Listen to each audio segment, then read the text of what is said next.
Hey everybody, we are back with more Crisis Core.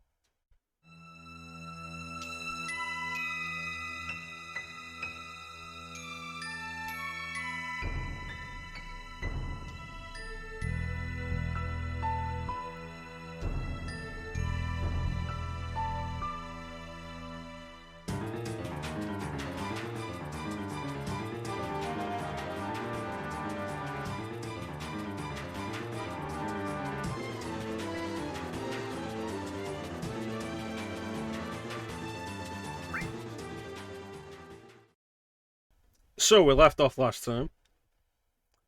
We are just before the Angeal fight. which is brutal. So what we're going to do for a bit is do some of these missions.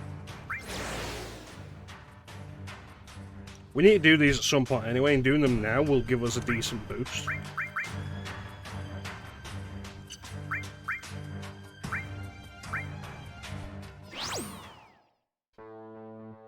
So that's the main goal for today, just push through as many of these as possible. Activating combat mode.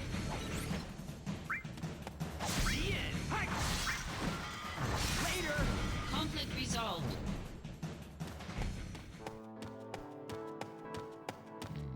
Activating combat mode.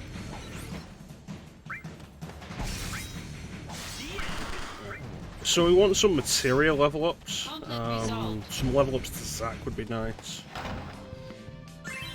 Activating combat mode. Some new material in general. Modulating phase. And with the limit gauge being heavenly at the minute, it's a good time to do it.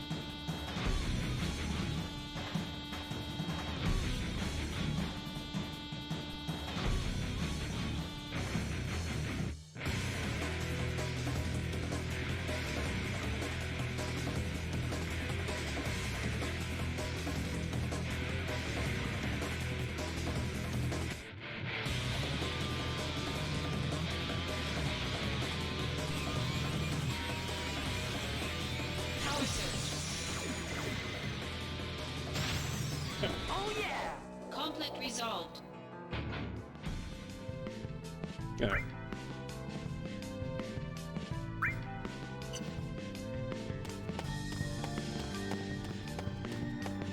Activating combat mode. So the biggest issue, really, with the Modulating phase. missions isn't so much that they're difficult; they're just tedious.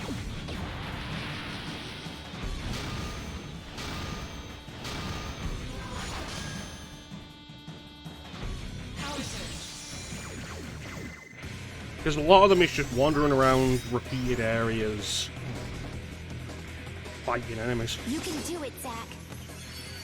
Yeah, I'm on fire now.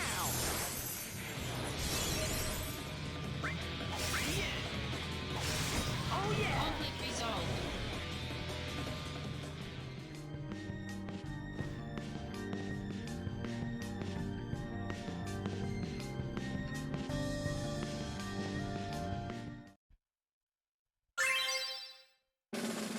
Yeah, so that's a new material.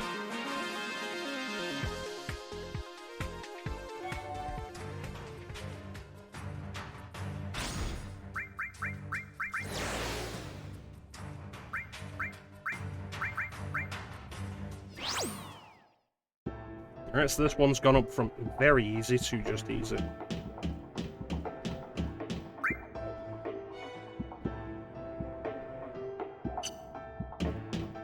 Activating combat mode. So the end goal of this is to fight the super boss.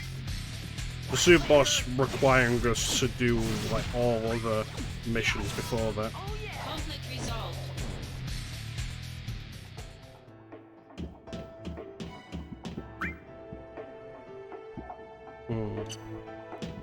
Activating combat mode. The end. The end. Conflict resolved.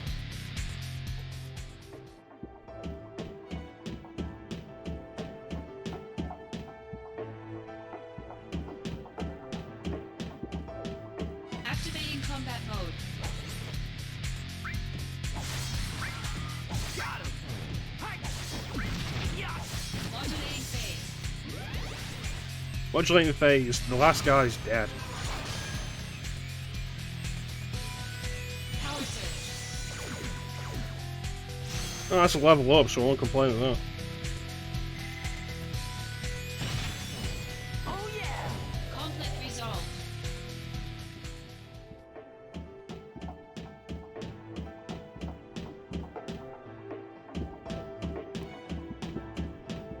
Activating combat mode.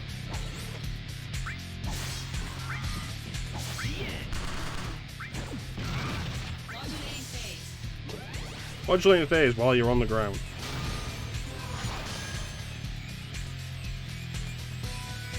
Power surge.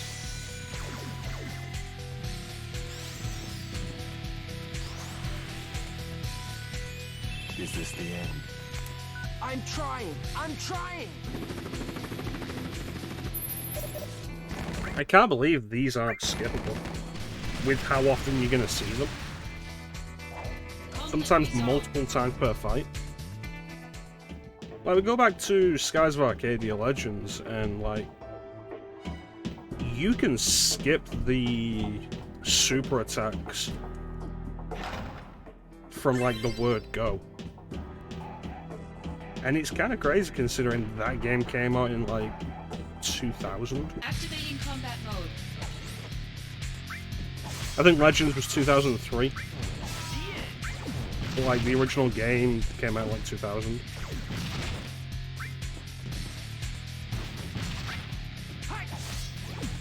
Stop that. Conflict resolved. Nothing of value here? No? Alright.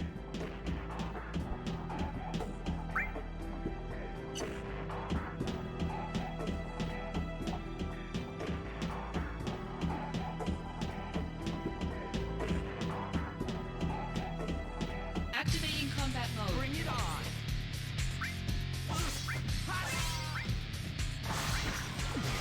Modulating phase.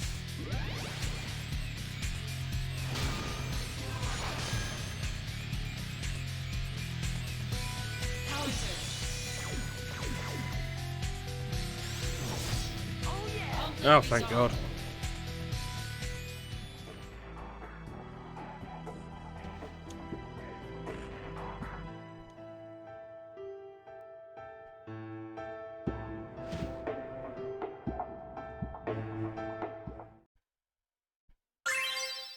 Four slots. Let's take a look at that.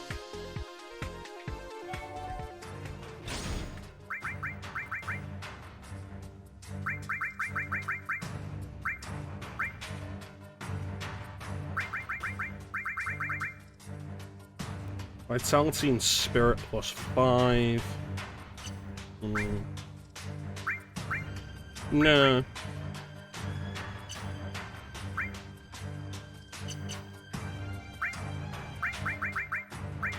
Alright, so my limit break meter's back down to normal now.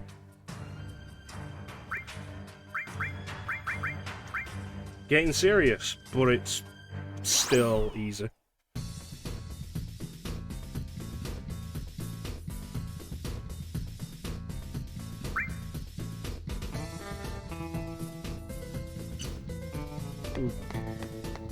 Activating combat mode.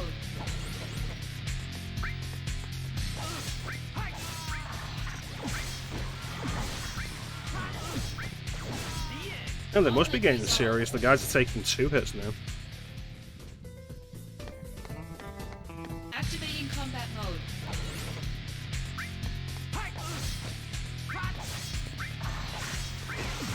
Modulating phase. Power surge. Oh, another level up.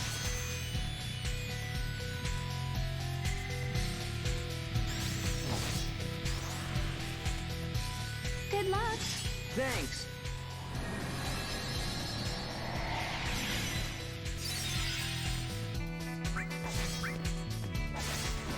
Conflict resolved.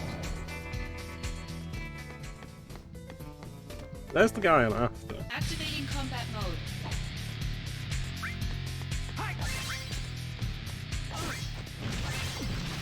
Modulating phase. Here we go.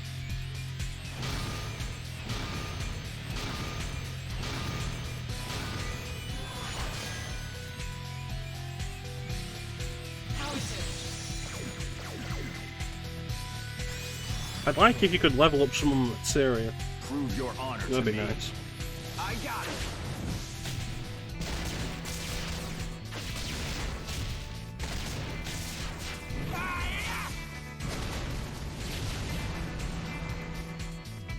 Oh yeah. Conflict resolved. Alright, so the guy we're after is there.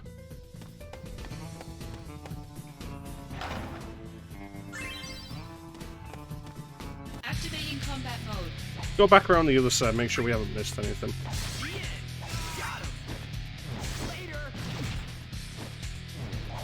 Conflict resolved. Activating combat mode. Bring it on. Yeah. Later. Yeah. I didn't realize there was a guy over here. Oh yeah. Conflict resolved. Yeah, there's a chest over there. Activating combat mode. Looks pretty hidden. Later. Yeah. Oh yeah. Conflict resolved.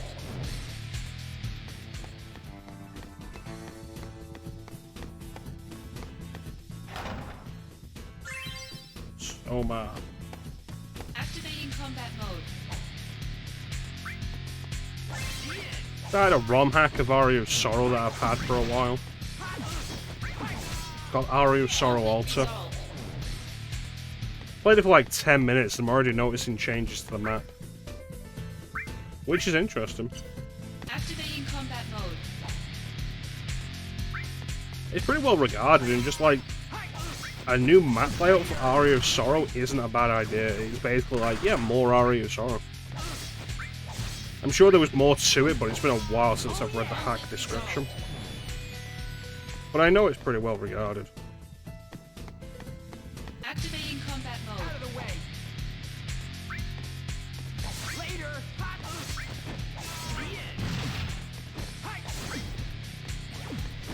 Later.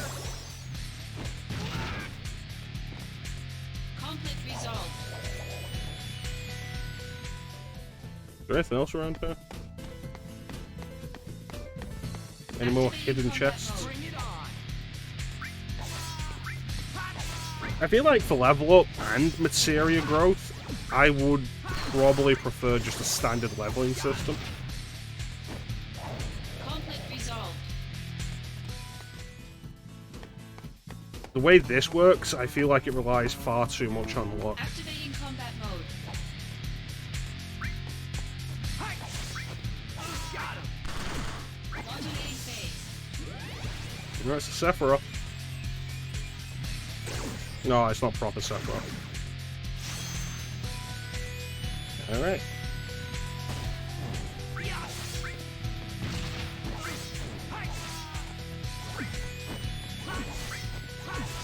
Oh yeah. Conflict resolved.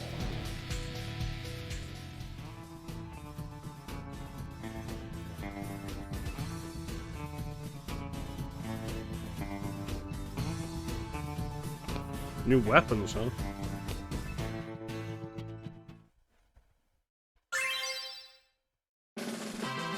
Do I already have a force bracelet? Do I have like 2?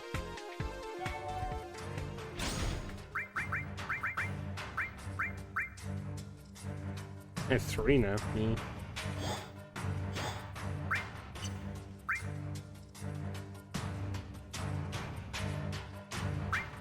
Two Shinra Alphas though.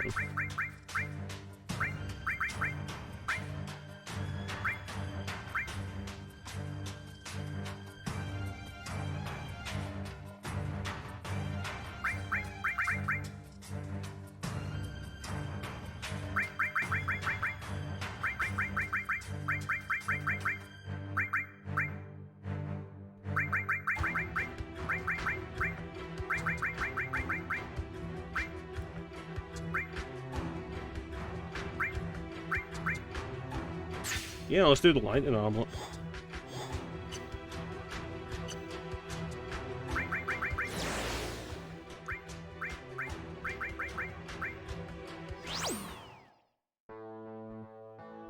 Here we go again.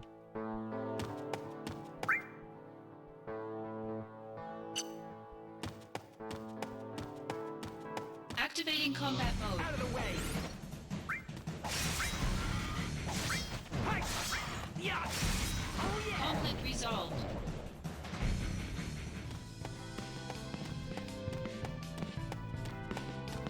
Activating combat mode. Oh, these things are taking 2 hits now. Missed me.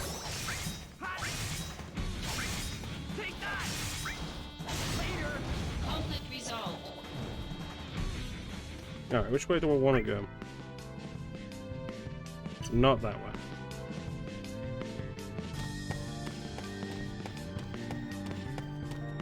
Activating combat mode.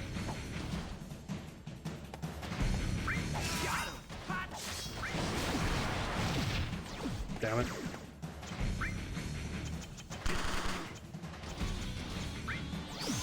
Modulating phase.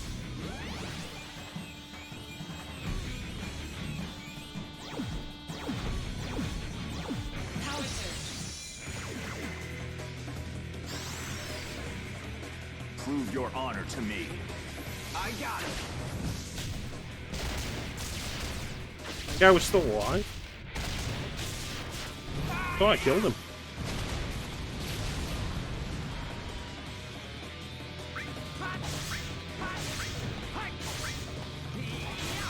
Oh yeah. Conflict resolved.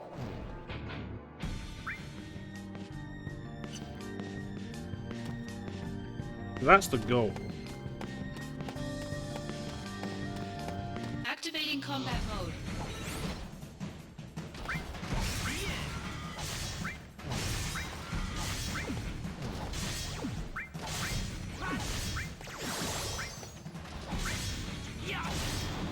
Conflict resolved. And there's treasure over here. Activating combat mode. Later.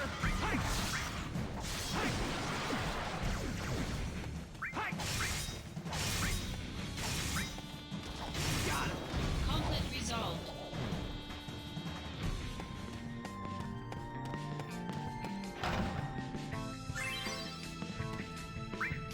Probably not worth it, but yeah. Activating combat mode. More space to check out.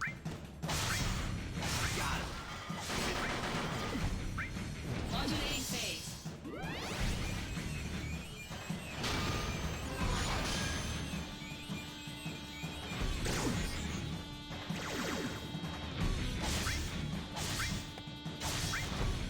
I don't think that did anything for me. I don't think it raised any of my gauges. My bars, my gauges. Which means all it did was waste my time. Activating combat mode. Later. Yeah. Modulating phase.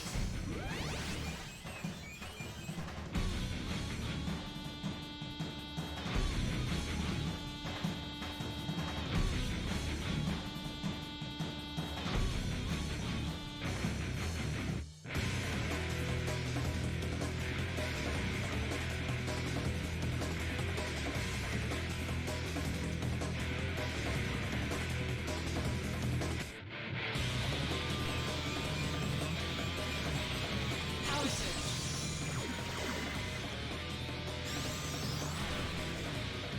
Prove your honor to me. I got it.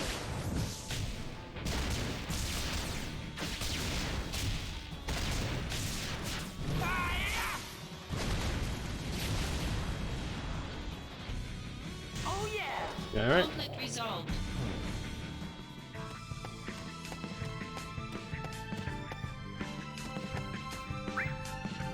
One more treasure chest. Activating combat mode.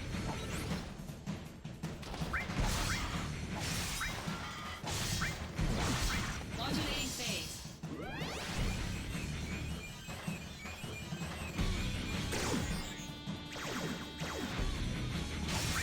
Take that. Hi. Hi. Oh yeah. Conflict resolved. Anything good? No. Activating combat mode. Bring it on. Yeah. And with there being no experience system in this, with it all being tied to VMW numbers, it makes all of this Conflict resolved. going off the beaten path for extra stuff feel pointless. Because in a standard RPG, it's like, yeah, well, okay, I'll go off the beaten path, and I run into some enemies while I'm doing it. And it's like, well, at least I get the experience. And it's like, here, no. Every battle I do here could add nothing to my counter, and then the next 3 battles, once I get back to the main path, could add Activating combat mode. everything.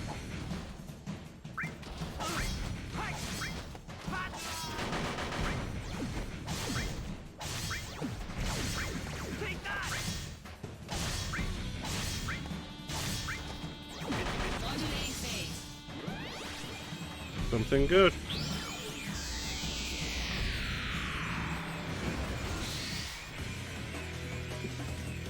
Power surge. Genesis.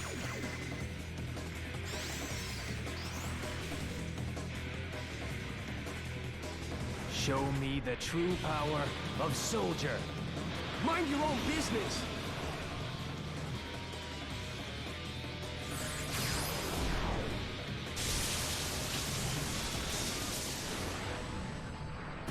That was cool and everything, but that thing was about to die anyway. Conflict resolved. How far is it? Alright. Activating combat mode.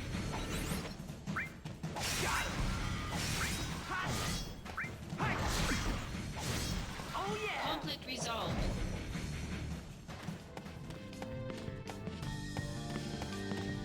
Activating combat mode. Out of the way!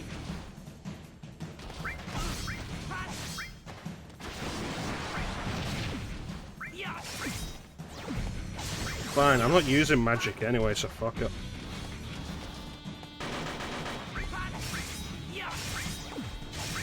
Modulating phase. Power surge. That's another level up to Thundara. Nothing else we have is leveled up. Conflict resolved. Like, since we started. That's leveled up twice. Activating combat mode.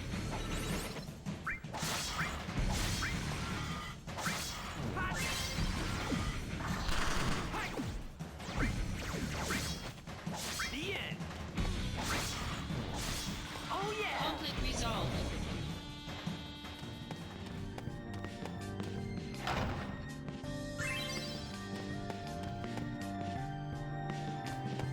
Activating combat mode. Bring it on! Alright.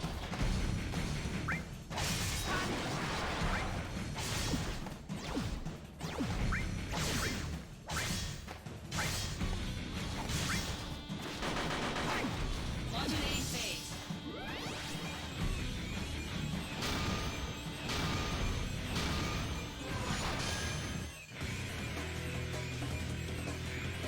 Power surge.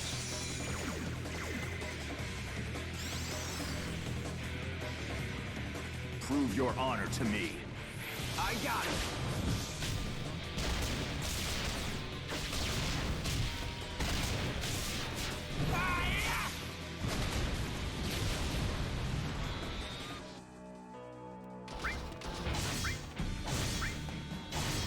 Conflict resolved. Riveting.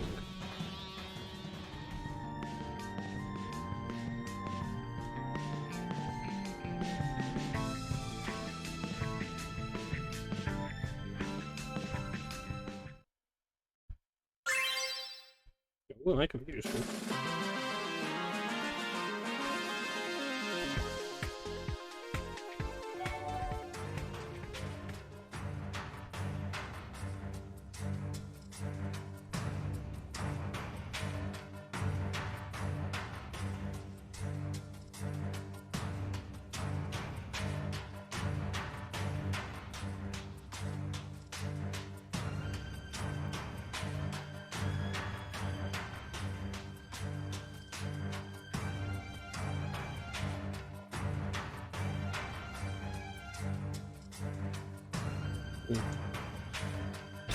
So, last security department mission. This one is just normal. Shouldn't be much of an issue. I've taken on very hard missions Activating before. combat mode. They have a heli gunner. I'm still silenced.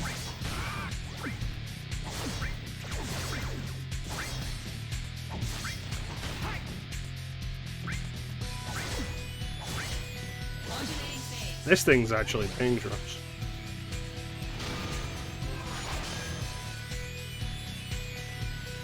Power surge.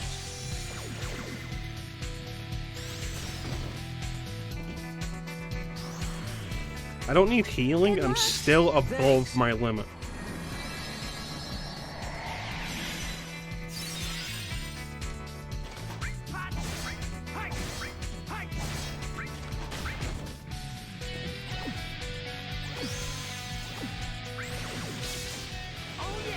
Conflict resolved.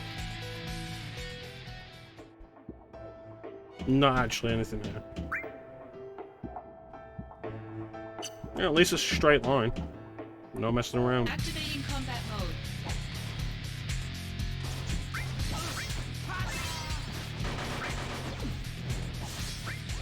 Later.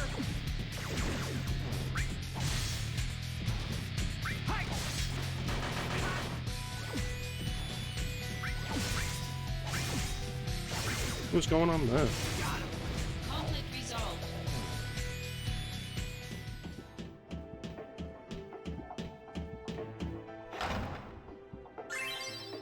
Elixir could be useful. Activating combat mode.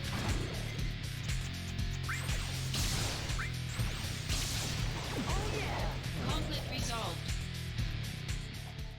Activating combat mode. I'm sorry, what? Conflict resolved.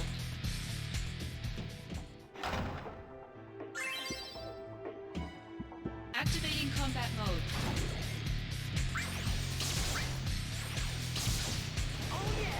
Conflict resolved. How you doing, Flame?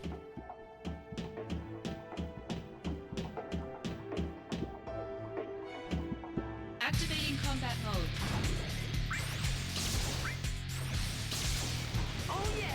Conflict resolved.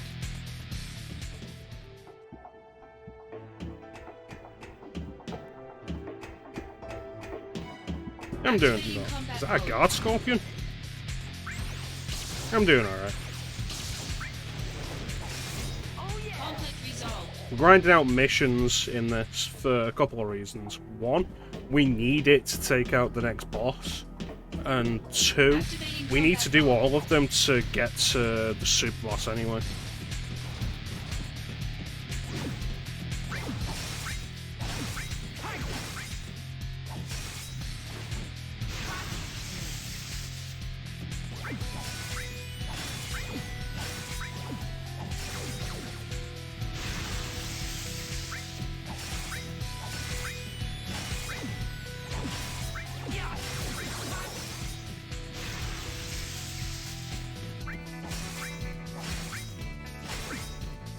Modulating phase.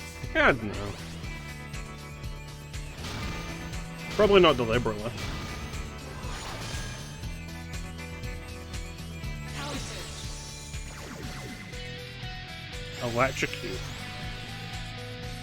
The power of soldier. All right, here comes the big one.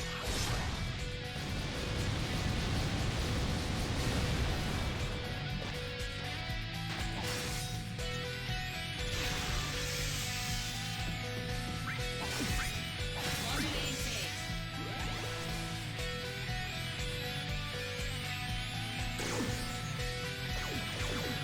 Thunder Rain.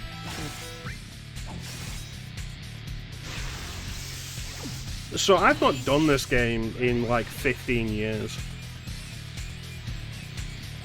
So there are specific things I remember doing with it, but not how to do them.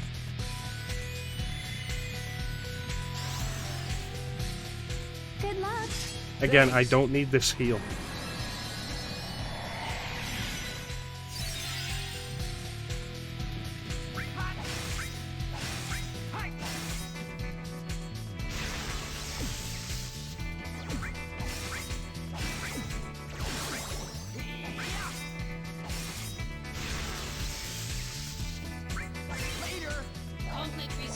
I already have a bulletproof vest. I don't have one of those.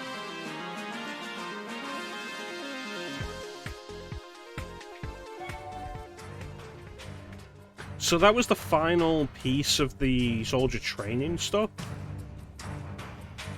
No resolution for it.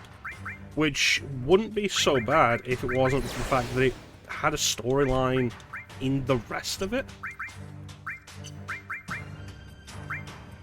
Alright, next gen weapons.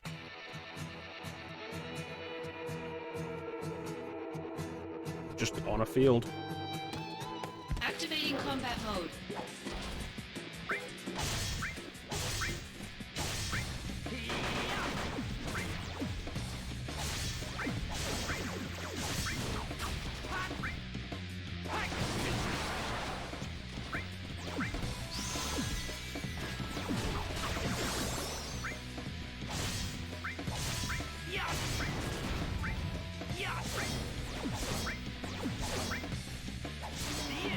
Conflict resolved. That felt like I was walled in with invisible walls. I don't like it. Activating combat mode.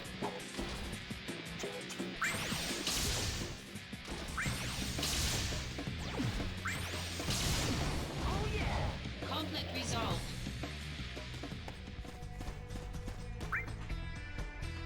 I don't even know where I'm going here. Activating combat mode.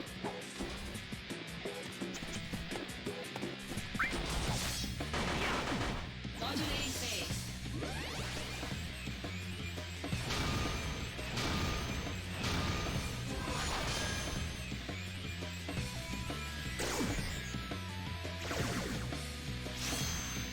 That's level up.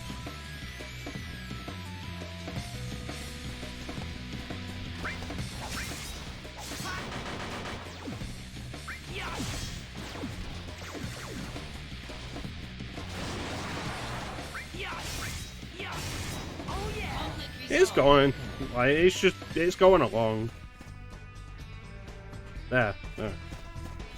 We did some Activating Wolfenstein combat today. mode. That's gone nicely. Stole some helicopters.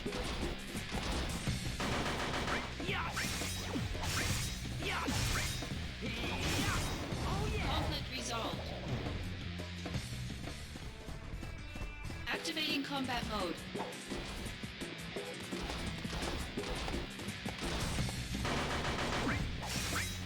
Modulating phase.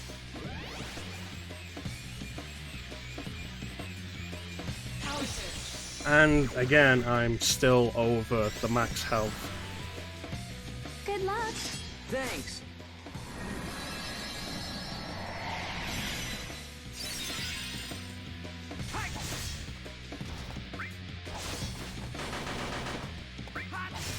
But yeah, Assassin's Creed Odyssey, like, it's going along.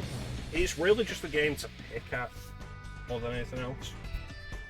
If I feel like streaming, but not streaming anything Activating focused combat off, mode. well, that's the thing. I've already broken it. I'm already above max HP.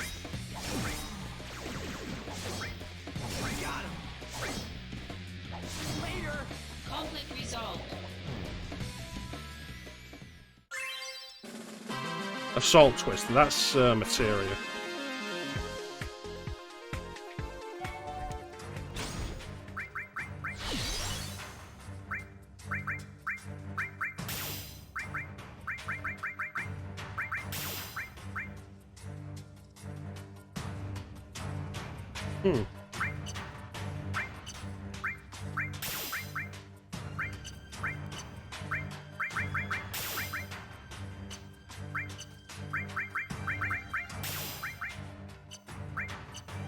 So if I fuse this with death, then Kiraga just immediately, like, fuck it, why not?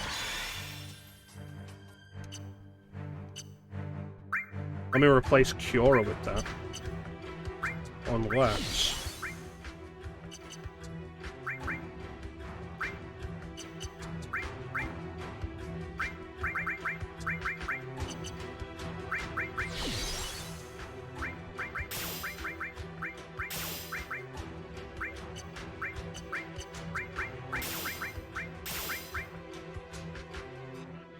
It's Clem.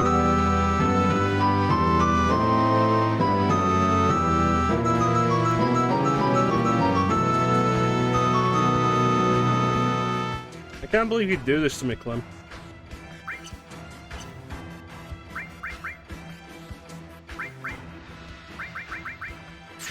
Alright, so Kiraga there.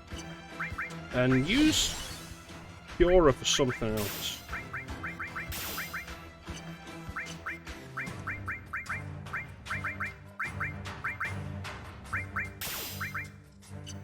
No, not double Fiora.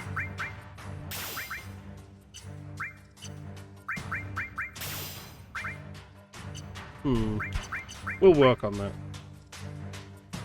How you doing, Clem?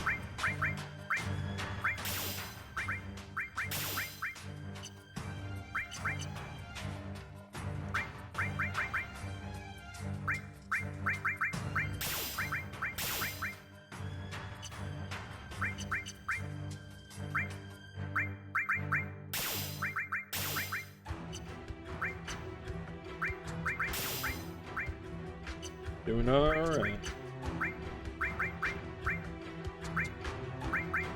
Is it your dream?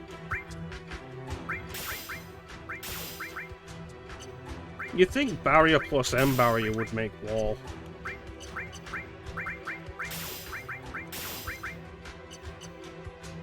Sure isn't.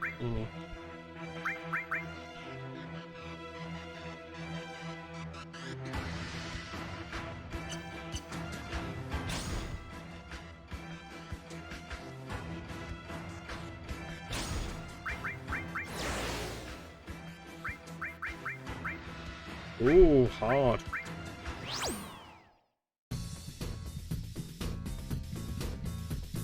If Zeke's here, I want to get his opinion on this, because I feel like this sounds a lot like Gamma's theme from Sonic Adventure.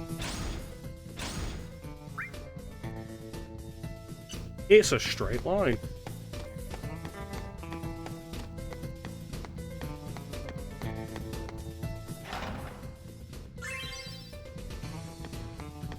Activating combat mode.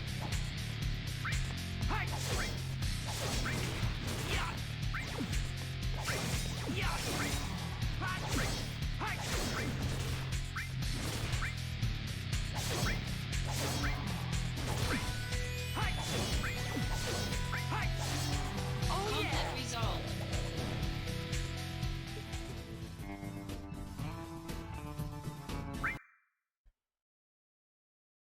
You know what's a good game?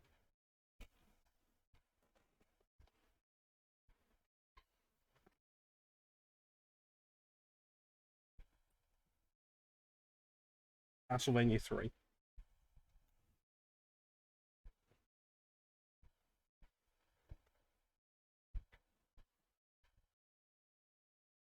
I hope Konami puts out a new Castlevania collection soon. Activating combat mode. Want those games to be more available.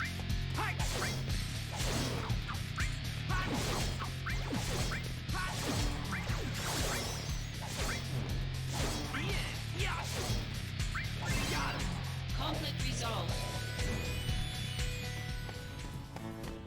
Activating combat mode.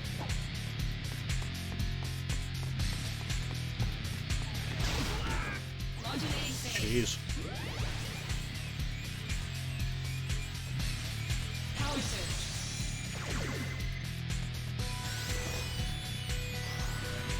Save me, Cloud. Power of Soldier.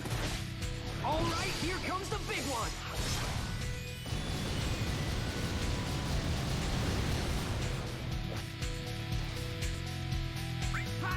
It's a flame. You're an Armored Core fan, for some reason. Modulating phase. Cloud again.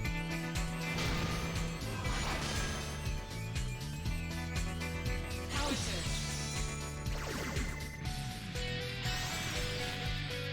The power of Soldier. All right, here comes the big one. Because Cloud is the best. Not right now, he isn't.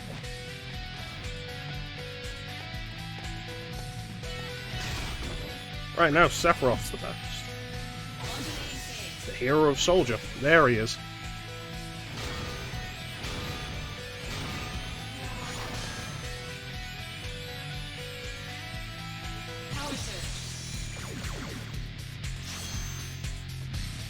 Alright, level up his Blizzara.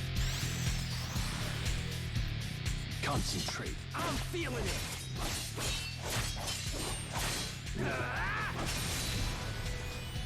Oh yeah. You know what I should play for stream at some point? Mecha-Assault 2. Another Kiara.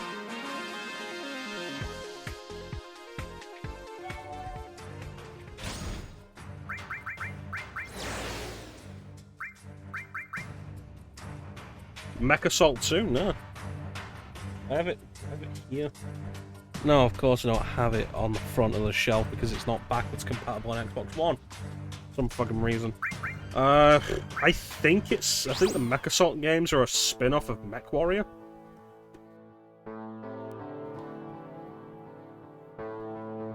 I have no salt. I'm the least salty person you've ever met.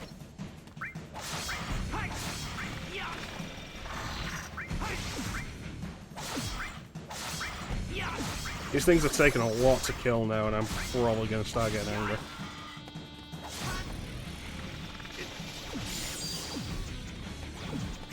Why would you do that?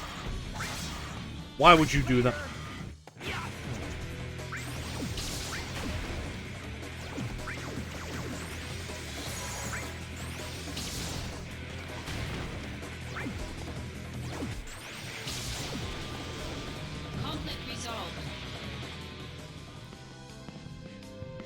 Yeah, Mecha-Assault 2 Phantom War.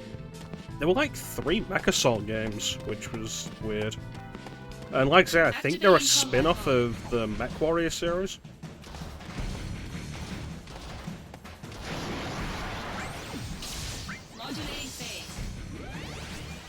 There's the original Mecha-Assault on original Xbox, the second Mecha-Assault on original Xbox, and then there's a Mecha-Assault game on the DS.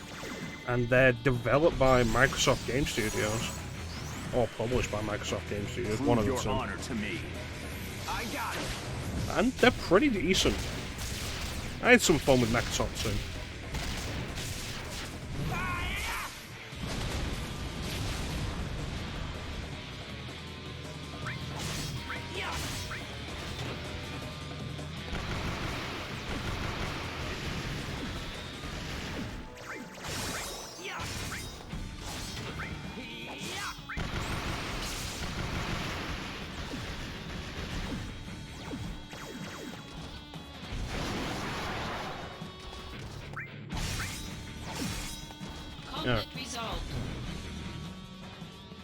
But yeah, if I was going to play an Armored Core game, what would be the best Armored Core game to start with? Combat mode.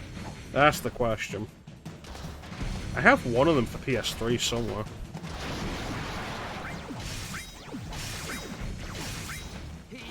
Verdict Day, I think.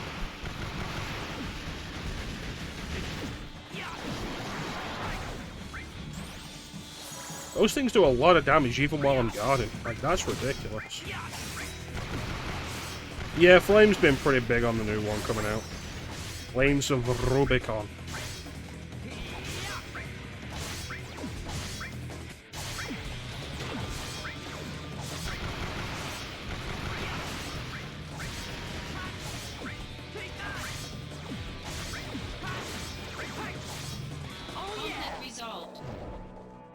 I just want another mech action game like,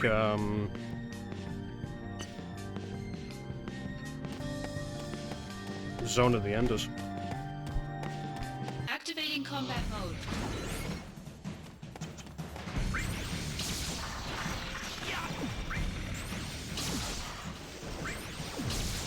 Oh yeah. Conflict resolved. Like something fast-paced. Ooh, Blizzard. A focus on spectacle, maybe.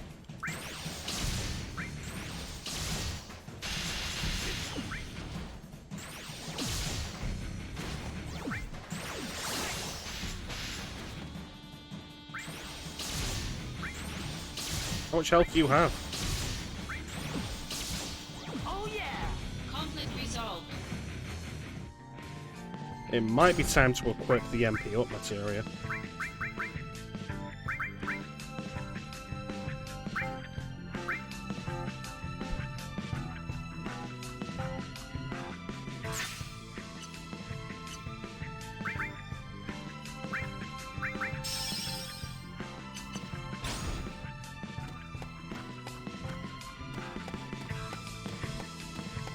Yeah, I don't know. I like the idea of like giant robot fights, but I feel like so few games actually do anything with it.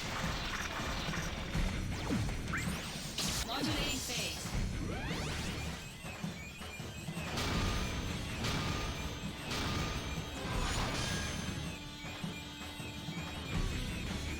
Power surge.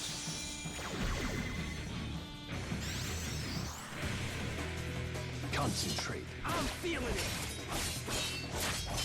And as with most things that I'm actually genuinely interested, it seems like the best example of it is a turn-based tactics game. Right, you take care now, Clem. The other world awaits you. Conflict resolved. Thanks for popping in, buddy. We'll catch you next time. Activating combat mode. Bring it on.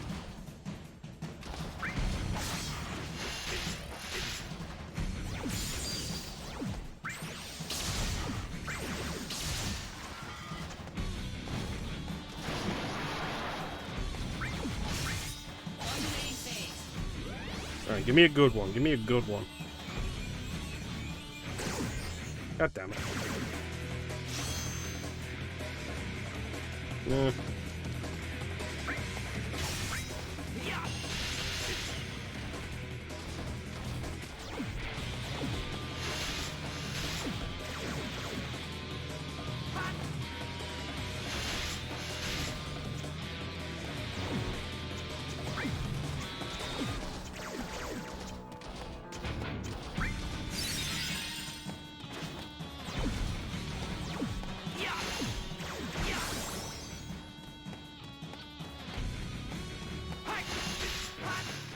You stop that. Turn it around.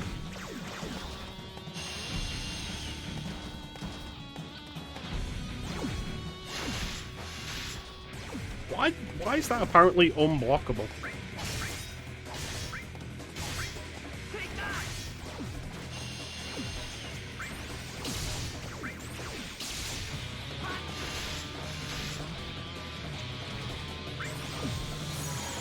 It's interesting to see that I rolled out of its range and then that just wasn't a thing anymore.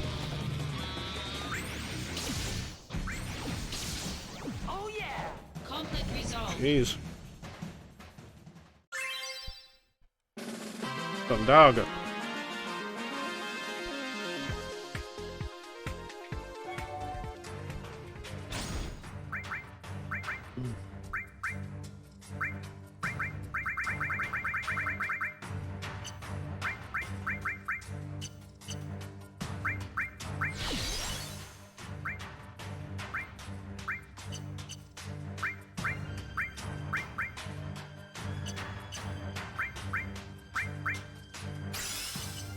There should really be a way to. There should be really should be a way to arrange the materia from the fusion menu.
You know, Fire probably doesn't even matter. Let me put something else on that I would like to use.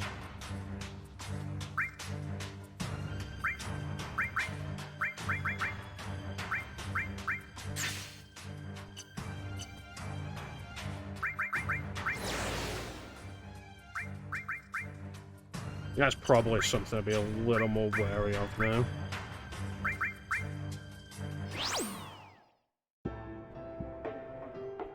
What are the ones that are less likely to kill me right now?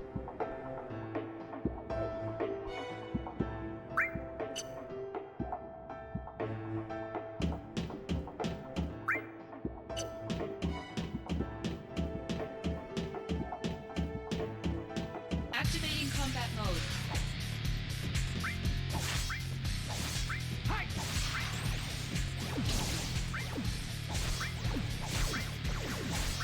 Take that! Oh yeah! Conflict resolved. Poison gaze. Ugh. I don't like the sound of that. Activating combat mode. Yeah! Yeah! Modulating phase.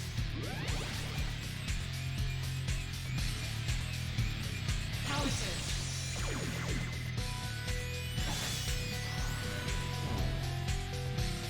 Good luck. Thanks!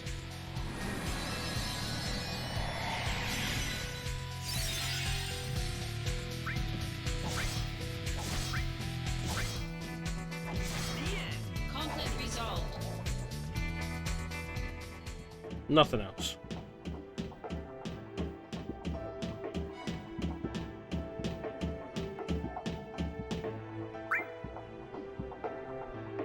Activating combat mode. Bring it on! As is often the case, the Arimon's the more dangerous of the two.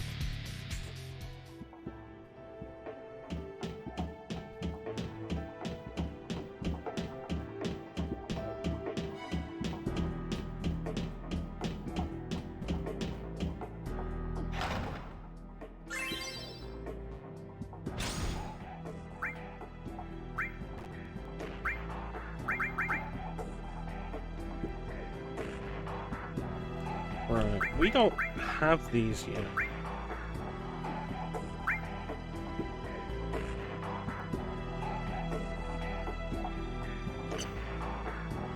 We don't have the ability to add items yet.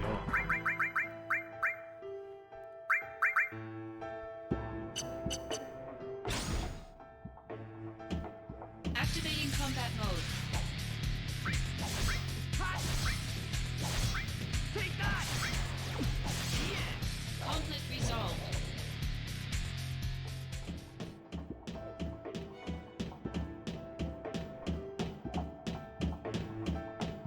Activating combat mode. What's this bird thing? Take that! Oh yeah! Conflict resolved. Activating combat mode. Bring it on! Yeah! Got him! Yeah! Got him! Conflict resolved. Alright. Activating combat mode. Yeah!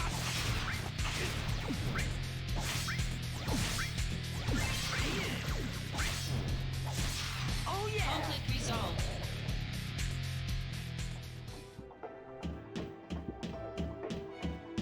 And the final enemy is just one of the birds. Activating combat mode. Two of the birds. Alfred Hitchcock's The Birds. Yeah! Yeah! Take that! Oh yeah! Conflict resolved.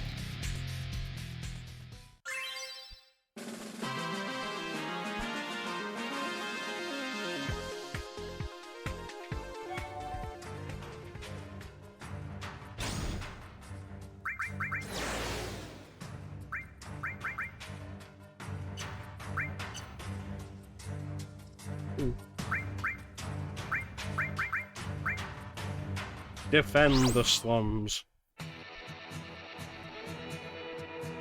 These are not the slums of Midgar.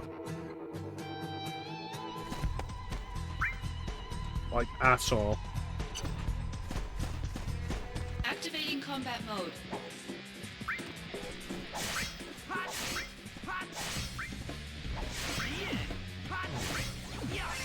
Oh yeah! Conflict resolved. Activating combat mode. Bring it on. Later.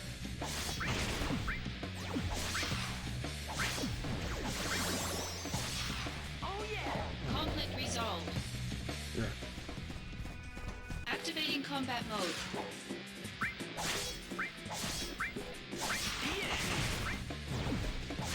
Modulating phase.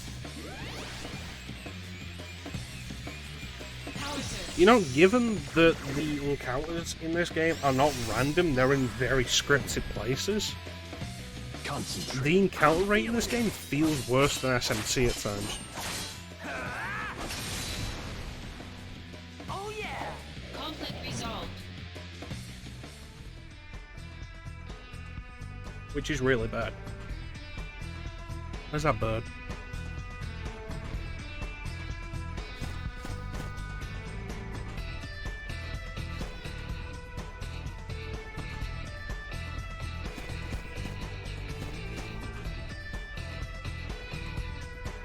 There it is. Activating combat mode.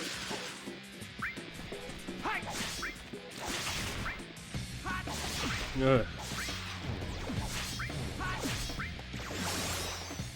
Oh yeah. Conflict resolved. Activating combat mode.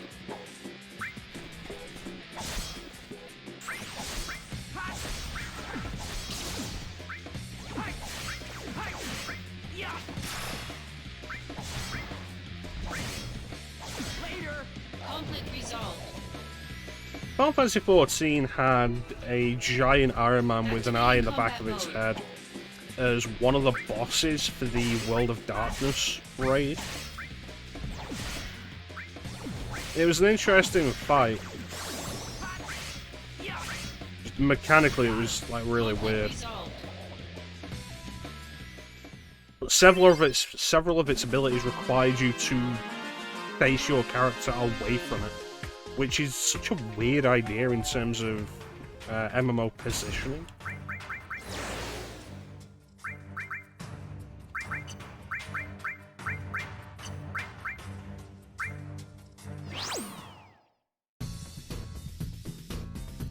It was cool though. Activating combat mode. Later. Modulating phase.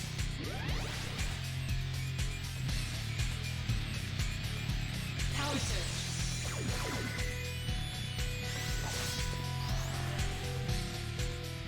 You can do it, Zack. Yeah. I'm on fire now. Later. Conflict resolved. Oh. Activating combat mode. That entire thing was interesting. Take that. Modulating phase. Because it was a 24-man raid. Power surge. But it was a raid that consisted entirely of bosses, of boss fights. So it was 24 people working together to fight these Concentrate. huge bosses. And at the end of it, you fought Cloud of Darkness.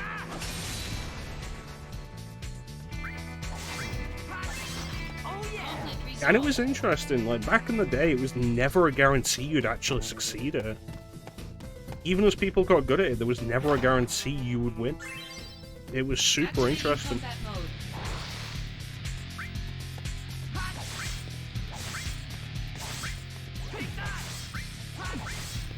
And like, it was just that difficult. Later. Conflict resolved. I feel like people used to hate that coming up on the duty roulettes. Activating combat mode. Because there was like 5 bosses in total, I think. 4 or 5. And there was no guarantee you would win, and it was not short.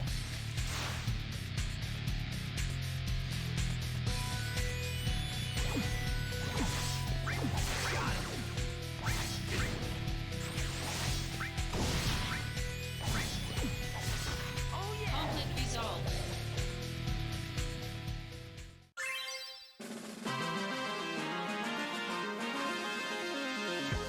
It was cool. Like, there are several reasons why I played Final Fantasy XIV for as long as I did.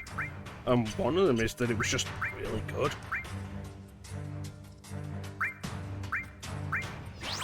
O's on the water. Dun, dun, dun, dun, dun, dun, dun. Dun, dun, dun, dun, dun. At least this is a new Activating environment. combat mode.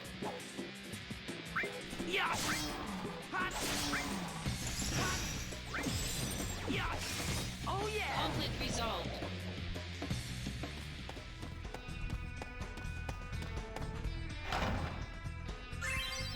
There's absolutely a part of me that would love to go back to Final Fantasy XIV. And every time it goes on sale, I debate picking it up for PC.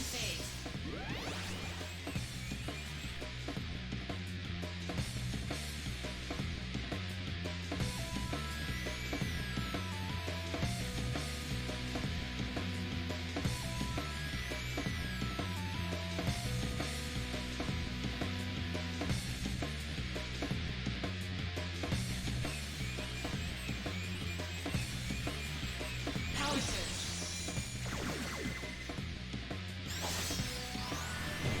I feel like I'd end up having to start it again though. You can do it, Zack.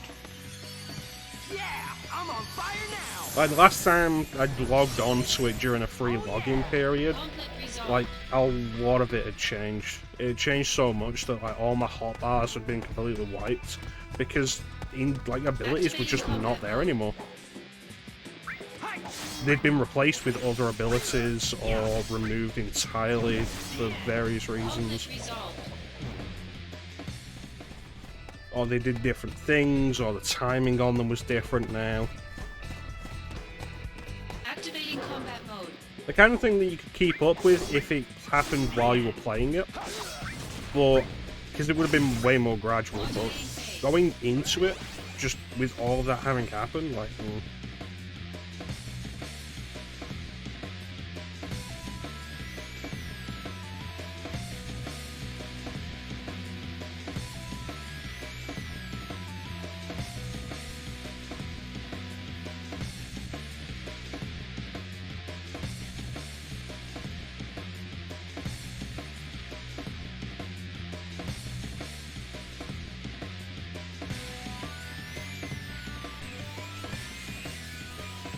Power surge.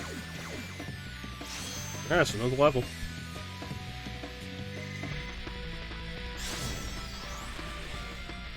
Good luck. Thanks.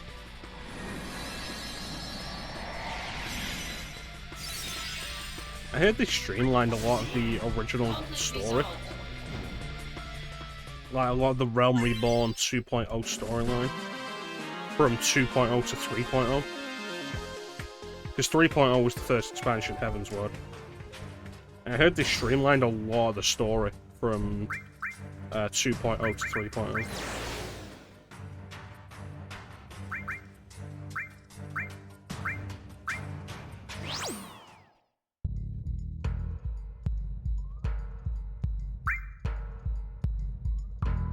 You know, I really appreciate these missions that are just a straight line. Oh, another Activating combat not mode. guard scorpion. Oh yeah! Conflict resolved.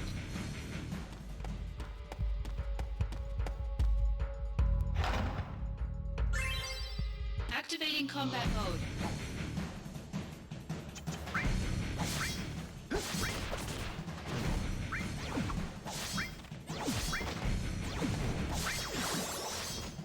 Oh yeah! Conflict resolved.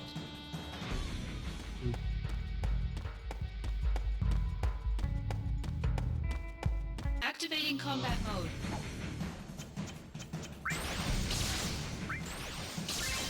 Oh yeah! Nice. Conflict resolved.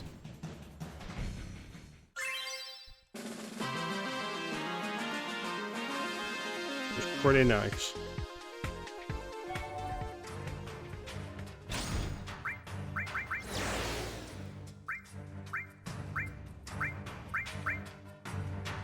I don't like that there's like this many folders, all with subfolders.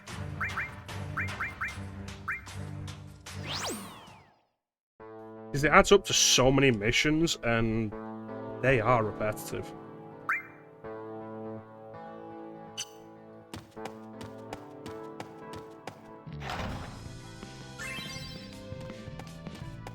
Activating combat mode. Didn't mean to do that.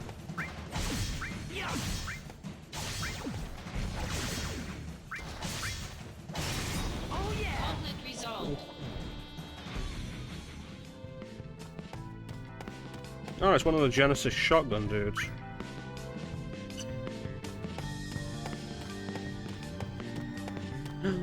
A cactus.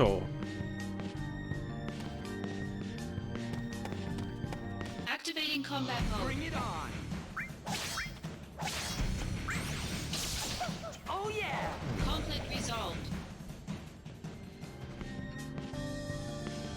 I feel like that should have gotten me something.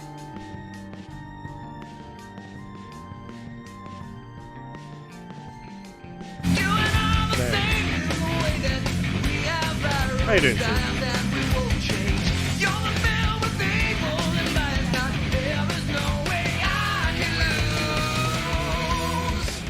Extreme gardening.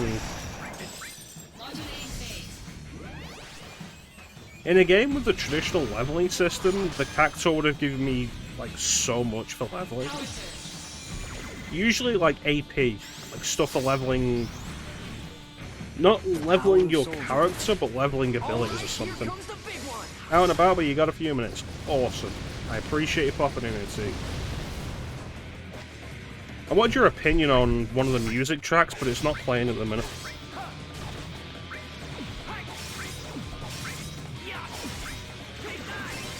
Oh yeah. Conflict resolved. Ooh, AP up.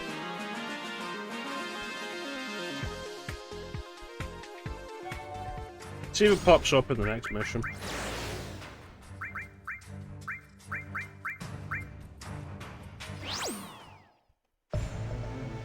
Nope. Activating combat mode. Yeah, well.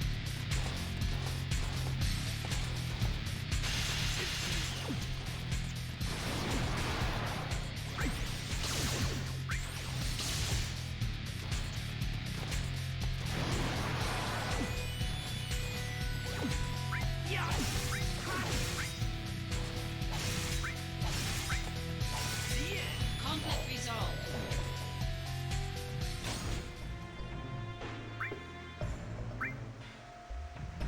I feel like there should be something other than Remedy for healing stats effects. But it feels like this game doesn't have stuff like antidotes or echo screens or eye drops. It feels like it's all just Remedy. Activating combat mode.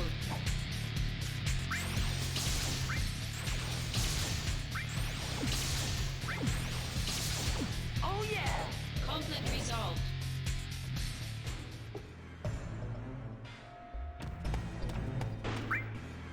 That was surprising. Enemy on the field map and it wasn't the goal. Ooh. Activating combat mode.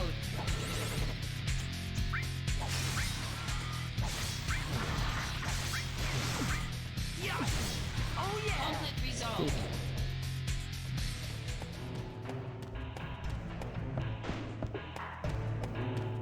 Activating combat mode.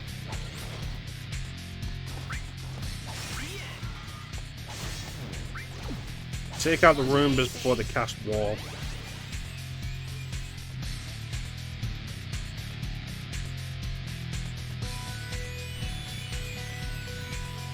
Power surge.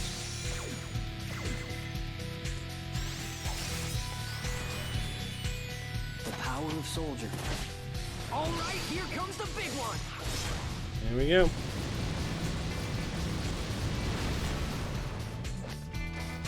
Oh yeah.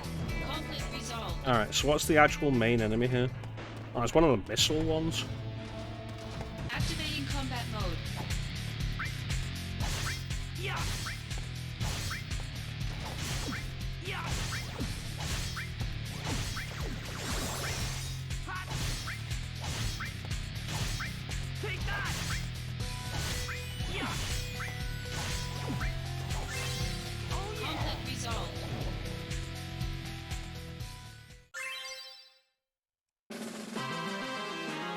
Vitality up isn't bad.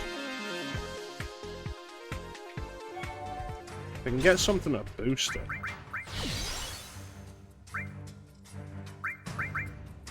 I have a mastered vitality up.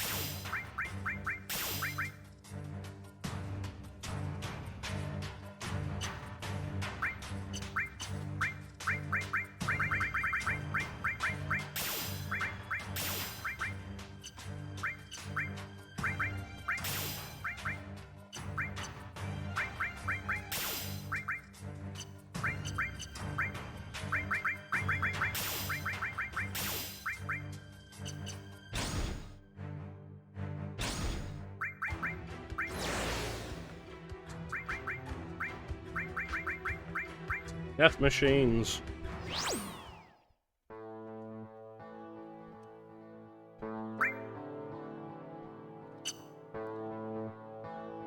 You alright?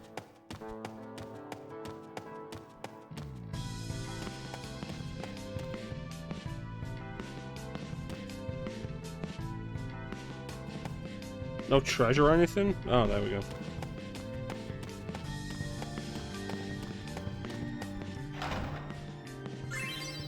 Yeah, probably. Activating combat mode. Oh.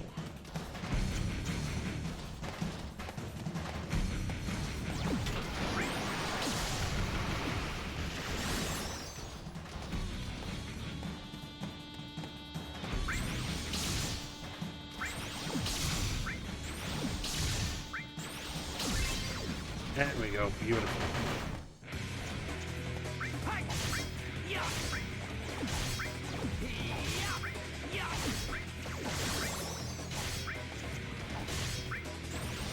MP cost is 0, make use of it. Conflict resolved. Mithril gloves, they could be useful.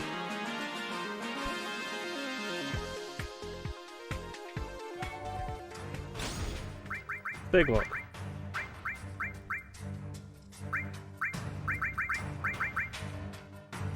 Attack and magic +5. Not bad.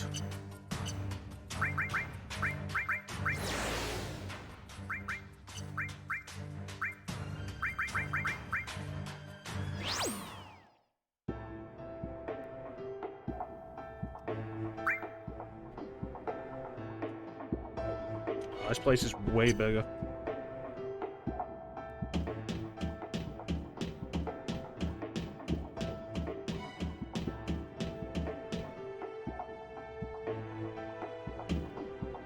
Activating combat mode. Bring it on.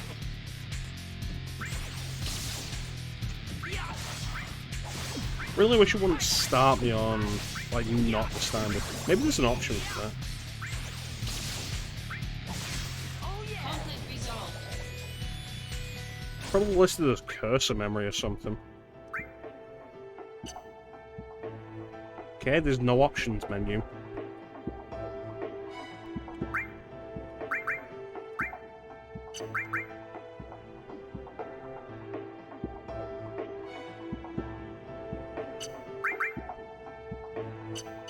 There's no options menu, what the fuck?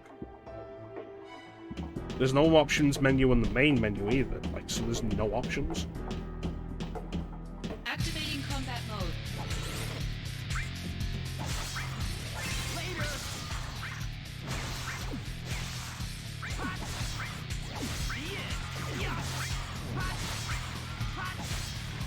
Conflict resolved.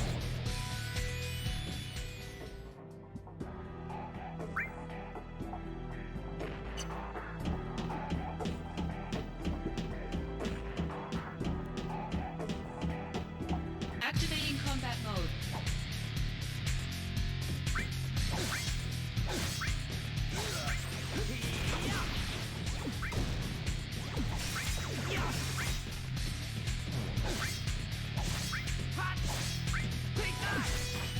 Conflict resolved.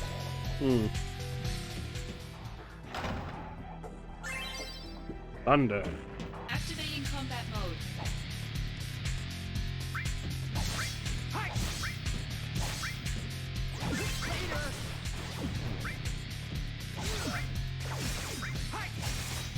Conflict resolved. Alright, so moving up. And back. Activating combat mode.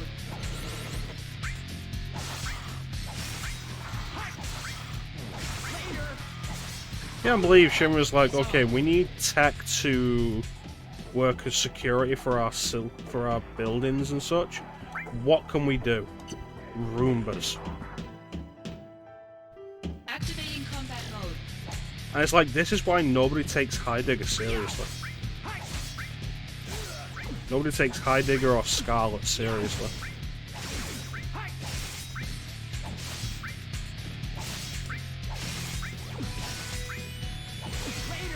Conflict resolved. Activating combat mode.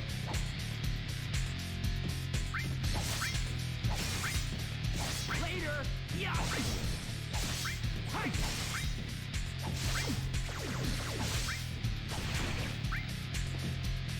Yeah!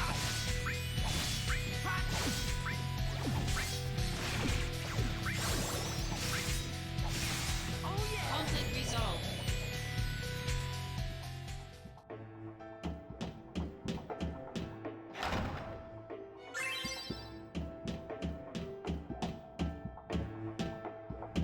Okay, camera just completely flipped twice there.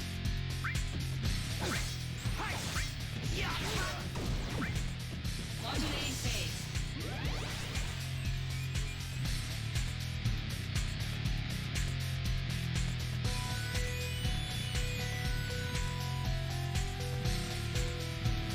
Palmer good. Maybe Palmer was actually good at his job.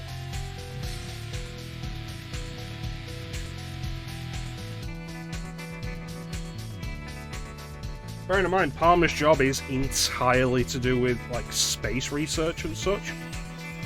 Maybe he was good at that. Power surge. Just when it gets to Final Fantasy VII, like, Shinra has no You can interest do in it, that. Zack. Yeah! I'm on fire now! So he comes across as incompetent and worthless. Conflict resolved.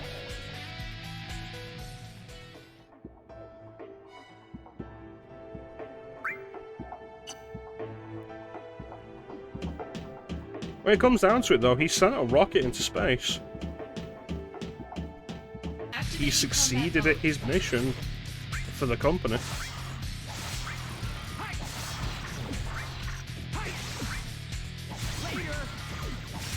I'm gonna say Scarlet did as well because her weaponry did take down 2 weapons. I'm gonna say Heidegger didn't. mode. Activating combat mode.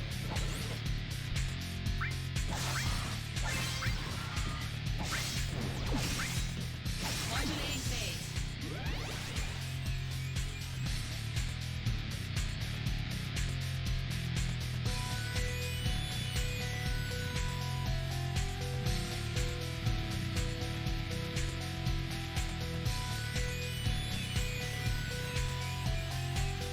Power surge.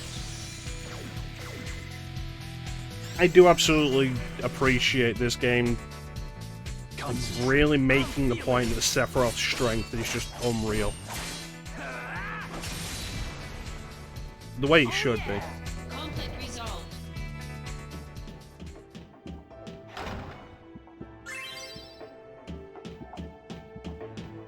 Might be able to do something with an Asuna. A second Asuna. Activating combat mode.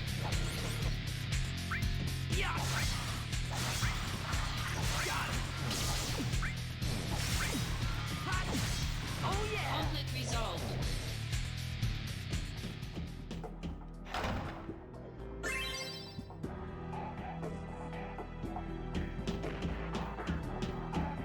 Activating combat mode. Bring it on!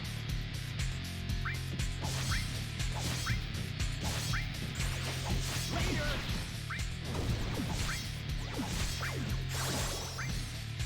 Later!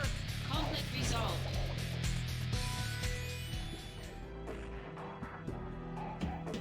Activating combat mode.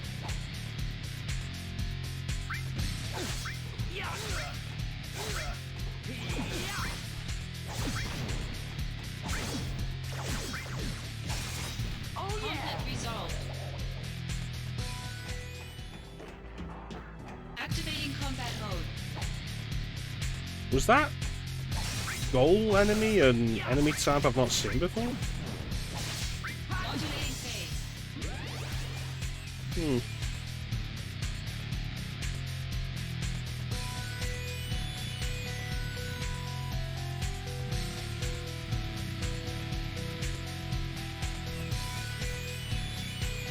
Power surge.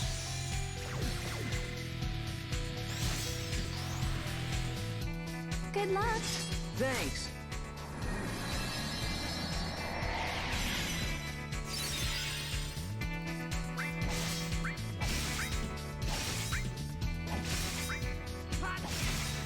Conflict resolved.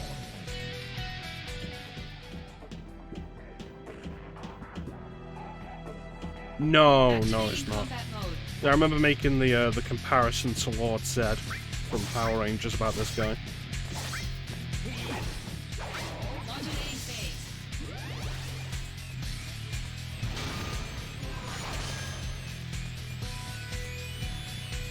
Power surge. Oh, finally, a materia level up.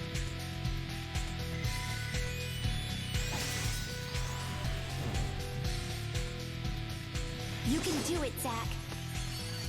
Yeah, I'm on fire now.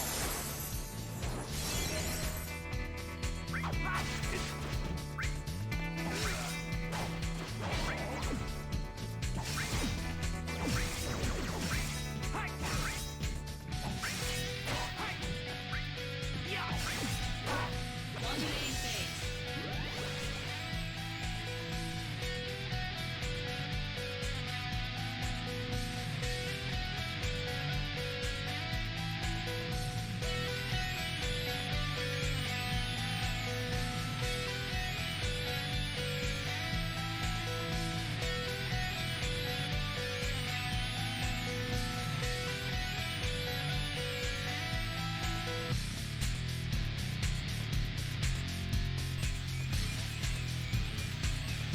Power surge. Anyway, Good luck. Thanks.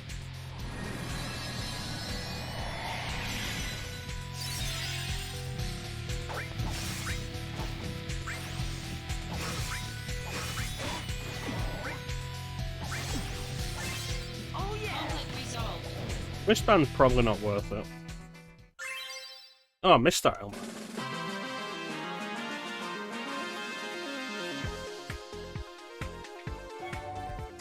So that's one set done there, so that's 2 sets overall. Prevent silence.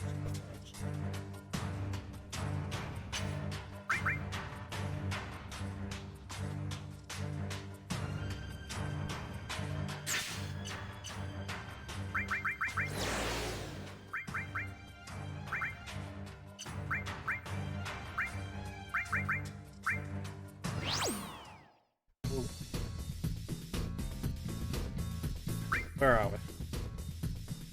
Straight line. Good.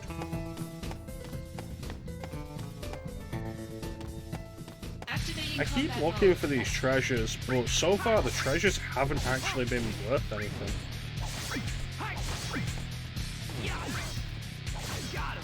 Conflict resolved. So all I'm really gaining out of it is more battles, which is more opportunities to get stuff leveled up, but no guarantee that doing that will actually lead to anything leveling up.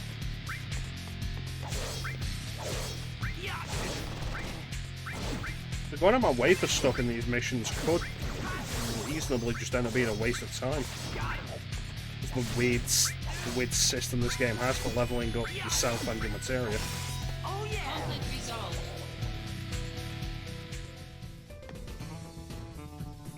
Activating combat mode.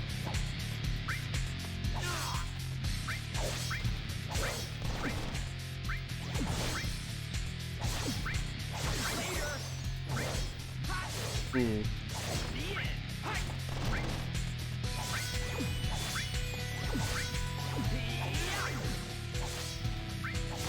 Conflict resolved.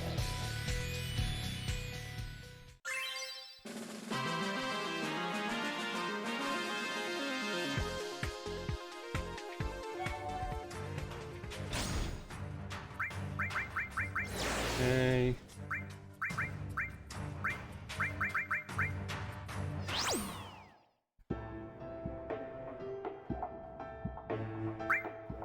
I really don't like dealing with this tile set because it's always just running all over the place.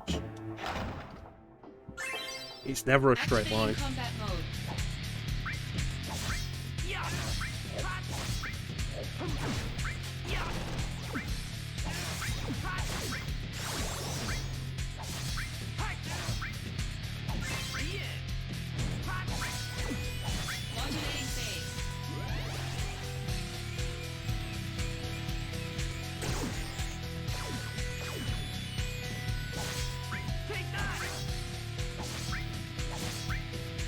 Modulating phase.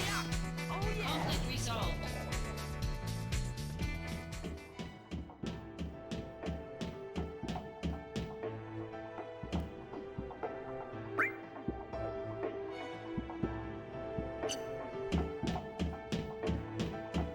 Activating combat mode. So Green Man Gaming's got their summer sale on at the minute. So I picked up some RPGs.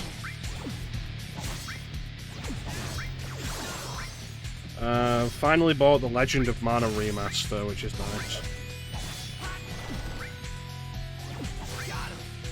I should really like make a start on the Mana series properly on stream. Conflict resolved. And I know Bane said like don't do Final Fantasy Adventure, but I kind of want to do Final Fantasy Adventure. I feel like I wasn't in the right mindset when I started it last time. But I want to give it like the proper shot. Activating combat mode. What else did I get? Romancing Saga Minstrel Song, the remaster of the remake. Which, like, I will get into the Saga series if it kills me. Conflict resolved. Keep buying Saga games, I'm gonna get into one of them, goddammit.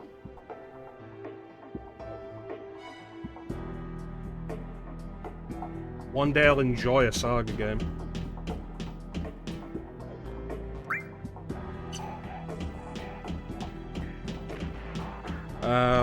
I picked up the remaster of Chrono Cross Radical Dreamers. That was mostly because Bane said that it works better now. And I was like, it's a reasonable enough price, I'll pick it up.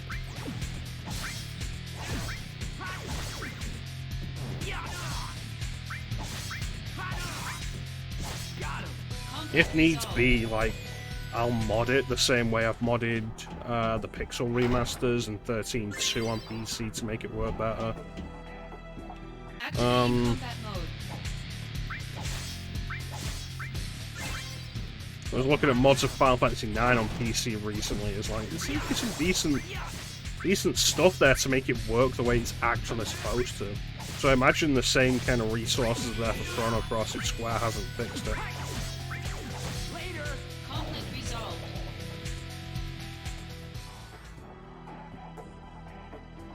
What else was there? Oh yeah, and I finally picked up the remake of Trials of Mana.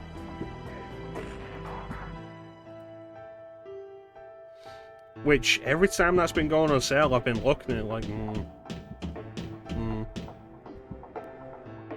Yeah, how you doing, Ben? 25 hours, like that. Is that because of the game or because of the remaster?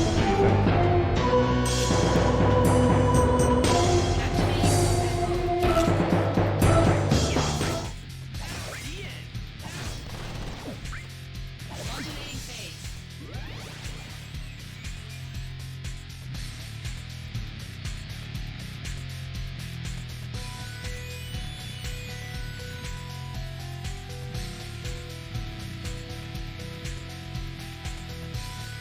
You hated it. Oof.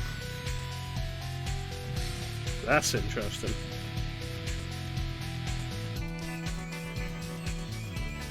Power surge. I really want to get to Chrono Cross, like, just for personal use. Concentrate. But I'm like, I need to do Chrono Trigger on stream. And it's like, what am I actually doing Chrono Trigger? I've got it there on PC ready. I modded it specifically for the stream to make it more presentable on PC. Is my chart on a delay? It shouldn't be.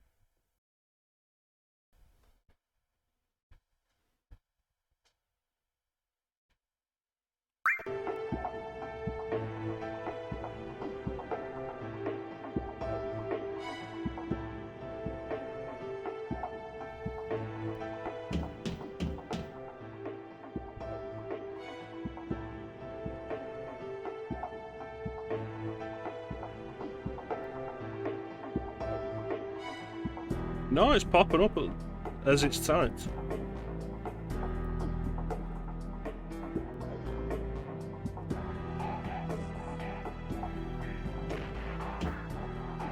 I just need to refresh the stream a little bit.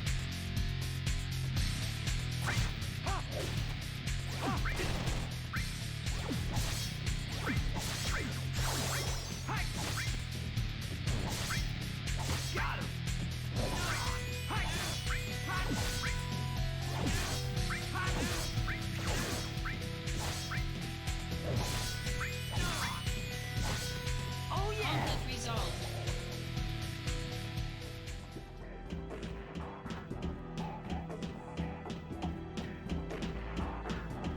Activating combat mode.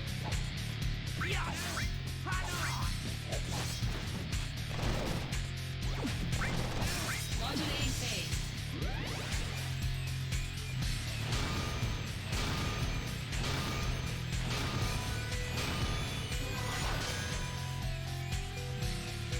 It's probably just a bit of a delay on the stream. We haven't dropped much frames. And we seem to be running fine in a minute. Probably just being a little bit awkward. Your honor to It me. happens. I got it. Good to see you, Bane.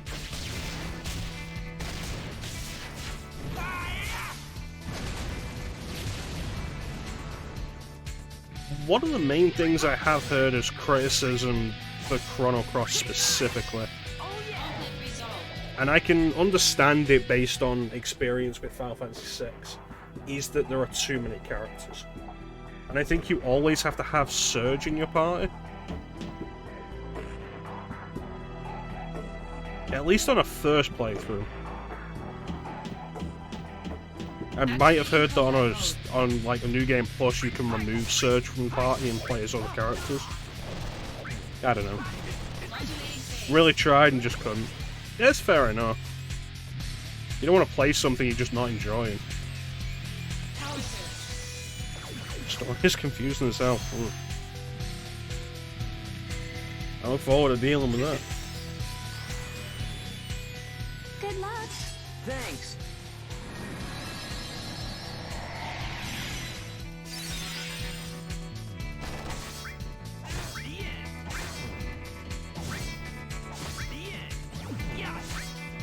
Modulating phase. Modulating phase.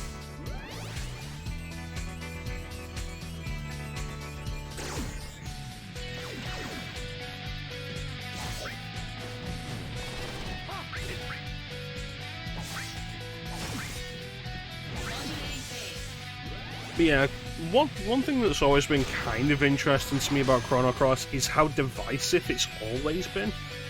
Feels like in recent years people have been like more accepting of it.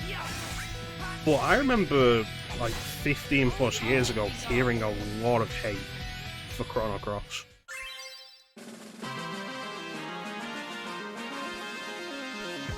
Satisfied you finally got to play it. That's good.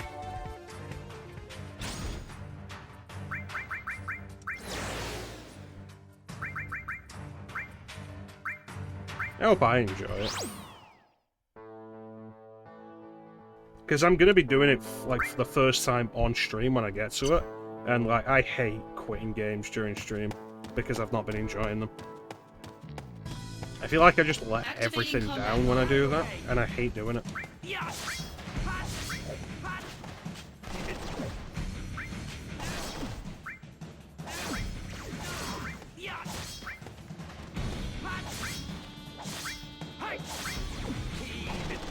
Modulating phase.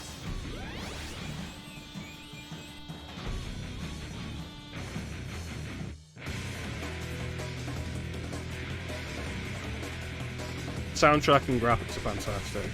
Excellent. The height of Square in 2000.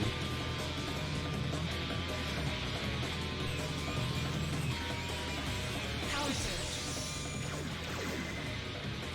So I've mentioned in the past the interest in Prove like your honor to doing me. Square's Summer of Adventure from 2000, which I think was Legend of Mana: Threads of Fate and Chrono Cross.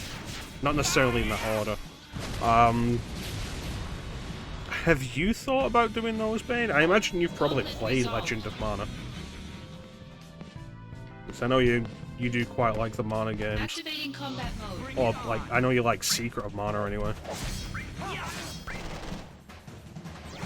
It's actually worth thinking about, like, did we get any other Mana games after Secret of Mana that were worth playing?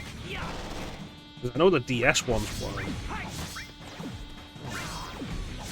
Children of Mana and Heroes of Mana.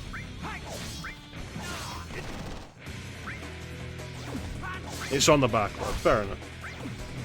I don't remember if we got Dawn of Mana on PS2. I don't know how well that's regarded anyway.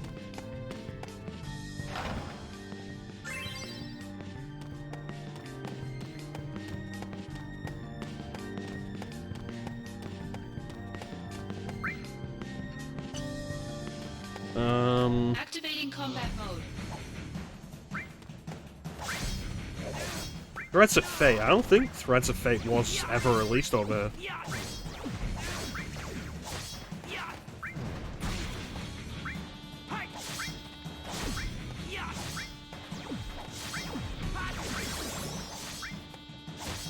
Conflict resolved. No PAL release for Dawn of Mana. Fair enough. And of course, there was no Western release at all for Trials of Mana until the Collection of Mana.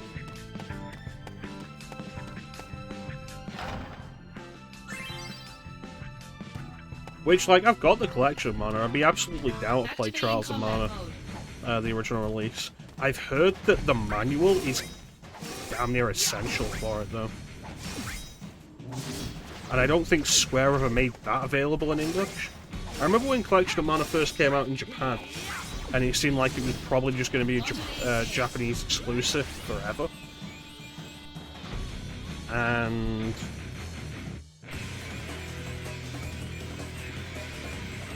Power surge. Japanese gamers were complaining that it was hard to play because that's a Square released the digital version of the manual that people could look up, but I don't know that it was ever released in English. Yeah.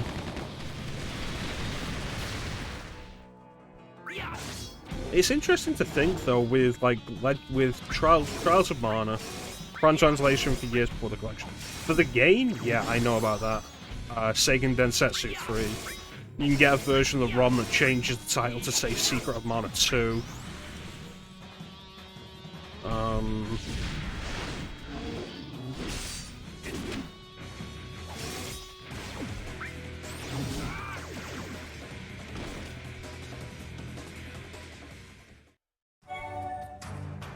Damn it.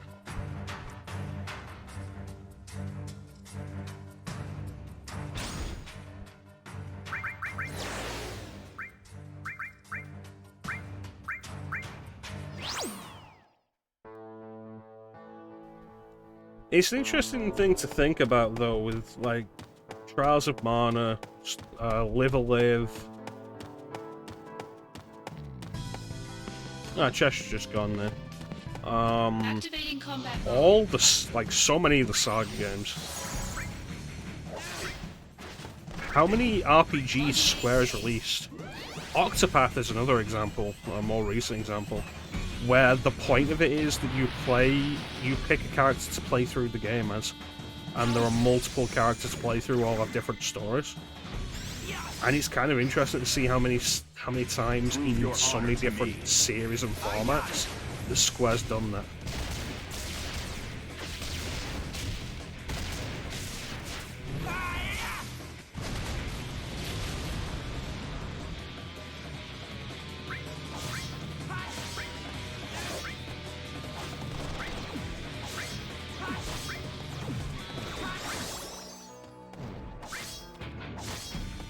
Conflict resolved.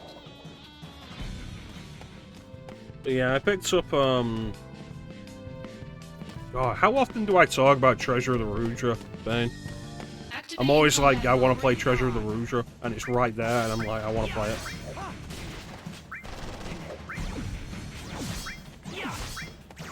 Like, we talk late Super Famicom Japanese exclusive Squaresoft RPGs, and like the ones I'm always thinking of are like Live a Live before it got the remaster, Bahamut Lagoon, and especially Treasure of the Rudra. Conflict resolved.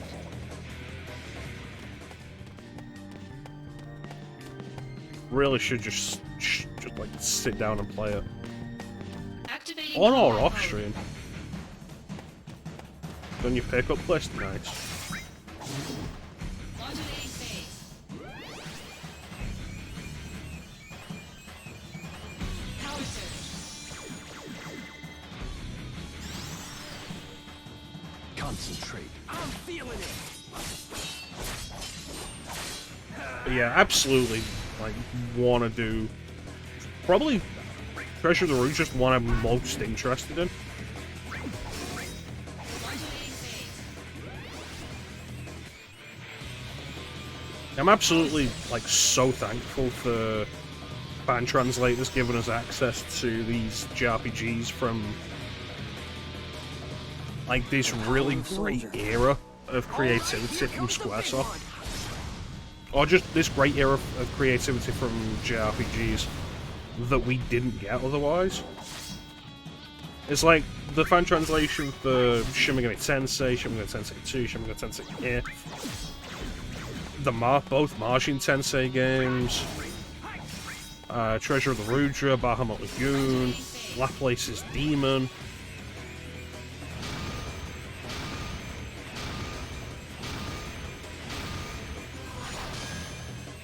Like, all these really interesting games that we just never got.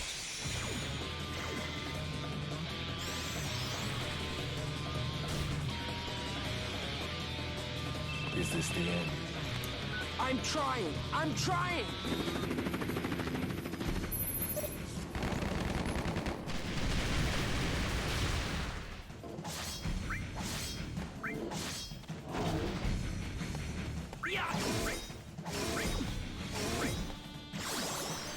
God damn it.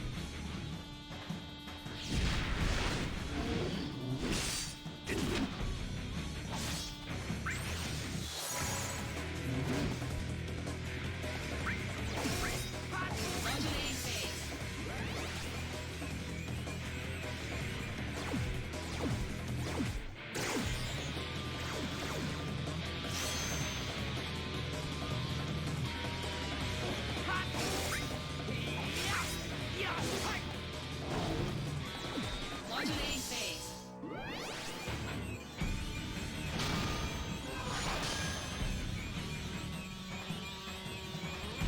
Power surge. But yeah, there's so much cool Power stuff. of Soldier. All right, here comes the big one! Absolutely the kind of thing that, like, if I was able to just like stream full time, it'd be the kind of thing you'd be seeing most often from me.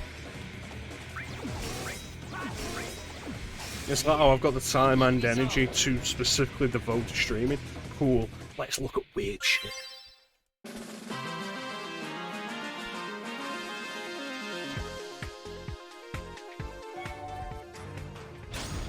Alright, so Poison Blade, it said.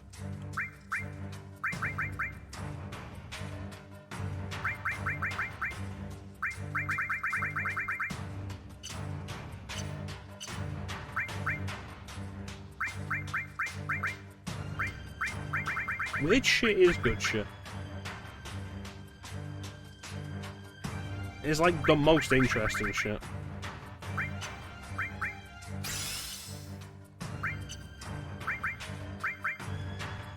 It's one of the reasons why, like,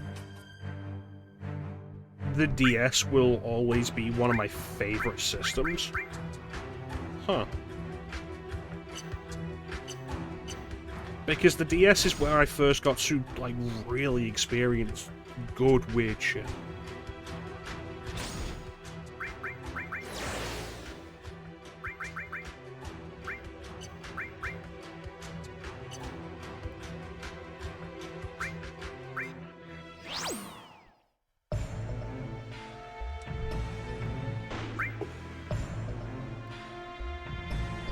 This place is so big.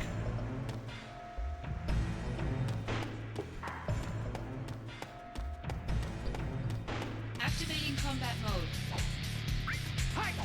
Yeah, I love weird games. Uninteresting games. B-tier games. Like, you want to talk about, like, actually weird games rather than just unconventional games or games that we didn't get. Or anything like that. The B-tier games. Power surge. The games that don't have, like, the AAA budget, but were, like, absolutely down to do something a little more interesting. Yeah, I'm on fire now. That maybe failed, like, maybe didn't do super well financially or critically. Conflict resolved. It's like, if you remember, Activating like, combat mode. a couple of years back when we played Michigan Report from Hell, and it was such a weird game. And it's like, I don't even remember why we didn't finish that game. Conflict resolved. That was such a weird game. That game deserved to be finished. Activating combat mode.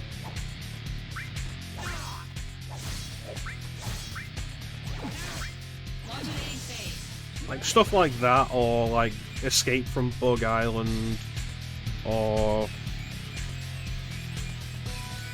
Power surge. any number of things.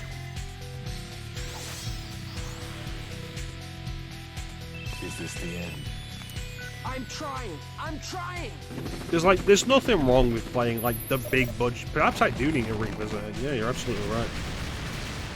Like, there's nothing wrong with the big budget AAA stuff. Conflict And resolved. like, we play plenty of that, like Final Fantasy. And I'm always, especially recently, I've been like, I want to play more Final Fantasy, but we should probably, like, play some other stuff.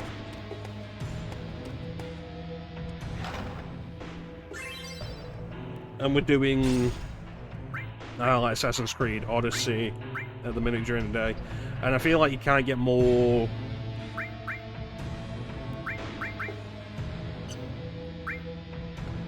you can't really get more mainstream big budget these days than, like, Assassin's Creed. Activating combat mode. And, like, it has its appeal, and they're there because, like, they're good. They work, they sell because they're generally good. For all the complaints we can level at something like Call of Duty, it sells because it's good. On a base level, it's a functional, competent game that has something to it. But, like, some of the weirdest stuff that, like, maybe isn't good, or it has something that makes it less fun to play than Activating other stuff. combat mode. Bring it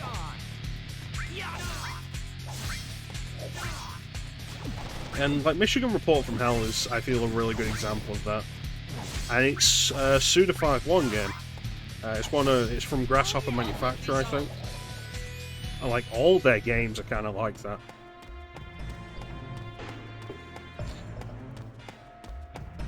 Activating combat mode. Weird, maybe kind of janky, but, like, interesting and worth experiencing in some way.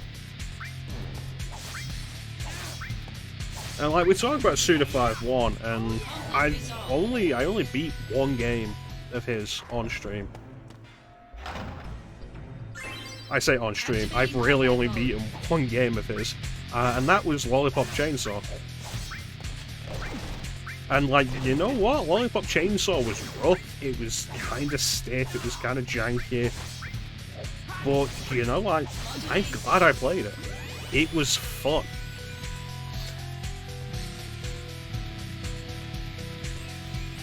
The problem with that idea, Bane, is, like, keep that to a month.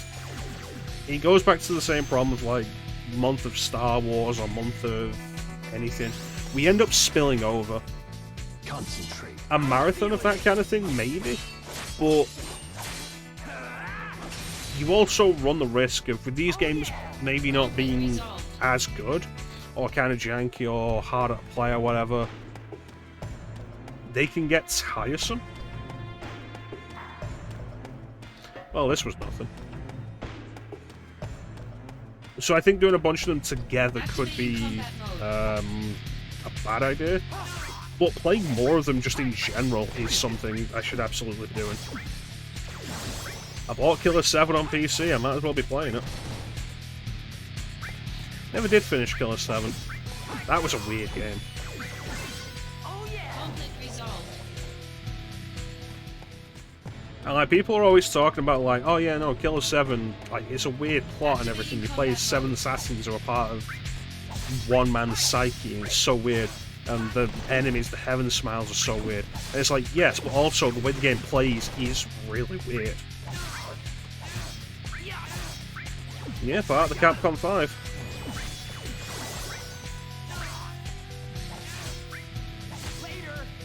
Yeah, I suppose in that respect, like, PNO3 is absolutely a game I should play all the way through on stream. Activating combat mode.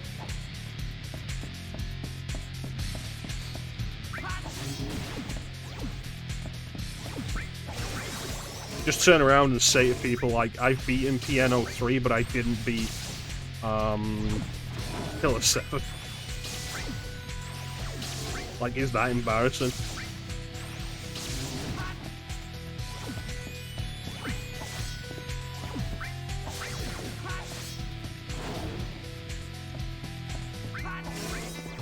Modulating phase.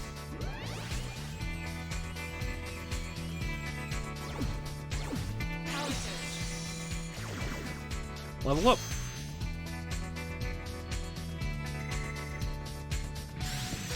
But yeah, showing off all the Capcom 5 would be kind of neat. Everybody knows Resident Evil 4.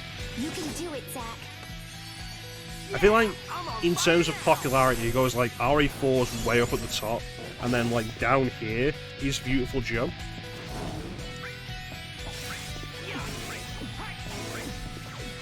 Like, way up at the top is RE4, and then like say down here is Beautiful Joe, then down here is Killer 7. Like, there's a big discrepancy between how popular and well liked any of them are. Because like RE4, of course, Resident Evil is a super big series, and RE4 is one of the biggest and best of the series.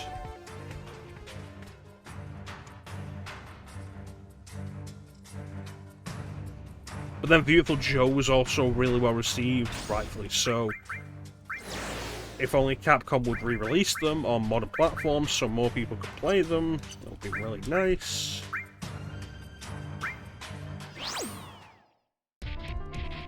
Killer 7 is RE4 weapon, they don't... Activating combat mode. Oh shit, Ephraim. They don't know it's a reference to the game Killer 7.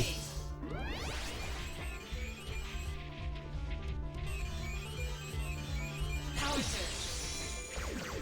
Oh, another level up.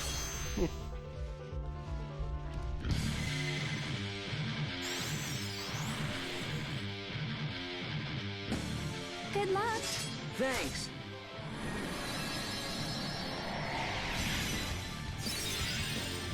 I have had that idea for a long time of like the history of stylish action. And like going through everything I would consider on that list, and beginning with like Devil May Cry, and like Beautiful Joe is absolutely in there, as is Beautiful Joe 2. If I could work out a way to play it reasonably through emulation, Beautiful Joe Double Trouble would be on there.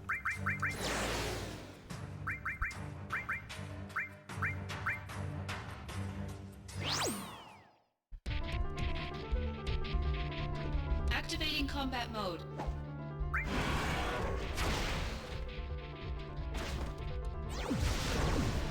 I like this, that this is,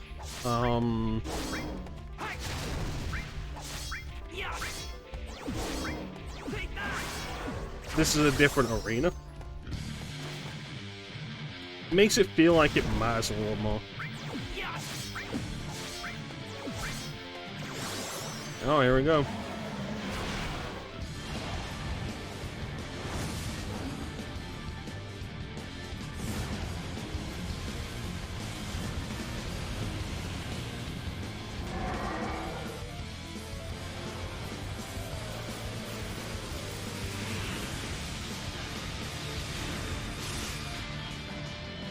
Having these big FMVs for Summon's trademark attacks, like their actual classic attacks, I think really helps sell them. I think it's really cool.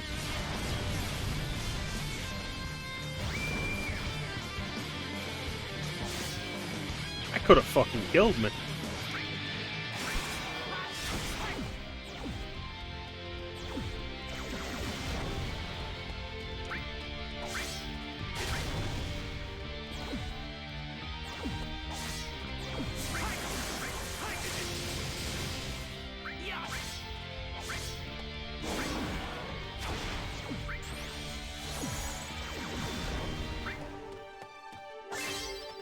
Conflict resolved. But yeah, like, it would, the history of stylish action would absolutely be like worth going through, and there'd be so many games on there that would be super interesting to play. A bunch of them I've never actually played before. Like, I would love to include something like Mad World in there. And I was always kind of interested in Mad World, but I never actually played it.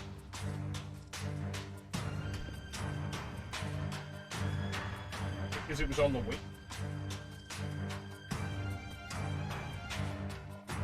And like, maybe the sequel to Mad World, Anarchy Reigns.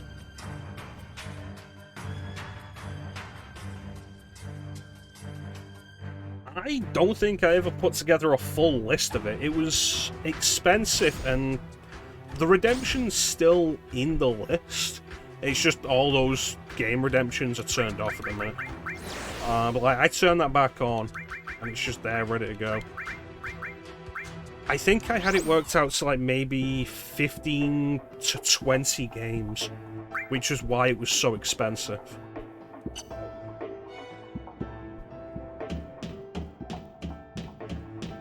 Activating combat mode.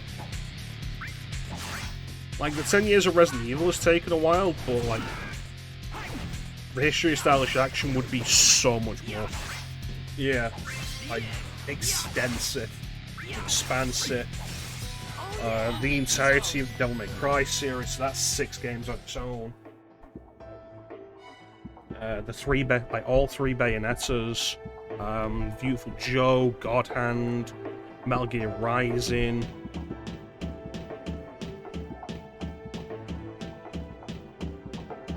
Activating combat mode. Like, it's significant amount. Modulating phase. Power surge.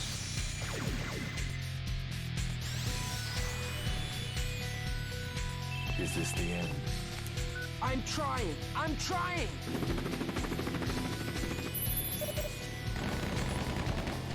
It would be my most ambitious point redemption to date. Conflict resolved. By like a long stretch. Astral Chain would be in there, and like, Astral Chain is not a short game. Activating combat mode. Bring it on! It would end up being like my equivalent of Teek's Franchise Friday, where Teek's trying to get through all the Sonic games he's put on his list in the space of a year. I'd be like, okay, let's try and do all of these in a year.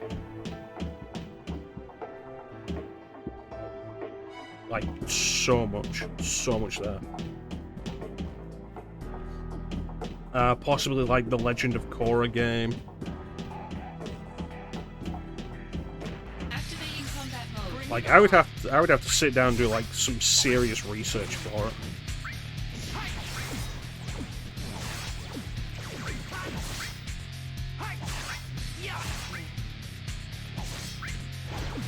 And decide everything that's going to be on there. Yeah.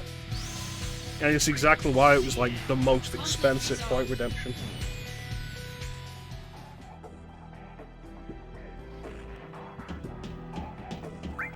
But give me a second, I can check it real quick. What it was.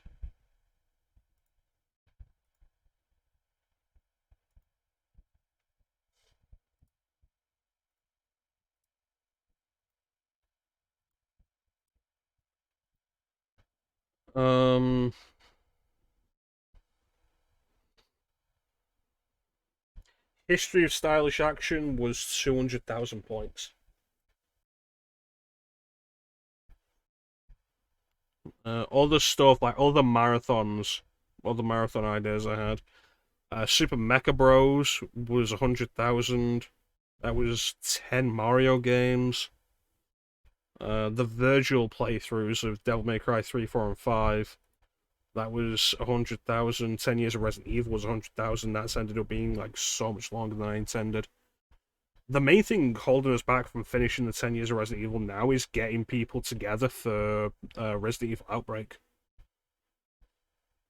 The name's Chrono Mecha-Chrono. That'd be like all the 3D James Bond games, or like at least up to From Russia with Love. That was 100,000. Mecha the Chrono in Sonic the Marathon 2 would be 150,000. I don't think I had a proper list of how many Sonic games that'd be. Like Heroes, probably Shadow, 06, Unleashed, Colors, Generations, Lost World, Forces. That's where those 3D would end.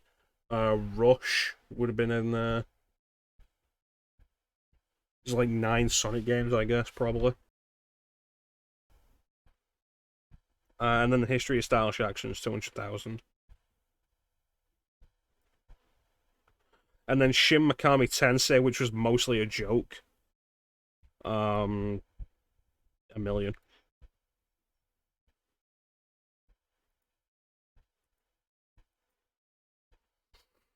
Yeah, like, considering how many RE games were released in the first 10 years, 100,000 was actually pretty good.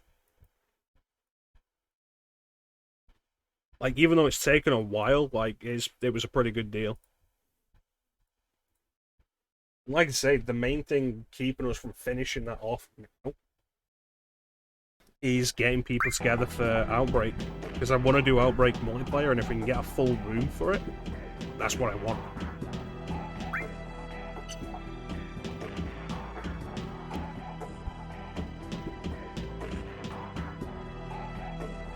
Activating combat mode. Like, we get through Outbreak and Outbreak Battle 2, and then RE4 and Deadly Silence are all down to me, and I can knock those out. Like, ideally, 4 weeks. Say I'm only doing them once a week, 4 weeks.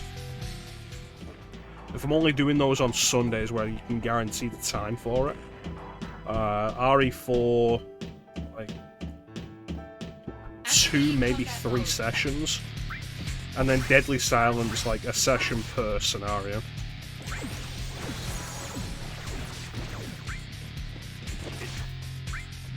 It's like, once Outbreak's done, we can wrap them up so fast.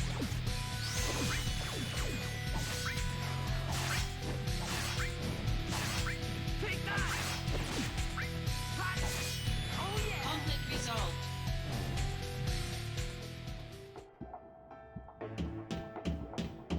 But yeah, the History of Stylish Action, like, absolutely my craziest idea to date. Activating combat mode. I also have the Richter Redemption there, which is the Richter do a Richter playthrough of Symphony of the Night. Which I've only done like twice in my life.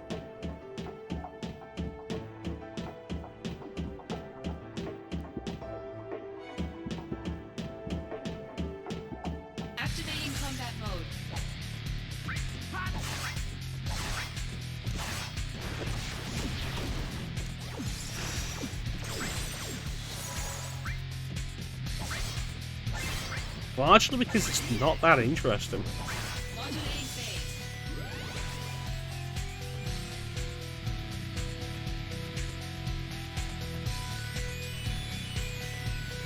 Power surge. Like, you get to the end,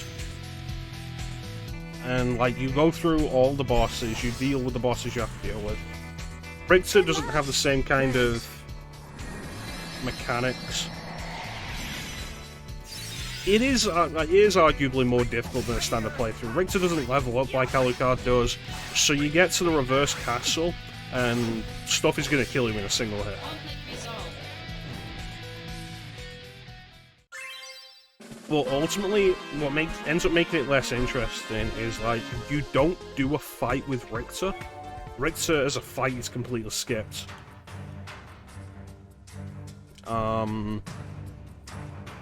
And there's no final Dracula fight. You fight Shaft and then the mission ends. The playthrough ends.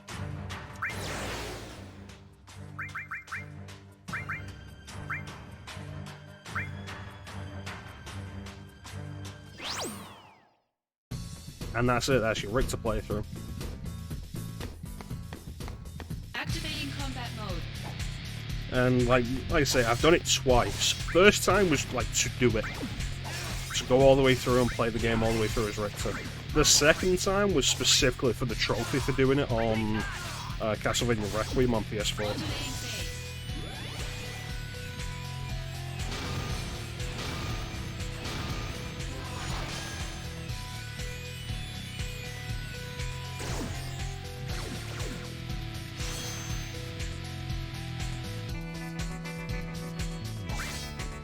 Got him.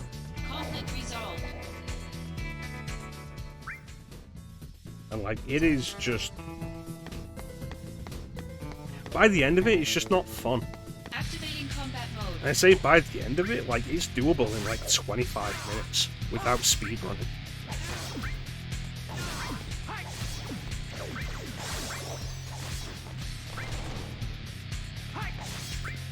Got him. Conflict resolved. The series would get better with those alternate character modes as they went on.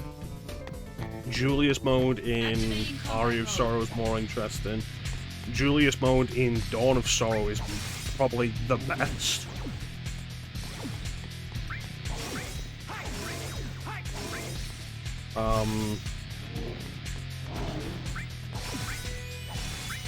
Like, Julius mode in Dawn of Sorrow is good enough that I'd be down to just do a stream of that at some point.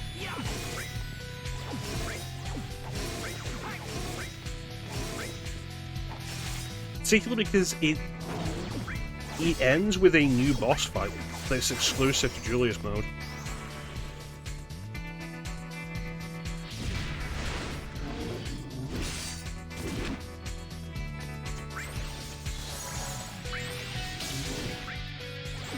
Modulating phase.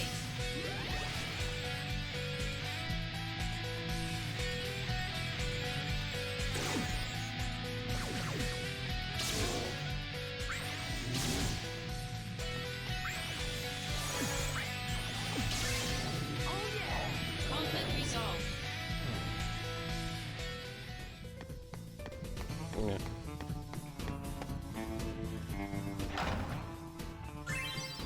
There's Julius mode in Aria of Sorrow, Activating but it combat doesn't mode. have a final boss, as far as I'm aware. Probably because the final boss, like the actual true final boss of Aria of Sorrow, is fucking bullshit. People are generally like, but Menace in Dawn of Sorrow is worse. And it's like, yeah, neither of them are good, but I think Chaos in Aria is worse. Yeah, how you doing, Nelson? Activating combat mode.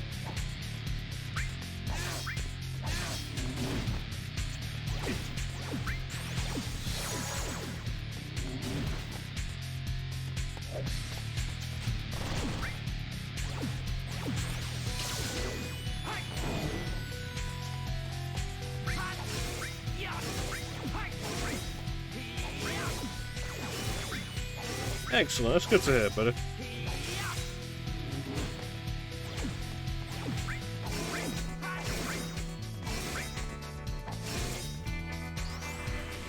I hope this doesn't kill me.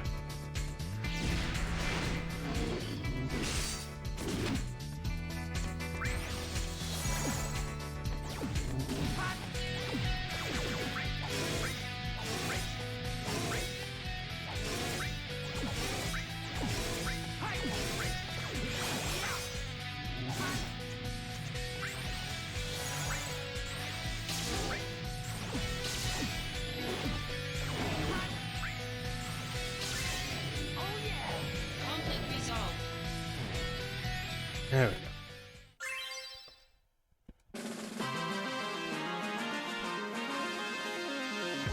I don't get this thing with salted caramel. It feels like it just turned up one day and now it's everywhere.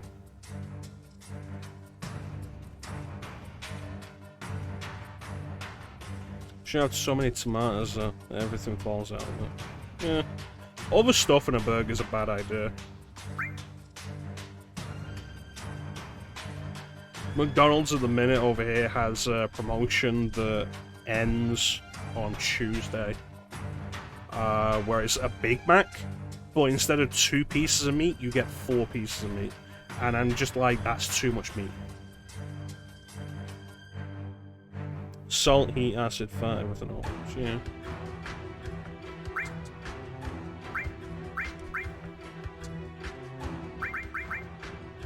MP plus 60%, that's good.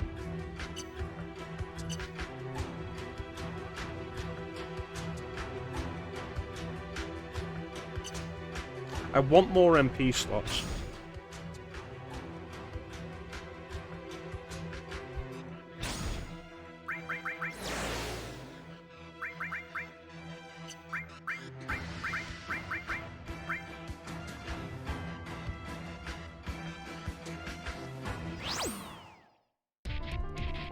Alright, here we go, Bahamut Gold. Activating combat mode.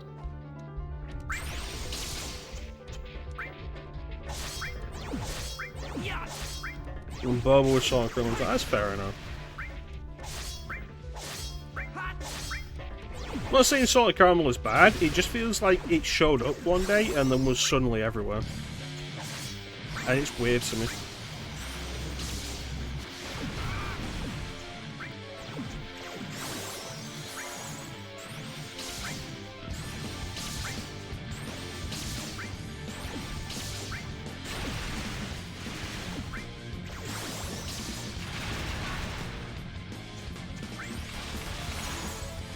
One salted caramel latte. I'm not a coffee person. I do not like the taste of coffee.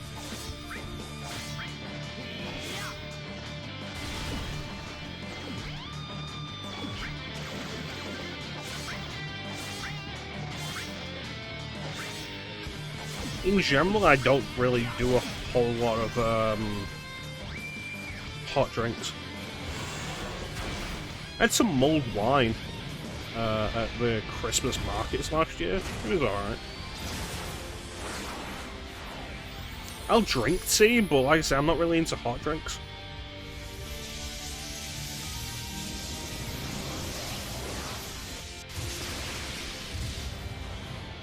Like, I've had some nice tea, like some really nice flavoured tea, but I'm just not really into hot drinks.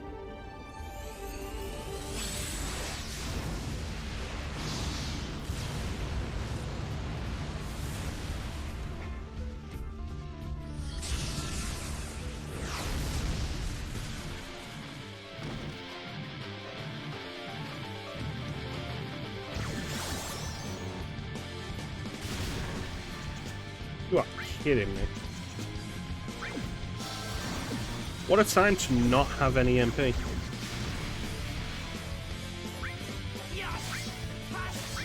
Should be a chrono fest.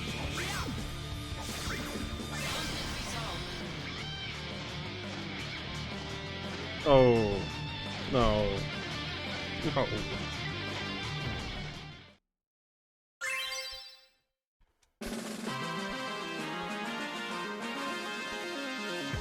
Can I get something good out of Drain?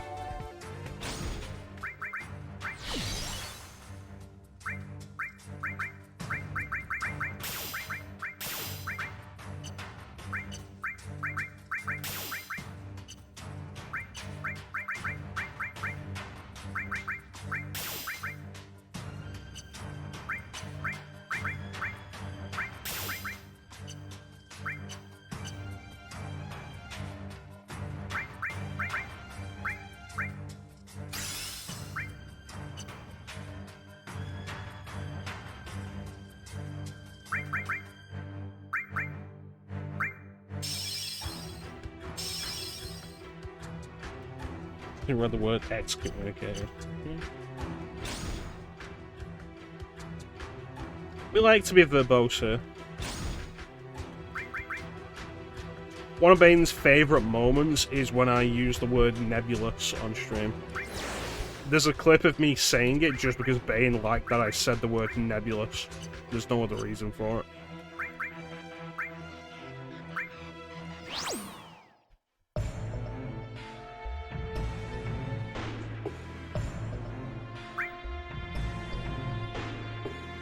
Alright, straight line again.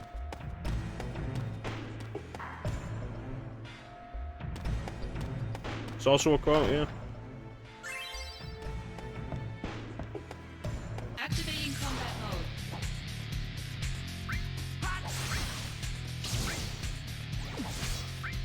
Why am I so low on AP? I don't currently have any abilities that use AP. One of the early ones, yeah. Activating combat mode. It was a specific criticism I had of Dark Souls 2. I was thinking this morning about like maybe starting Dark Souls 3 soon. Activating combat mode. I'd probably regret it. But the intention is to do it sooner or later. Conflict resolved.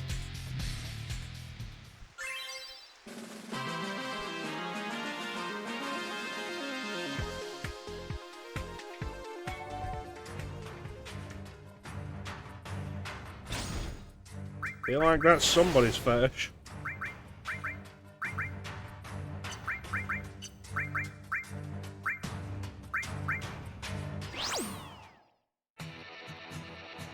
I think I had like 4 hours in Dark Souls 3.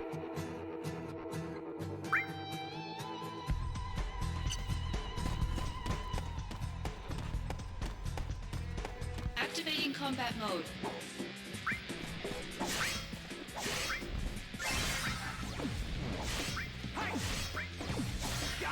Still undecided on whether or not I want to try and do Bloodborne before Dark Souls 3.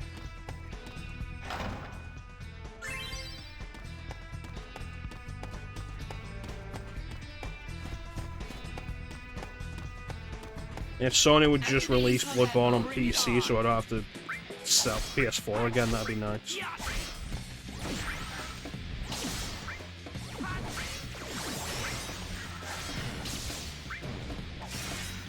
Conflict resolved.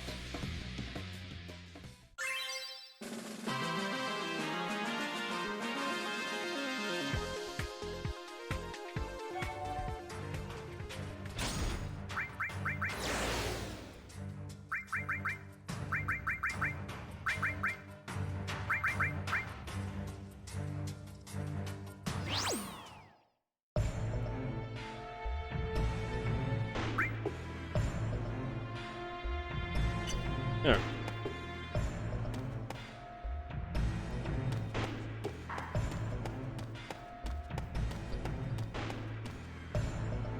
I can understand that. Activating combat mode.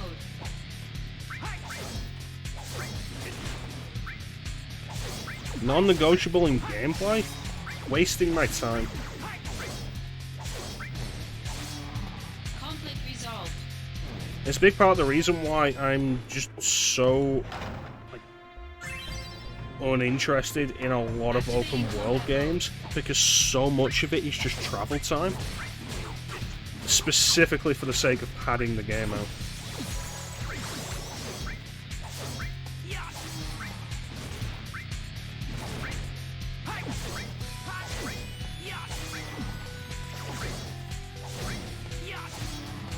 Conflict resolved. Something that's definitely specific to modern games, though, is bad checkpointing. Activating combat mode. It's not so much about the immersion. Like, travel time isn't necessarily going to get me immersed in a game if I have to walk across a map or drive across a map. That doesn't get me immersed. If you can make your method of travel in an open world game more interesting than that in some way, sure. It's a big part of the reason why I've always been down for Spider-Man open world games, because web swinging is just intrinsically more interesting and requires more input from the player.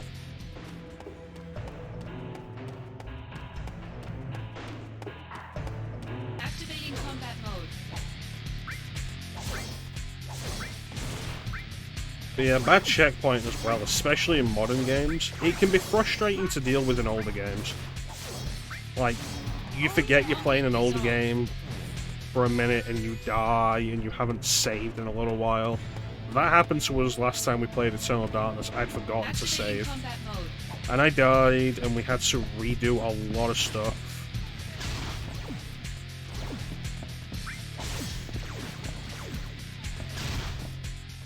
But it's an old game, you have to just accept that kind of thing. When it's done in a more modern game, that is absolutely not something I want to put up with, and is a big part of the reason why I stopped playing Alien Isolation.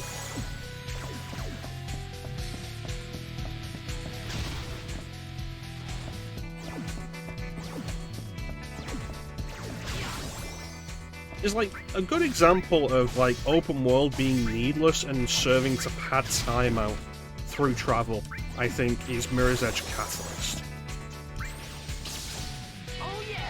Conflict resolved.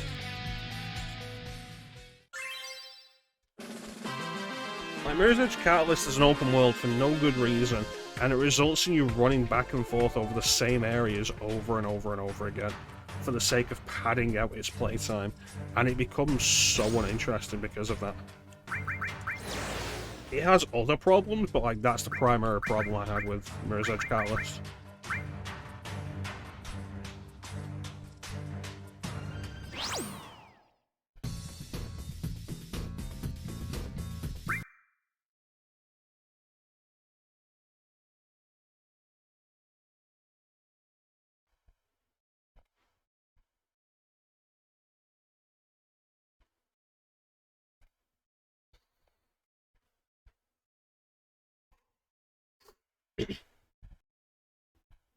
I think it can depend on how the game itself does it.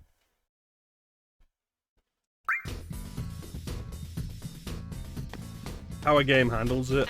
But so many games these days are open world for the sake of adding the timeout, because the easiest way to make the hour counter go up is to make players waste their time having to travel. And like, there are exceptions to like how I feel about open worlds. Just Cause is always an exception.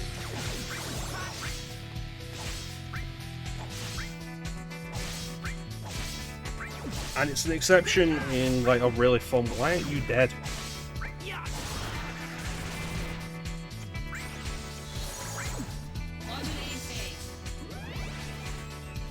It's an exception in a fun way, because Just Cause is kind of renowned for having really huge open worlds. It's a big part of the point of the development that the open worlds in Just Cause are huge. Like Just Cause 1 came out and it's had a bigger world than anything else. Just Cause 2, I think, had a bigger world than anything else at the time.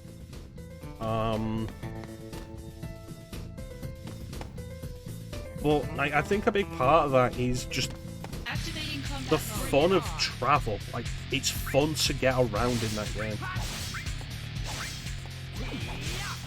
Because you can just drive a car, or you can ride a bike or whatever, but you also have the thing of like, you can use your grapple hook to build up some speed and then pull your parachute out and glide across areas. And then Just Cause 3 added the wingsuit, which made that more fun to deal with.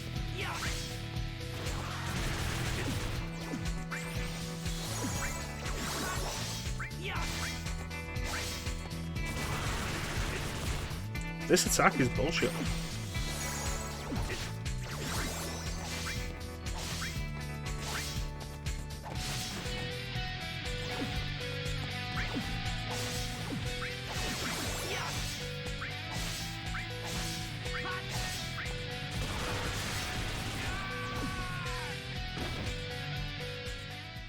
Yeah, there are fights where there are fights that would last 10 seconds, but modulating phase will come up 3 times. Then there are fights where I could really do with it and it just doesn't happen.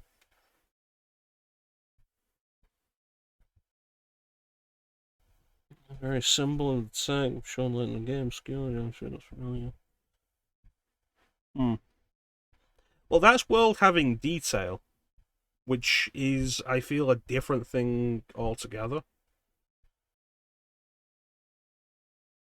A detailed world isn't a bad thing, but a detailed world I don't think can save a game from tedium of traffic. Particularly because sooner or later, as that travel time builds up, the detailed world is going to become less and less interesting as you keep traveling through it.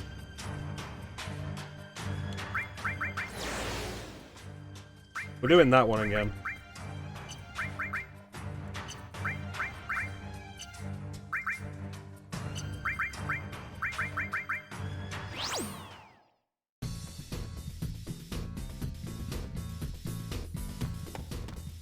Activating combat mode. Bring it on!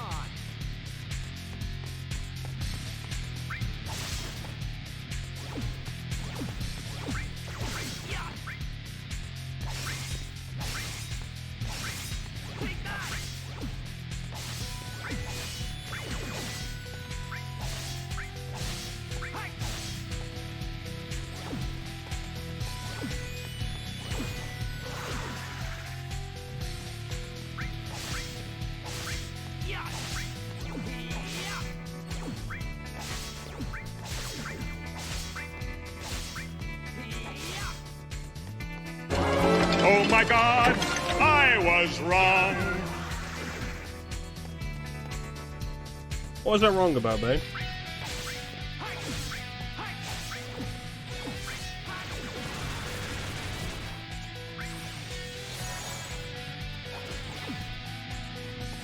But yeah, like, just...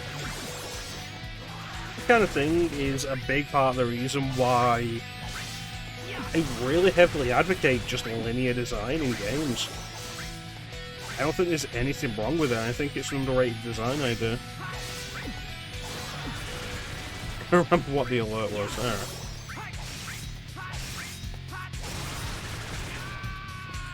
Fuck this.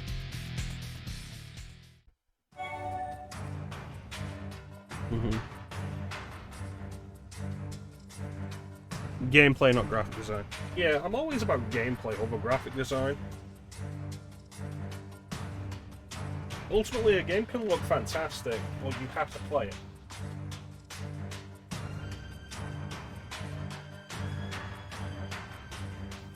And, like, a game can look like nothing and still be great.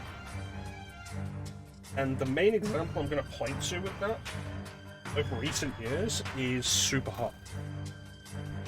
Which, if you haven't played it, is worth playing. Absolutely worth playing, it's a lot of fun. But the entire art style of that is very, like, abstract and low poly. But it's all about that gameplay. I probably should go back and finish Super Hot 2.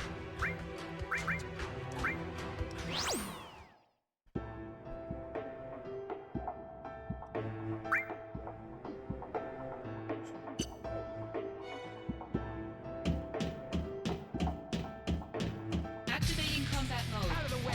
But Super Hot was fun.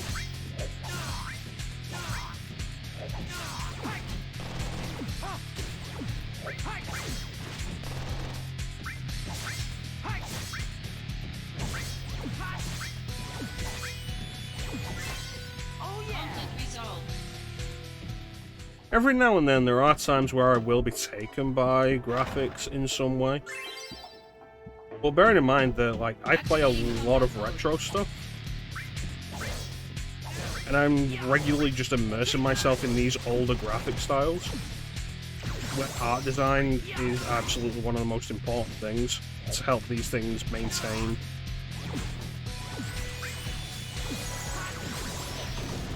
their value.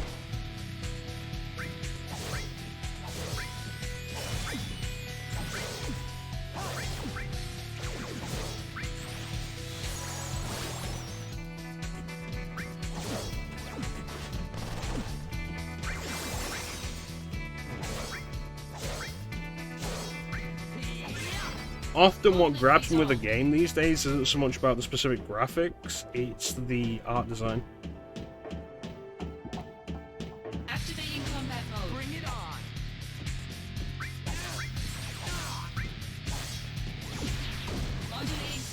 feel like it's kind of a shame the two most common art design styles we have in gaming generally these days are anime and photorealistic. The power of soldier. All right, here comes the big one. Not because either of those is bad, but because I'd like it if we had more variety. Variety is the spice of life.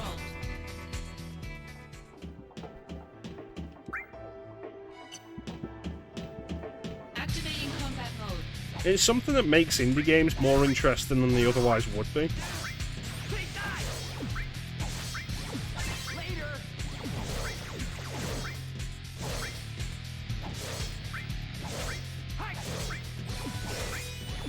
They're more likely to experiment with different aesthetics and art designs. Take that. Oh yeah. Conflict resolved.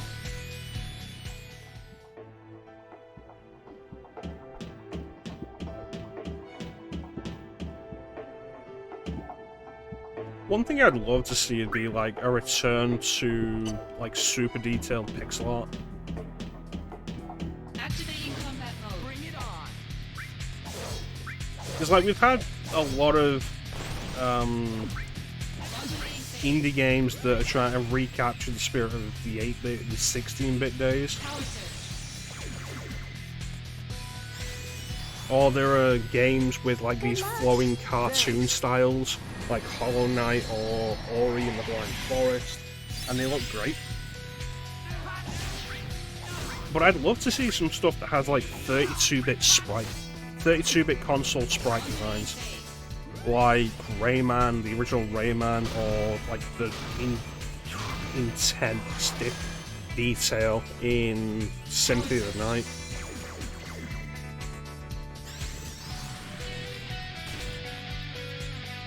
Good luck. Thanks. Is like I'm thinking of Bloodstained specifically, and Bloodstained had its own aesthetic that Conflict resolved. it felt like Ayami Kojima artwork made 3D. More so than something like Castlevania Lament of Innocence. Activating combat mode. And like that game looked great, especially for a 2.5D Metroidvania game. Like that game had an aesthetic and really went all in with that, and it was fantastic in its visual design. Modulating phase. But there's always the wonder of like, what if they went all in with the detailed pixel design of like Symphony of the Night again? Oh yeah. Conflict resolved.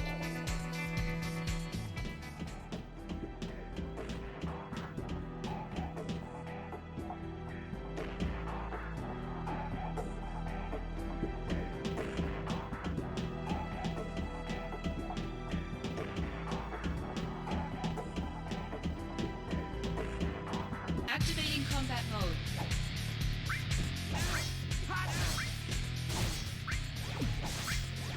Got him. Take that. Yeah. Modulating phase. Yeah, I suppose like getting back to the basis of the question, though, Nelson. The thing a lot of modern games do that I don't appreciate is like wasting my time. Concentrate. I'm feeling it. See if there's more detail. There's the interesting thought, like if you've ever heard of the Uncanny Valley, Oh yeah. the idea is like the closer something becomes to essentially being photorealistic, looking like real people, the more wrong it feels to our eyes, as opposed to something more stylistic that is deliberately not realistic. I feel like we're gonna hit that point more and more. Yeah. Activating combat mode. But even beyond that, there's also the general concern to have.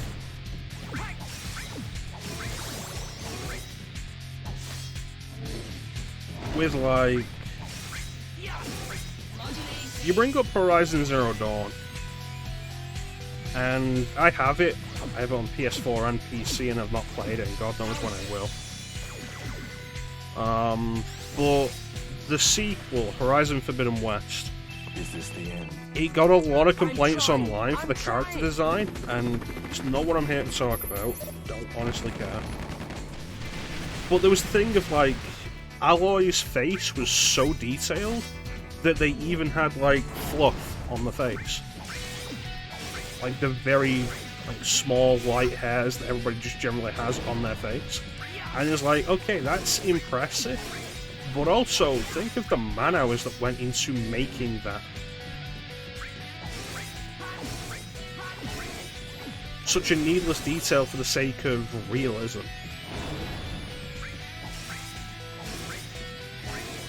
And I think stuff like that is also why development costs are ballooning higher and higher.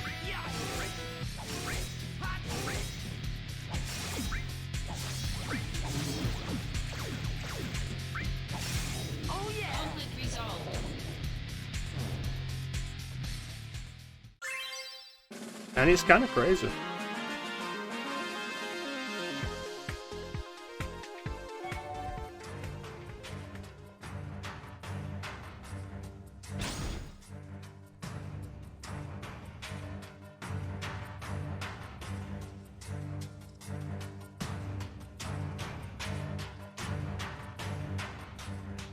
I suppose at that point you're arguing what you consider as detail.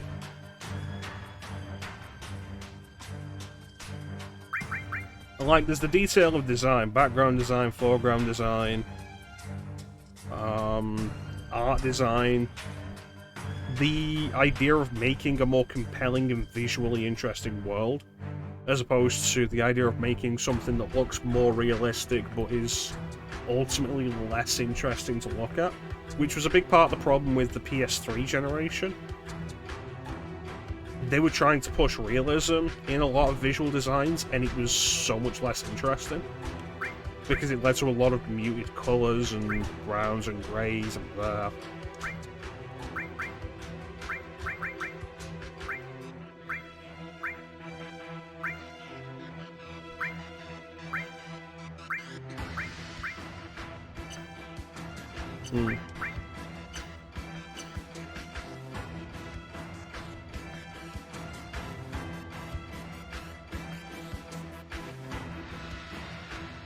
So far, I've been a giant failure. I think, like, the ultimate goal of what we want from video games is eventually going to be Sword Art Online. It's what we actually want from these things.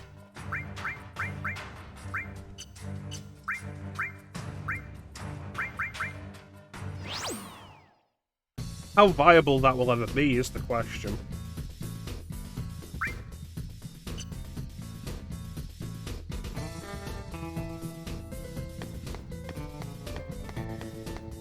Activating combat mode. Oh, bomb.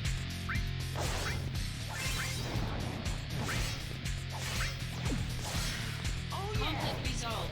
No, for like proper immersion, you're going to be talking VR, and Activating combat mode. if the end goal is like complete immersion, eventually you're gonna look into stuff like intercepting brain signals Conflict resolved. and feeding the brain false information to replicate touch, sight, sound, taste, smell, movement, Activating that combat kind of thing.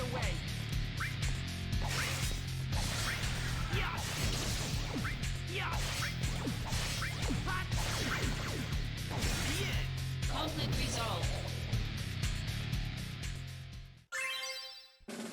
Sure.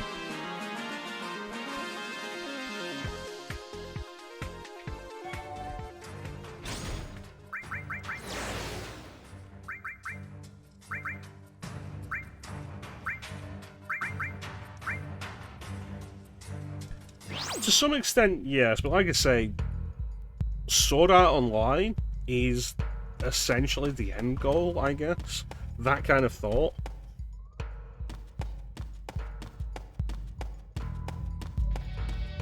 It's like with Sword Art Online, the idea is like, it's a helmet. You put it on, and then Activating that combat is your mode. VR, and it's complete VR, total immersion.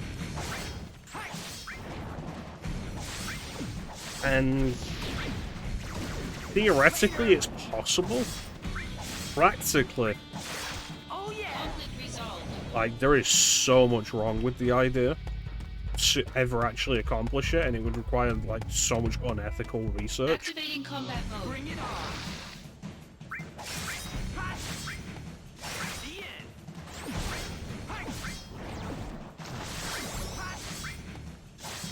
And then there's cost. The end! Conflict resolved.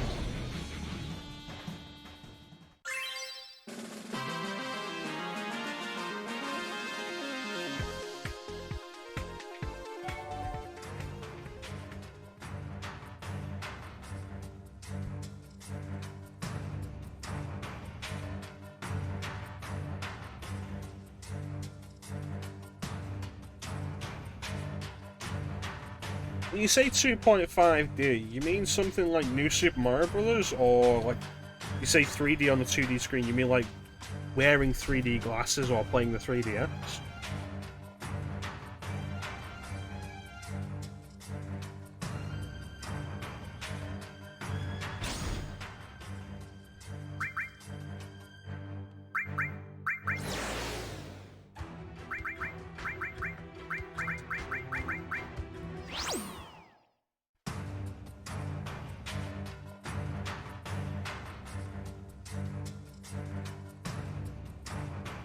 Been doing this for almost 3 hours, and there are still so many more.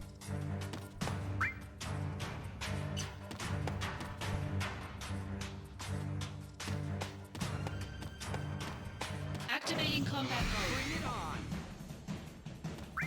The end!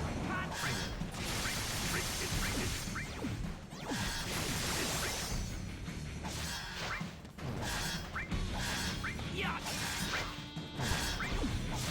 Oh yeah! Conflict resolved. They make an annoying noise.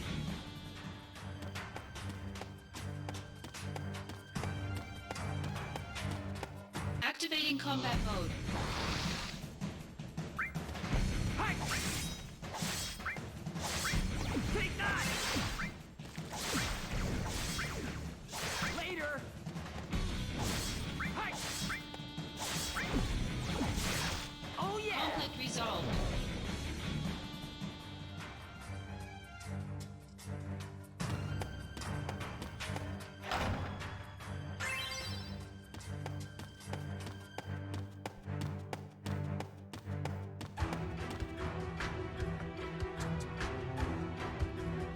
This feels like a bad idea.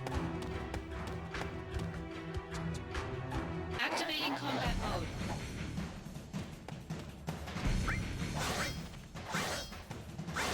Modulating phase. Power surge.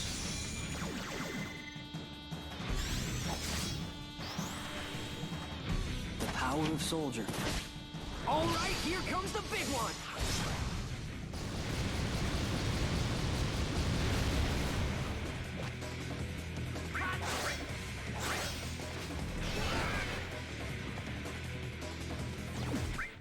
Modulating phase.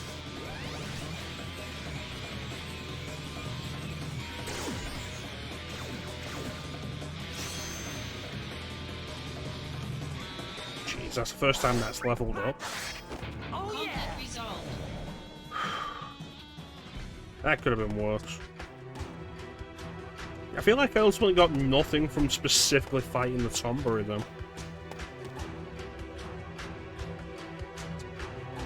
Well, 3D to produce realism.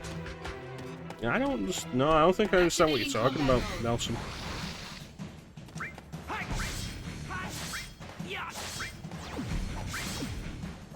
Plus the thread you can't find. That's always the way, isn't it? Later!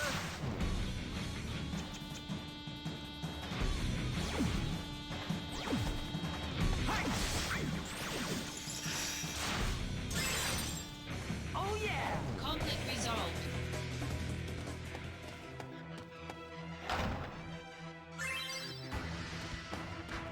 Activating combat mode. Out of the way! That's a lot of dudes.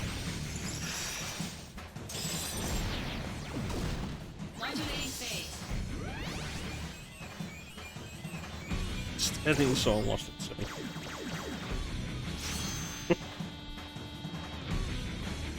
Honestly, I'm down to discuss it. I just honestly don't know what it is that you're talking about.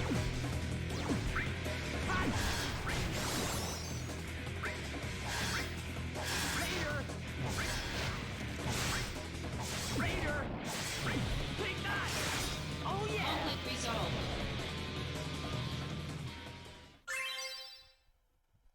Lunar Harp. If one of these to Sid, it might not have needed the rocket to go to space. That's a Final Fantasy IV joke.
No, I still don't get it. Activating combat mode. Out of the way. More 3D?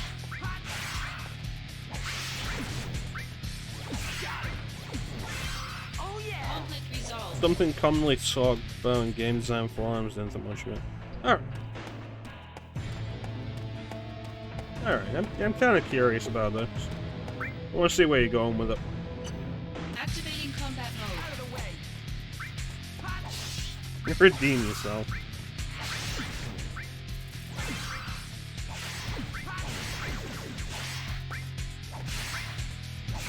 Oh yeah. Conflict resolved.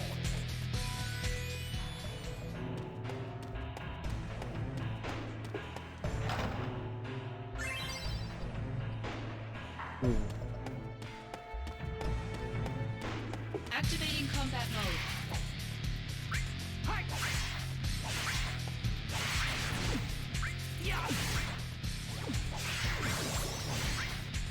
So tired of these missions.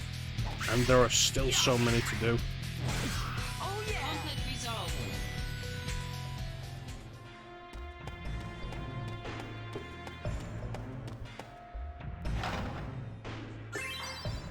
Mithril. Activating combat mode. Later. Modulating phase.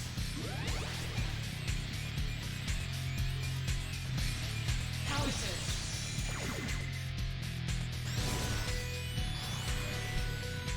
Concentrate. I'm feeling it.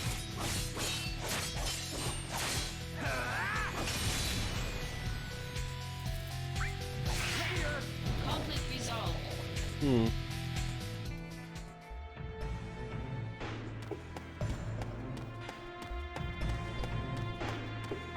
Activating combat mode. Great. Yeah. Yeah. Oh yeah. Conflict resolved.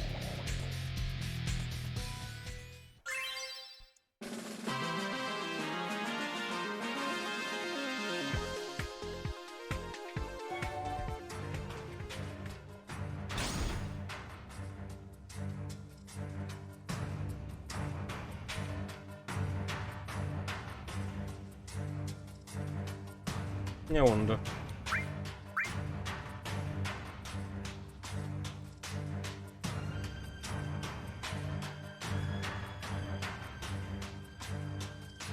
Sometimes I feel like I should, like, give Alien Isolation another try.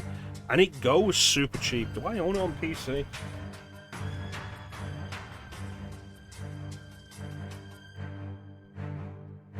do not own it on PC. But like, it goes super cheap. I can buy the collection. When it goes on sale, it's usually like £4 or £5 for all of it. And like, I debate it, and then I remember like, it just wasn't fun.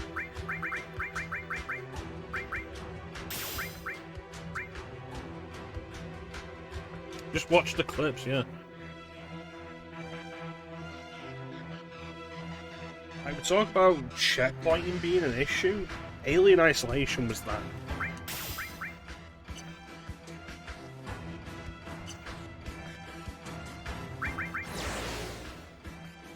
The fact that the only checkpoints are save points, and that saving takes so long, and the alien can kill you while you're saving before the game actually saves. And it's like, hey, here's an idea, fuck off. How about I don't play this game?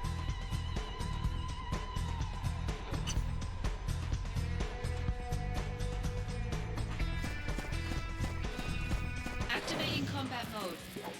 It was. The frustration was real.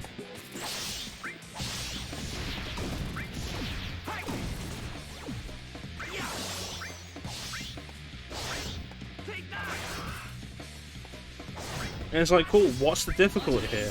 The difficulty is that you have made it so that at any point, through no fault of the player, they can lose significant progress.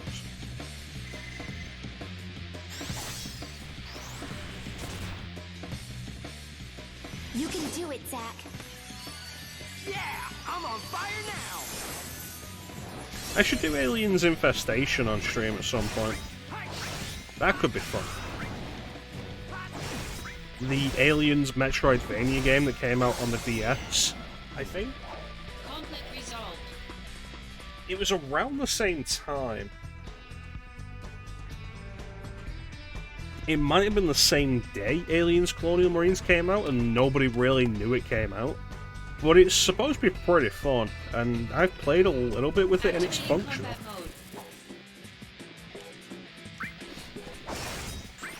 mode. Display for lower display lag now. Display lag isn't something that bothers me all that much. It depends on the game, the format, the system we're doing. I've had issues with lag in the past.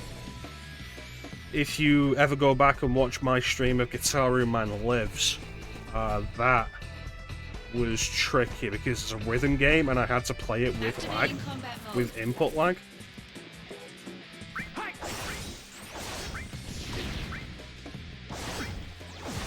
But going back to a CRT for lower display lag now,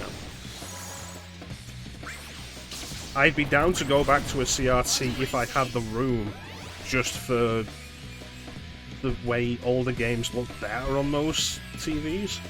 Power surge. Like, I would love to just get a CRT, hook my PS2 up to it, and then never have to worry about my PS2 games looking ugly on my display again. Like, that'd be great. They're made for those TVs. Conflict resolved. But for lag now, at this point, we're pretty much used to it. Games are built with it in Activating mind. combat mode. Like, it's not a huge deal to me. And I don't play a whole lot of games where it would be a huge deal to me. Modulating phase. Like, I don't spend a lot of time on fighting games anymore. I don't do a lot of multiplayer stuff. Like, I definitely don't do multiplayer shooters. So, like, input lag generally isn't an issue for me, really. Like, display lag.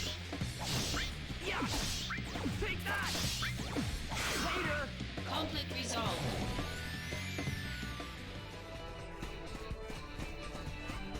Activating combat mode. There's probably too many bugs here.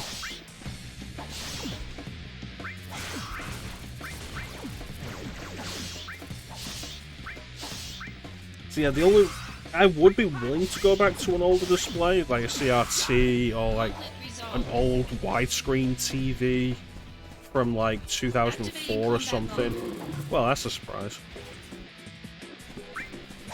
But it would be entirely just for the way old systems look on them. Because they do look better with those displays. Hook up my N64 and play like Ocarina of Time in the way that I did when I was a kid. And it would look really nice. That'd be great.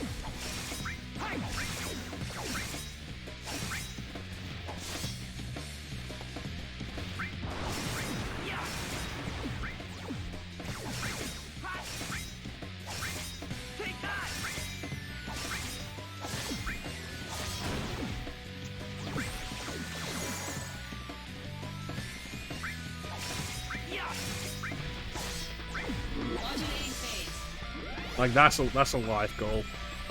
Just have the room to stick a CRT somewhere.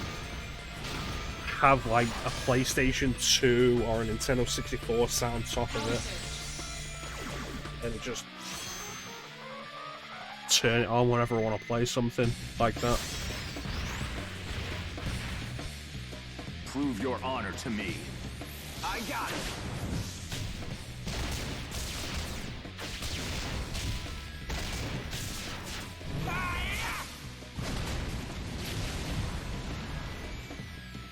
Oh yeah!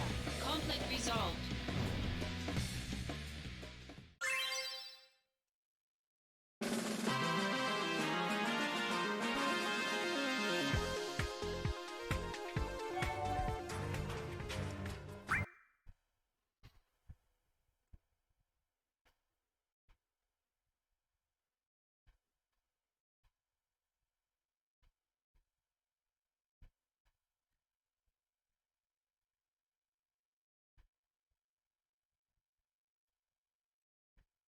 Hmm.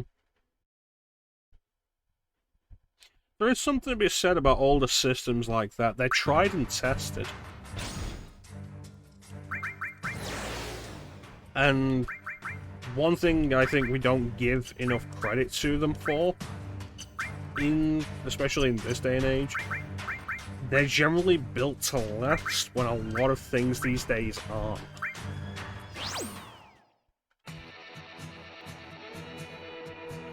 Like, my Nintendo 64 has lasted me longer than some of my systems that came out 10 years later.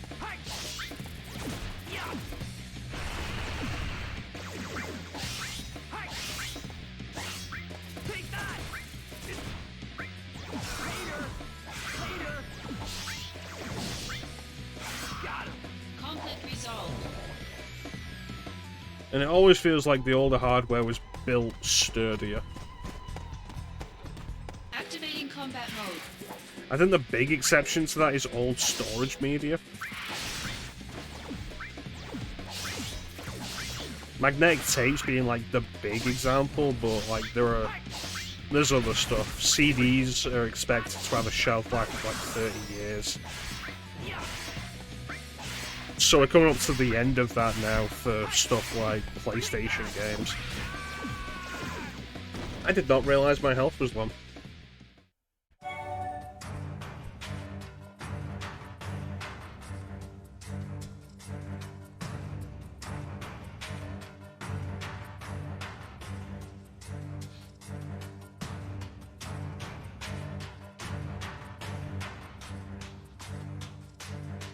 Handheld rectangular screen.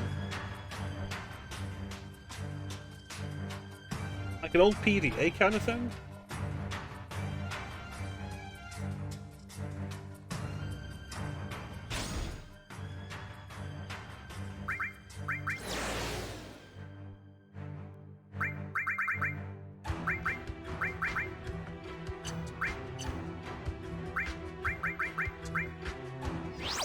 Like an iPad.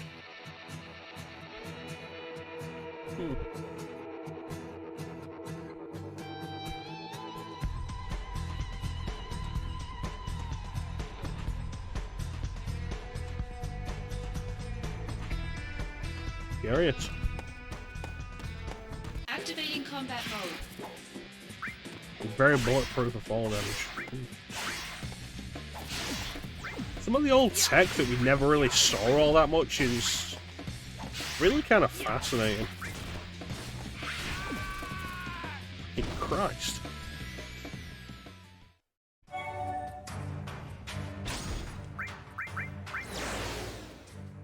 Like in my last job, there was a point where I ended up dealing with mini discs for a little while, and mini disc players, and they were kind of fascinating.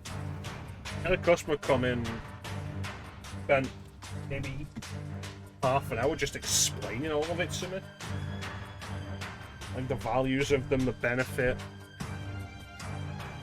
and it was genuinely interesting stuff.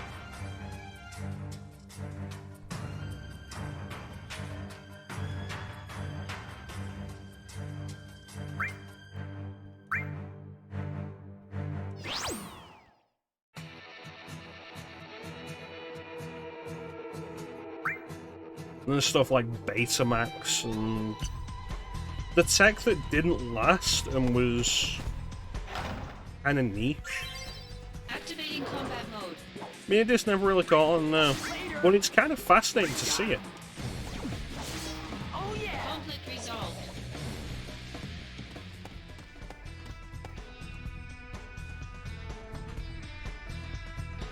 Pretty much. Everything has to do everything these days. Activating combat mode. Let's be fair, Bane, the UMD never deserved to catch on. Oh yeah. Conflict resolved.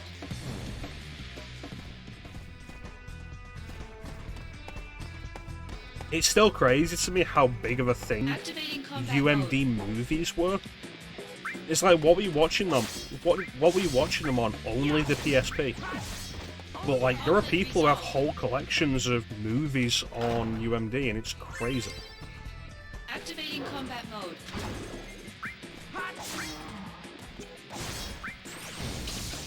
Oh yeah. Conflict resolved.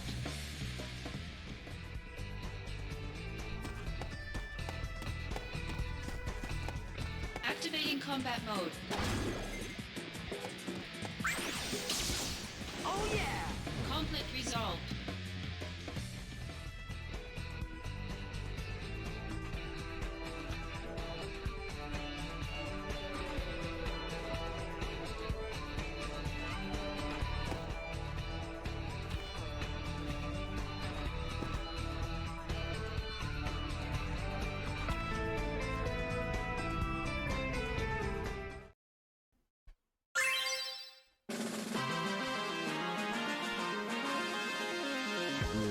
But yeah, the tech that never really caught on is kind of interesting. The alternatives to the tech that did catch on.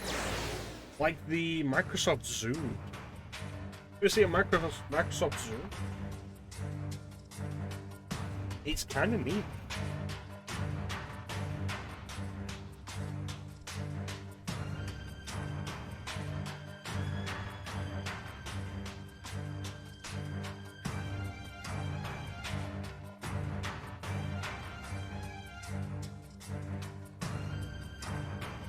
Laser discs. Oof.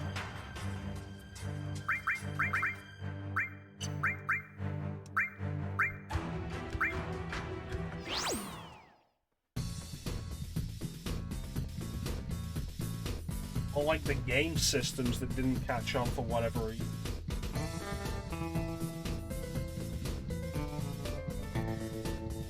Like the biggest one, the one that I actually own, is Dreamcast. Activating combat mode. Which isn't obscure. Like, I'm not gonna turn around and say the Dreamcast is super obscure. But like, it didn't catch on. Dreamcast didn't catch on, and it's such a neat system. Activating combat mode. But then there's stuff like the 3DO. Conflict resolved. More possessive and valuable, it felt, yeah. Activating combat mode. How much is something worth? However much people are willing to pay for it. Conflict resolved.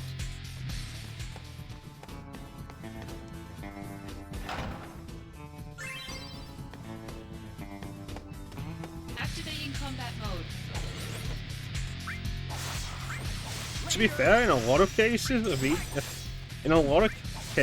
convenience and affordability are comfort. Conflict resolved.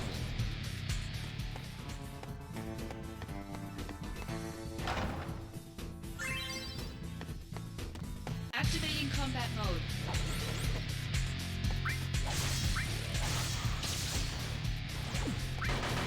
Modulating phase.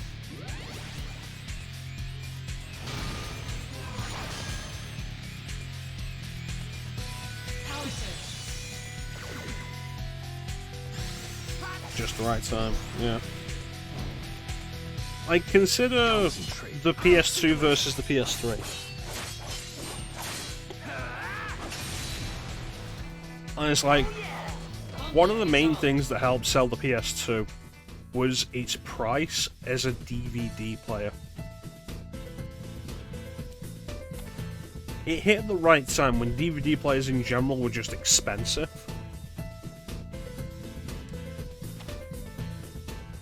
But DVDs were an established format. Yeah, it was a lot of people's first DVD players. It was the first DVD player we had in my house. So when my dad got his PS2, that was the DVD player we had. Compare that with the PS3, where they tried to do the same thing with Blu-ray, and yeah, even at its original launch price, the PS3 was cheaper than Blu-ray players. But Blu-ray was also a much newer format, with less establishment, less movies available for it, and so on and so forth. And so that's a product hitting the market at the wrong time for that kind of thing. Activating combat mode.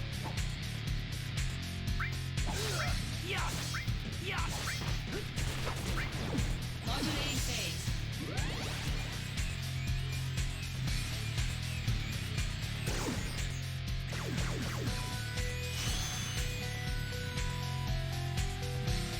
Gotta be some kind of algorithm to this level up. Conflict resolved.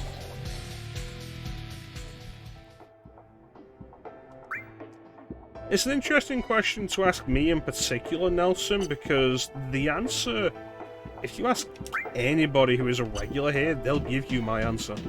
And the answer is no.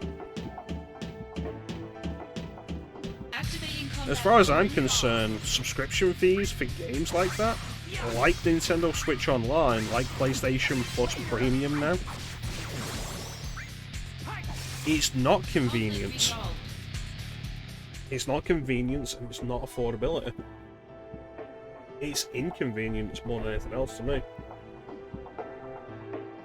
I would rather pay for a game and own it.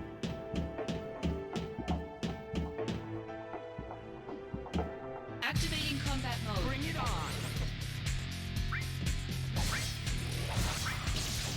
So I don't deal with these subscription services.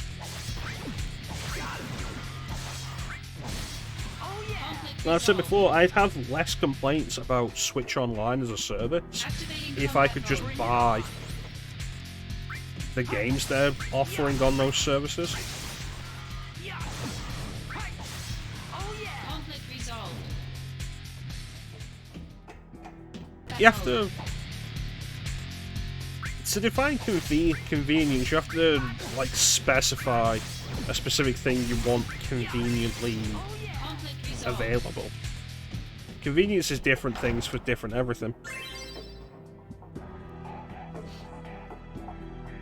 Do I have to log around disc or pay for every game? Yes, that is true. But convenience for me is having access to my games at any point. Activating combat mode. Which, especially in today's digital age, I can have.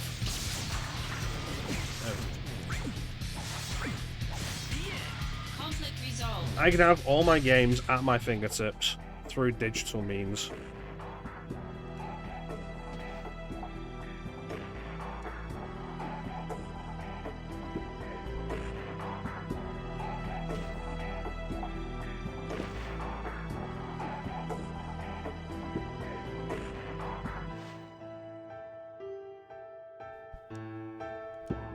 Guy's playing us.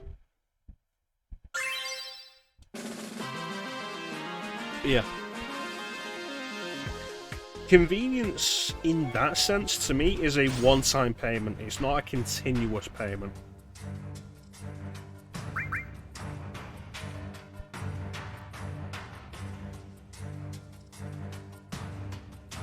Well, that's the thing. Like, the thing you're missing there is like we have the subscription. So we use Nintendo Switch Online as the example. We have that subscription service, and we look at all the Super Nintendo games that are on there.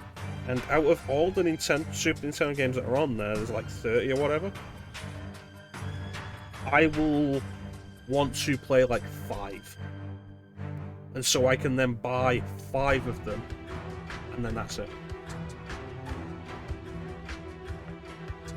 And the subscription service doesn't help me because the other games aren't anything I'm interested in, or they're just shit.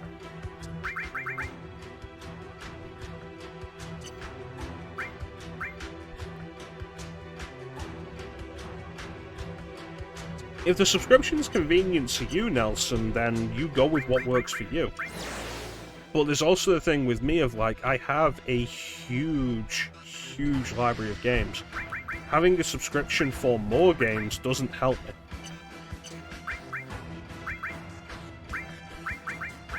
And a lot of that might be an old-fashioned sense of wanting to just own what I have.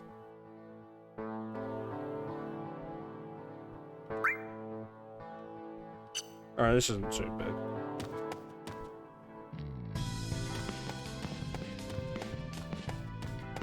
Activating combat mode. Yeah, a lot of this might be about wanting to just own what I have rather than having it tied to a subscription that I have to be paying for.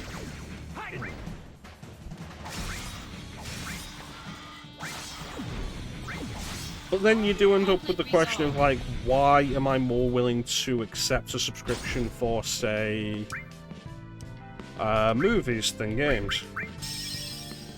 And that's possibly because I'd only watch a movie once, whereas I might want to play a game more.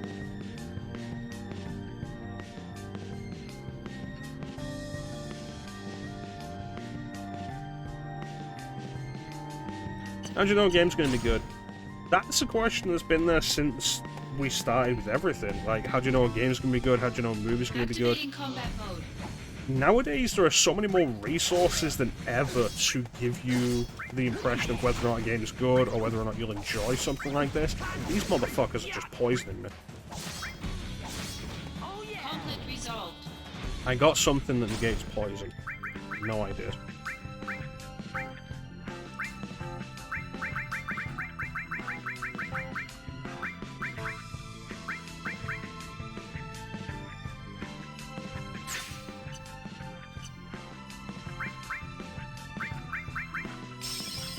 There we go.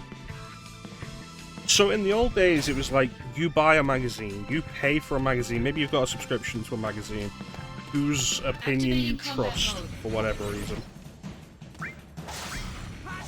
Nowadays, with the internet, we have access to so much more than that. You motherfuckers. Conflict resolved. I take off the silence resistance to put on poison resistance. To stop using poison, start using silence. Activating combat mode.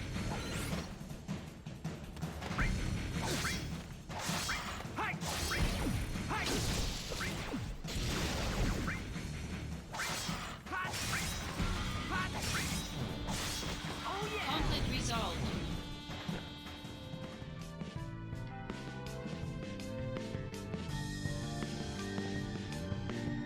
And like 8 hours and it gave up. Yeah, I was still don't like it.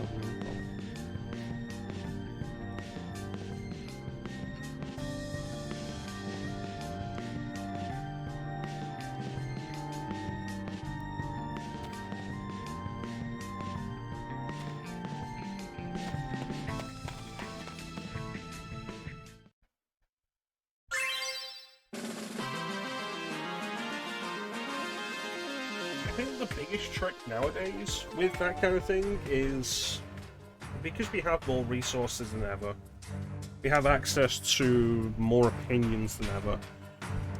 It's like finding somebody whose opinions kind of mesh with yours.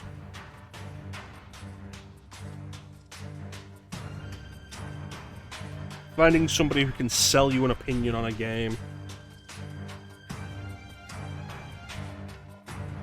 Choosing things in life. Well, that gets to a broader statement that is a lot trickier to answer.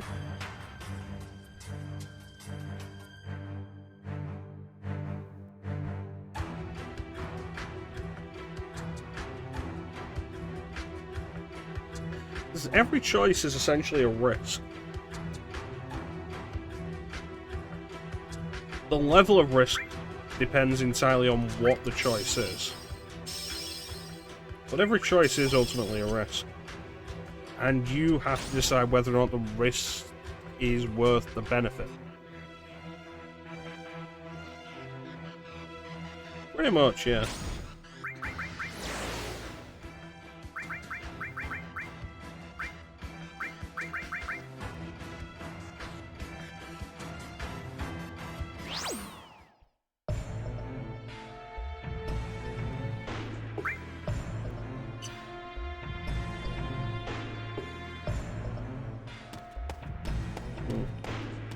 Activating combat mode. But yeah, we have... Why does that look like a Keyblade? But yeah, we have access to more information than ever before. We can be more informed about everything than ever before. And if you're genuinely concerned about anything, the best solution at this point is to look up an answer and try and find an answer that works for you. Not to the point where you're going to reject reality like so many people seem to do these days. Resolved.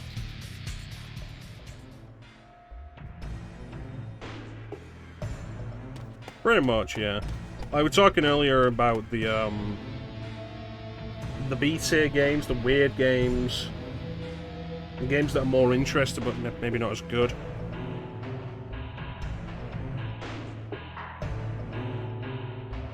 I think you're simplifying things into a specific term with that kind of thing, with subscription, the idea of a subscription plan.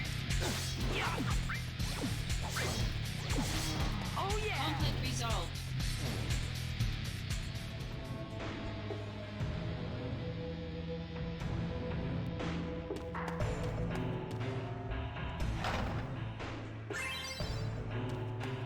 Activating combat mode. Yes.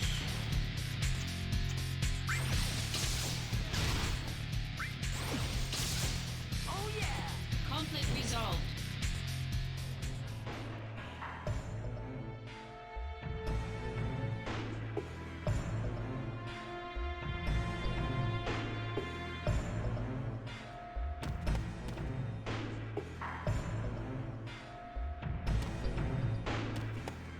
I don't think that's the case.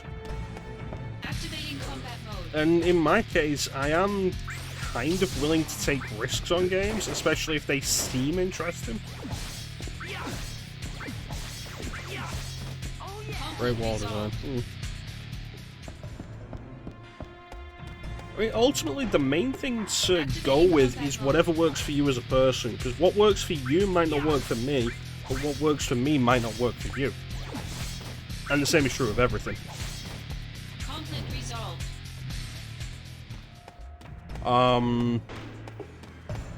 But like, there's an approach I take at work that I think is generally good life advice, of take pieces of what works from other people. You don't have to, like, do everything somebody does, because a lot of what they do may not work for you, but parts of what they do may. And don't be afraid to absorb ideas and strategies and thoughts from other people and then incorporate them into your being, your aspects.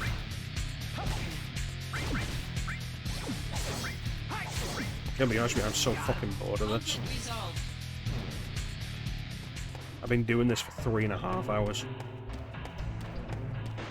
Activating And the combat game mode. says I'm like 20% done.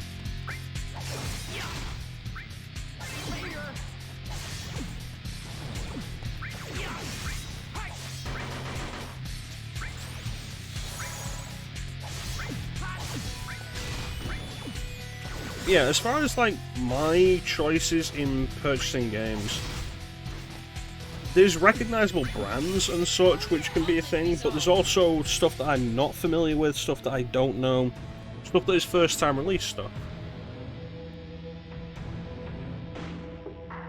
And with that, I think looking things up can be the best way to deal with that. Which is an idea that can apply to just life in general. Particularly because, like, the internet is the great resource that we have.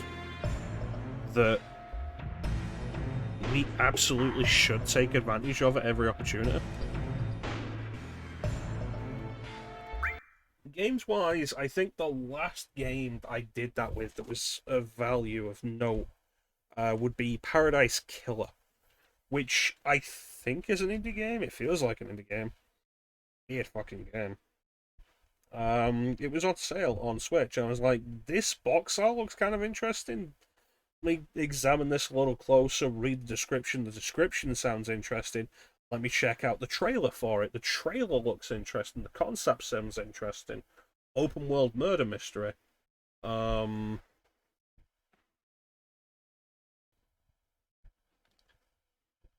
then at that point, that's about as much as you can do with that before having to experience it yourself. But even then, it's still a risk, and the same is true of just everything.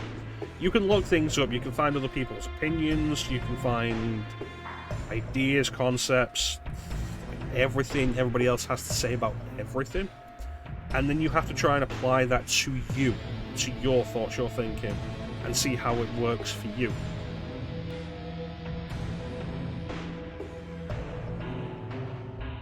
Because it may not work for you. And you can get as much information as you can, but at the end of the day, the final step is always a risk.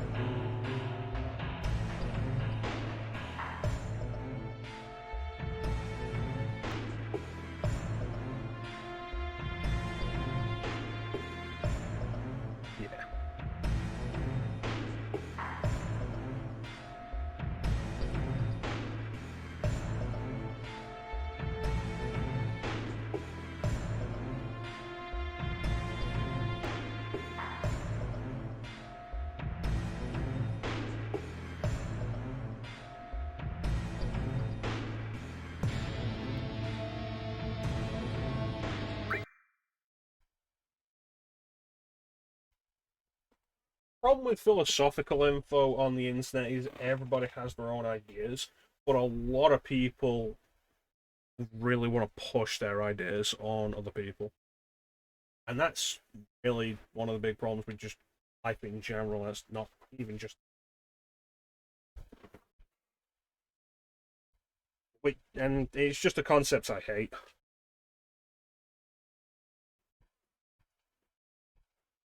Like, ultimately, I think the way to deal with these things is to just take pieces, take ideas and thoughts that work for you, apply them to your own situation, your own thinking. There's the idea that we are greater than the sum of our parts. And so you take the parts and you become all. And I think that's generally the concept you want to roll with. Yeah, I don't like subbing, doing a subscription system for games. I have Amazon Prime. Not entirely sure why at this point, but every now and then I'll use it to watch a movie. But I think with that kind of thing, it's a difference in the way I value games over movies, I think.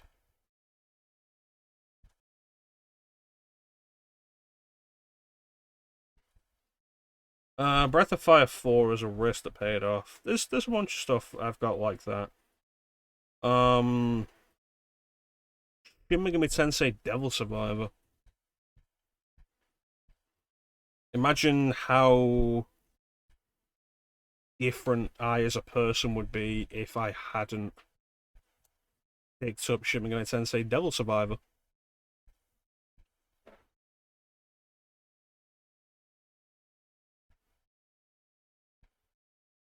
not so much be confident you'll be better than all of them, but be confident that you'll be better as a person than you were. As long as you take the right parts. And sometimes you'll take the wrong parts. Life is itself a risk in pretty much every way. You take the wrong parts, you take the wrong thoughts, you take the wrong ideas, you go the wrong way. And the important thing is to recognize that you've done such. And then let go of that. Let go of the wrong things, the wrong problems, and pick up the right ones. It goes back to what I've been saying for a while. Like, a lot of people these days are too afraid to admit they are wrong. Just being wrong is a sign of weakness, and it's not. Being wrong is an opportunity for growth.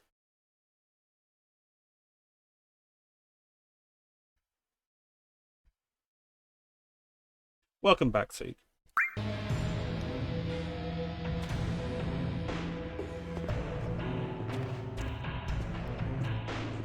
Pretty much, yeah.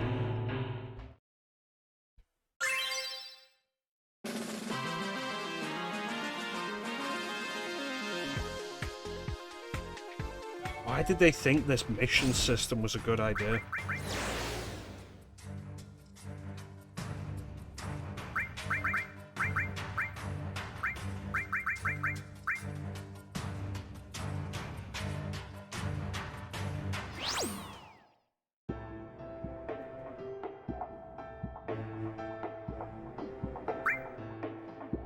Especially with such a small number of environments.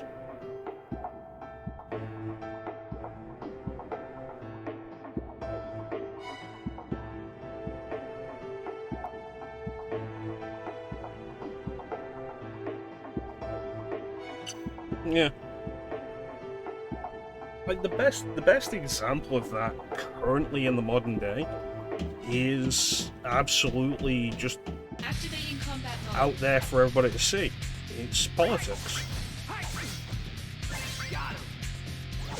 And people who will continually vote for people who do not represent their interests, because to do otherwise will admit that they have been wrong in the past.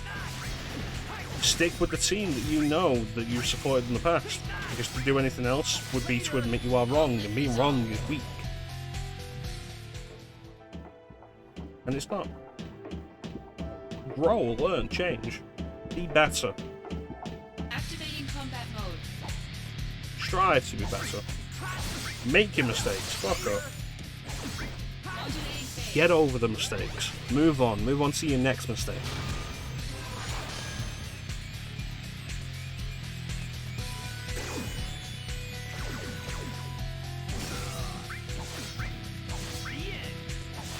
Conflict resolved.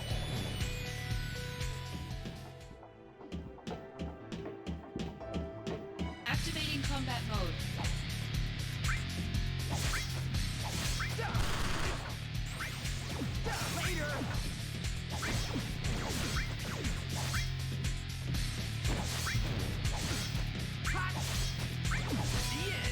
Conflict resolved.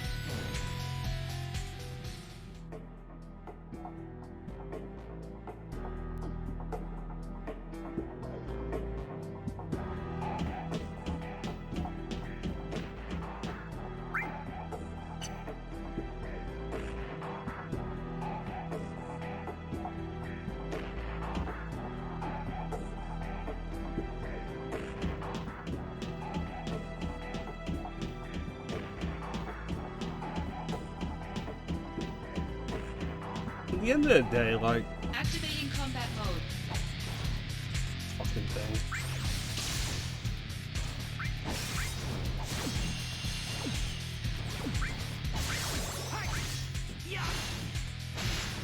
I think the main thing to do is to just strive to be better. Conflict resolved. And it's a lot. It always is. Activating combat mode. So you have to choose how to be better.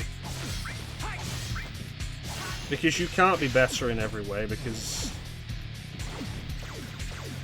that becomes physically impossible. It's a matter of time. You don't have time to get better at everything.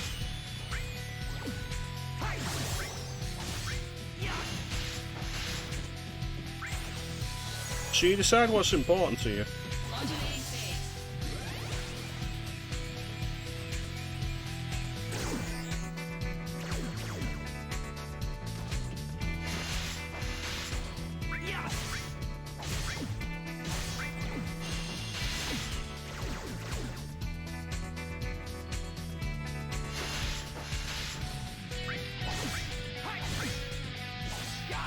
Conflict resolved.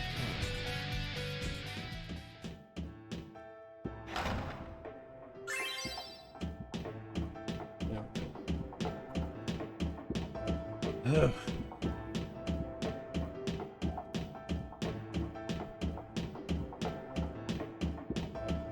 Activating combat mode. Out of the way.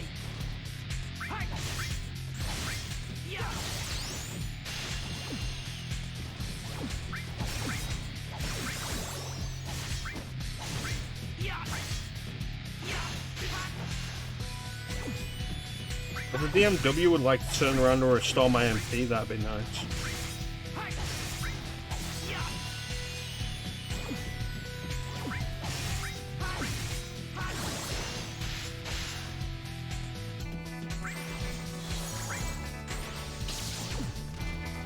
Conflict resolved.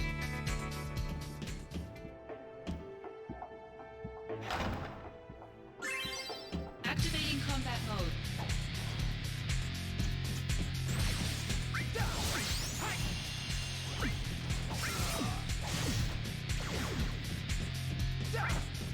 Later.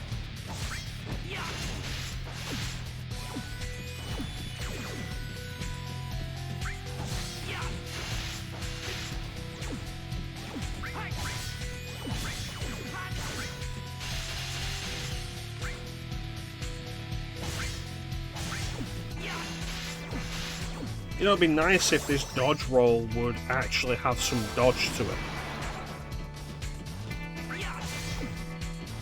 Modulating phase.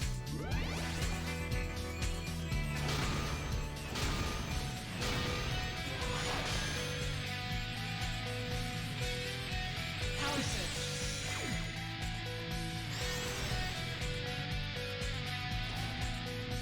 Is this the end? I'm trying. I'm trying.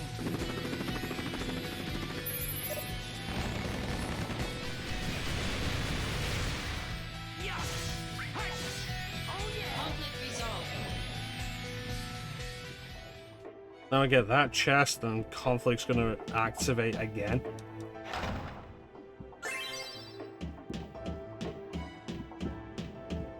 Ugh. Activating combat mode.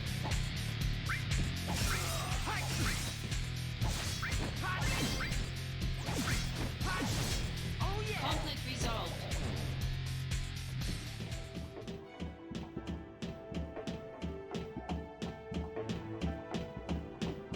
Activating combat mode.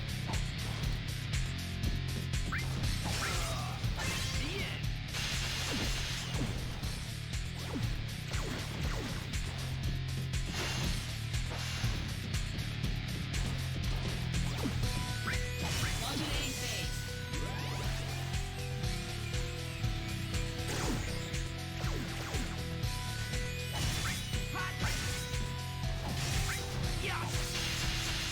Fucking. Thanks for popping in, Nelson. Thanks for the discussion. It really, honestly helped keep things moving during this honest-to-God fucking boring set of missions. Conflict resolved. Probably not going to be going on too long, so you won't miss much. Thanks for popping in, buddy. You have yourself a good day.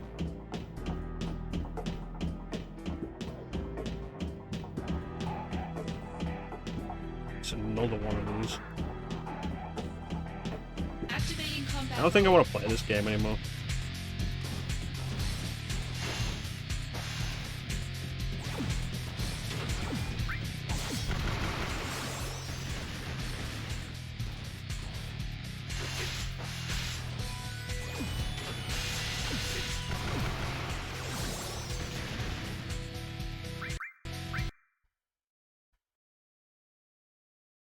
fucking controller died.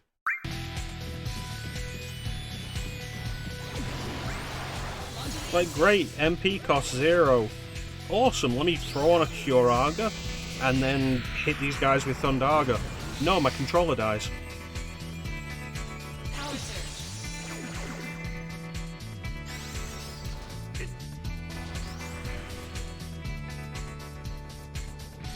Show me the true power of Soldier. Mind your own business.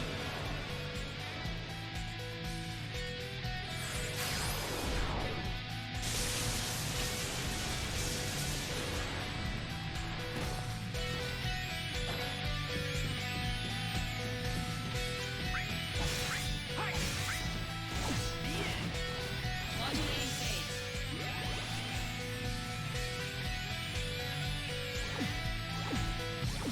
Power surge. There's a ROM hack I've been looking at that you might be interested in with Gen 1 Pokemon Bane called Pokemon Red++. Good luck. Thanks.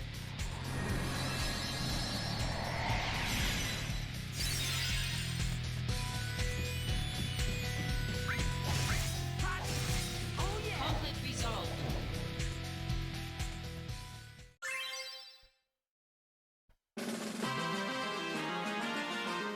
What would Sprint Shoes do in a game like this?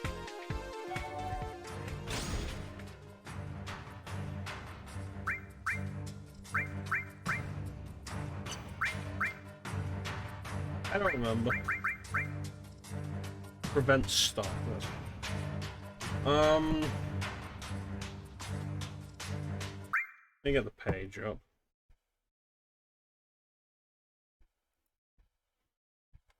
I was looking at the GitHub for it the other day.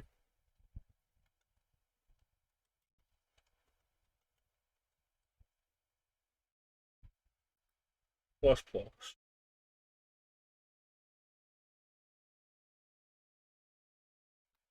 Yes.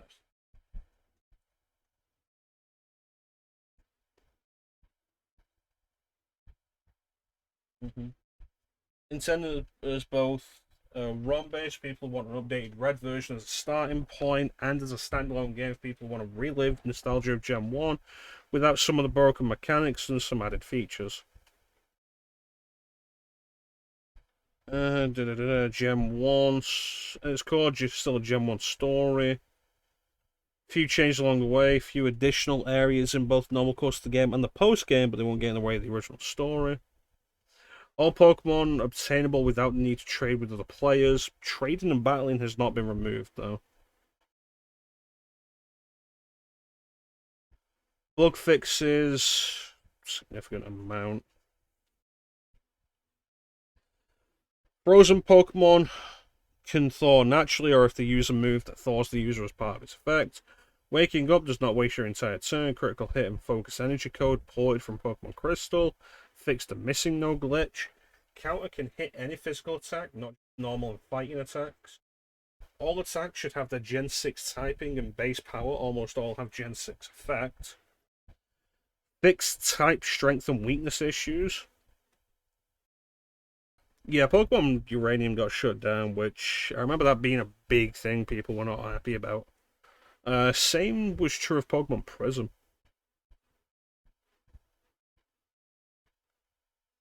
Fixed damage moves no longer ignore type immunity. Swift can no longer hit during the invulnerable turn of an attack. No more Gen 1 missing, aka 100% accuracy moves no longer accidentally have a 1 in 256 chance of missing. Pokemon do not skip learning a move if they gain enough experience to skip over that level. Pokemon can be assigned to learn more than one move per level. It's not necessarily a bug, but the old rod can now catch more than just Magikarp. No NPCs making impossible claims about Pokemon evolving, which I believe was the beginning of the Peekaboo rumor. You trade somebody a Raichu for something, and later in the game they'll tell you the Pokemon you traded to them evolved, but that was left over from the original version of the original Japanese version of the game, where you traded a different Pokemon to that character.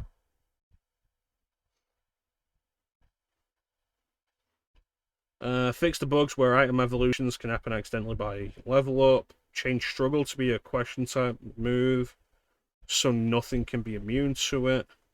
Defeating a Pokemon does not negate the need for Hyper Beam to recharge. Breaking a substitute doesn't negate Hyper Beam, self-destruct, or explosion effects. Dual-type Pokemon do not display an incorrect message if hit by a move that is super effective against one type and not effective against the other. Some bide issues. Sleep moves do not ignore accuracy and other status conditions. When an opponent needs to recharge. Fix Sidewave desync glitch in Link battles. No healing moves failing on 255 or 511 HP. No more permanent invincibility if fully paralyzed or hurt by confusion while using Dig or Fly. Fix the reflect / light screen stat overflow bug. Rest gets rid of bad poison. Defense cannot become 0 after stat scaling. Mirror move and partial trapping move desync glitch fixed. Substitute no longer kills the user if they have exactly 25% HP more.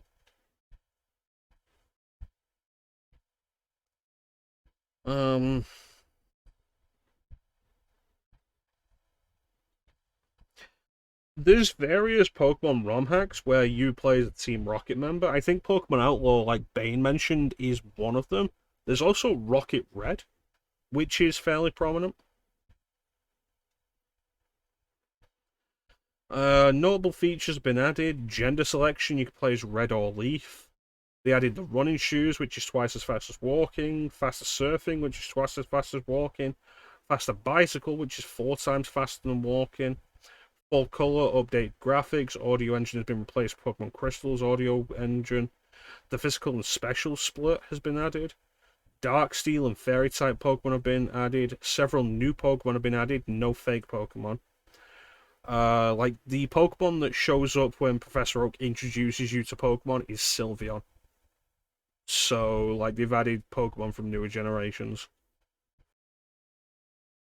So I think Sylveon was Gen 5. Several new moves from newer generations, new evolution methods added, updated move pools for all Pokemon, inspired by X and Y / Omega Ruby Alpha Sapphire. Berry trees have been added to the game. They work off a step counter since they can't use an in-game clock. Option to choose during the intro how traded Pokemon behave, whether or not they'll go off badge or not. New trainer classes added. Trainers have individual names. The XP bar is now animated. A core indicator icon for wild Pokemon. XP share functions like Gen 6, but isn't given at the start of the game, which would mean that it shares experience between all Pokemon, unlike the original where it only shared with one Pokemon that was holding it. Switching Pokemon in battle gives full experience to all Pokemon who participated. Black and White 2 repel system. The pack holds 30 items instead of 20. I forgot the pack in Gen 1 only had a limited amount of items it could hold. HM moves usable without manually selecting from the party menu. Ability to use Headbutt outside of battle like Gold, Silver, and Crystal, or Heart Gold and Soul Silver. Flash is a TM instead of an HM. There are new areas in Kanto. Naval Rock, Faraway Island, and Southern Island from Pokemon Emerald are all included. Breeding at the daycare. Offline Wonder Trade, similar to Pokemon Christmas. Smarter AI for boss trainers in the normal patch, or all trainers in the hard patch. Item descriptions in the mart and bag menus. Move Relearner, move Tutors, move Deleter. Shiny Pokemon, same chances as Polished Crystal version 2. Pokemon have genders, chain fishing for shinies, and more.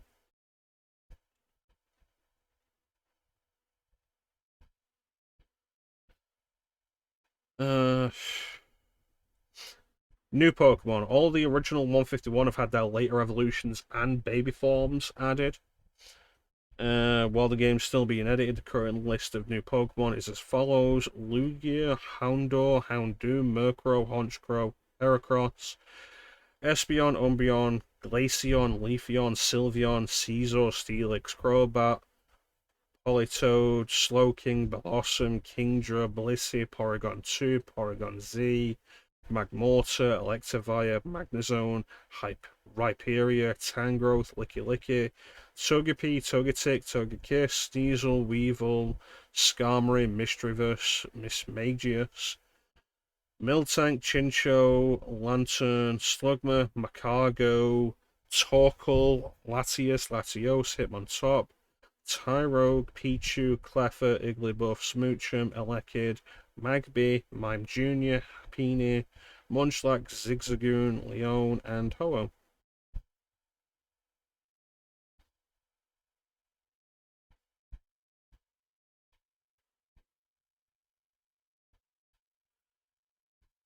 Yeah, it's pretty much Pokemon Red++, if it's of interest.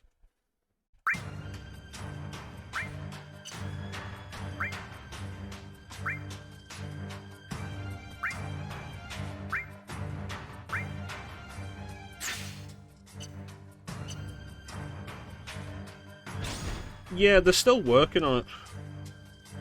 The last release came out in 2018, but they keep talking about a 4.0 release that's going to add more. Pokemon Red, or just Pokemon Gen 1.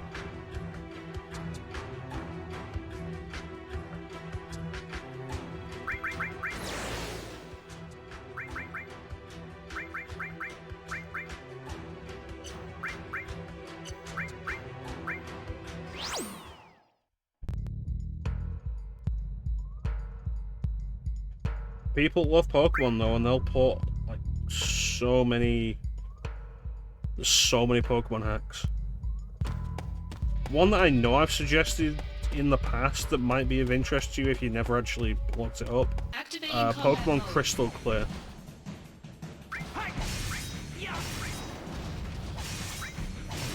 Conflict resolved. Kaizo Pokemon. That does not sound appealing.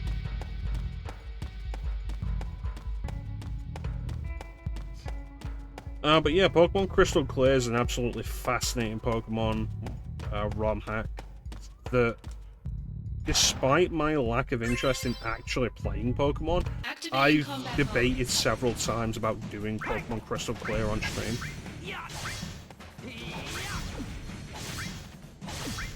The most basic explanation of what it is it's Pokemon Crystal as an open world game, and you can choose to start in any town. You can make any town in Johto or Kanto your starting town, and then you go through the world.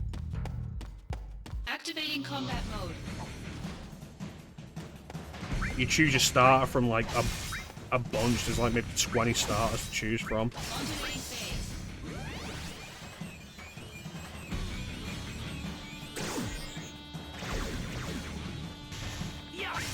Gym leaders have different teams and strategies set depending on how many badges you have.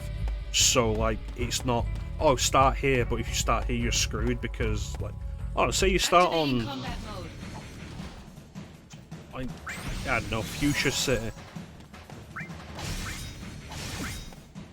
and you're screwed because Koga is like the level 6 gym leader. Conflict resolved. It's like, no, you can absolutely... No, in Gen 2 it was Koga's daughter, wasn't it? Because Koga was a member of the Elite Four. Like, yeah, the gym leaders' strength, number of Pokemon, strategies they'll use, moves they'll have available, is determined by how many badges you have when you challenge them, which is a really nice idea. Like, it's a really curious and neat concept that does have me genuinely interested in playing it. The problem is still just that, like, the battle system is Pokemon.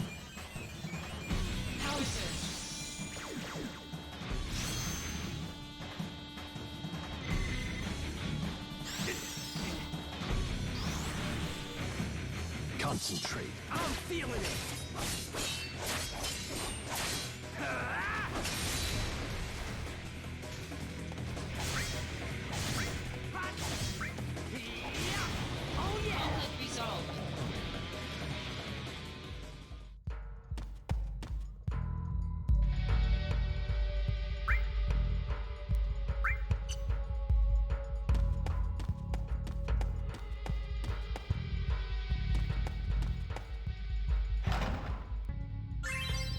Activating combat mode.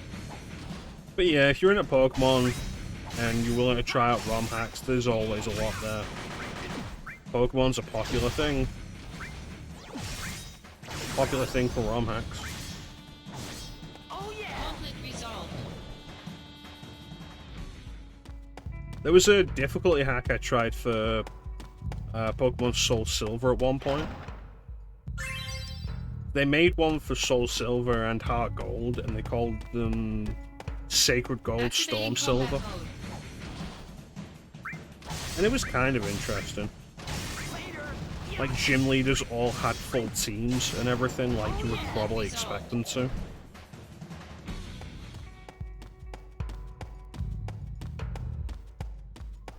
Genuinely difficult.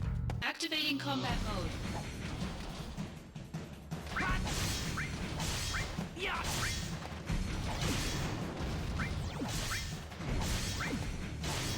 Conflict resolved.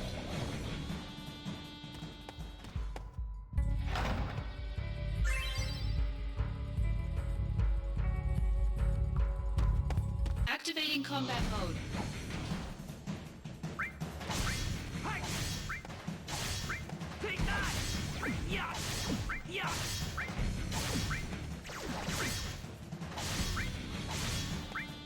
Later! Conflict resolved.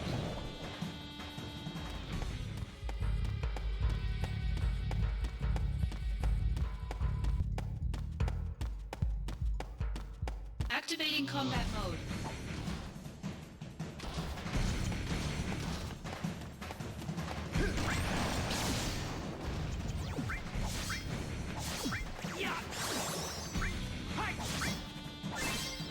Conflict resolved.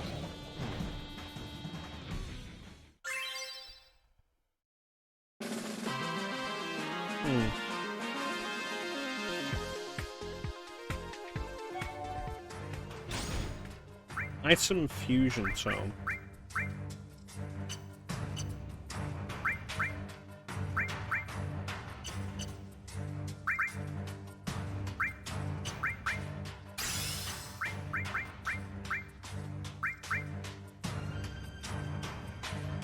Oh, so I can actually just do that now? I thought that would be, I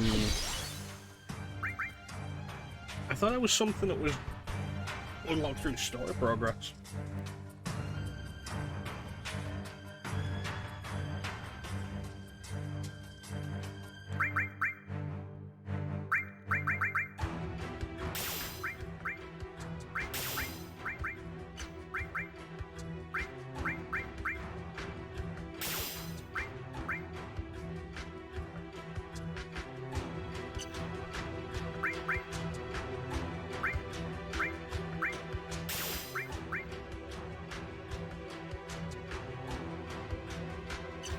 What difference is gained there?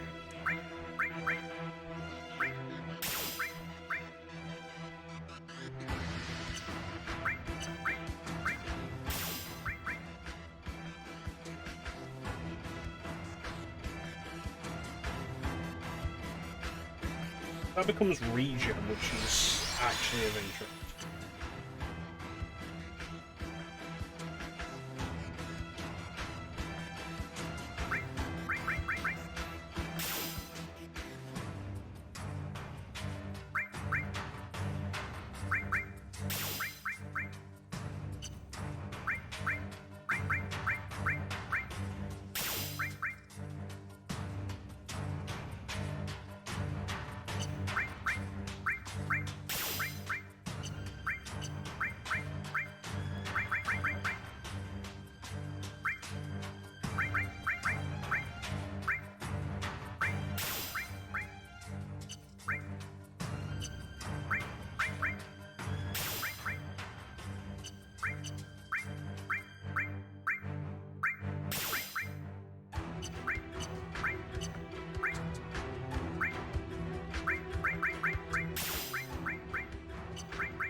It's of interest, but like,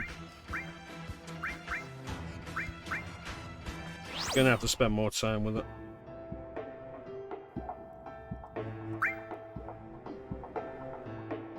This is still too big. Let's make this the last mission for the day.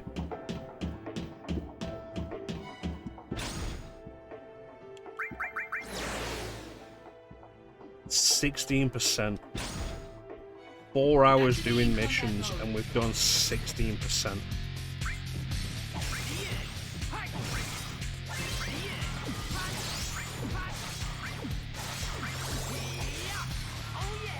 Conflict resolved. Do I have attack up material?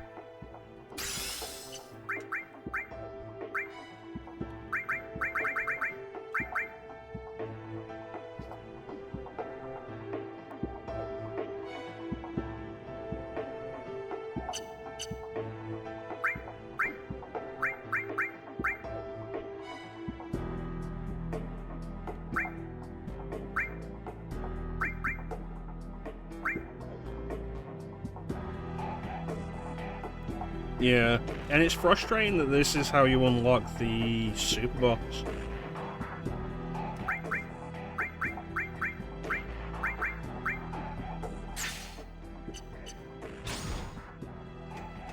Activating combat mode.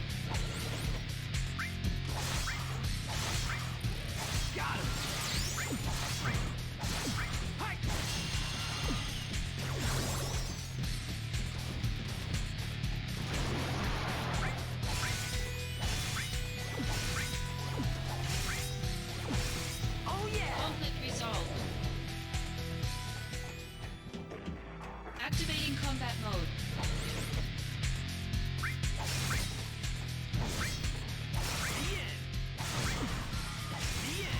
Conflict resolved.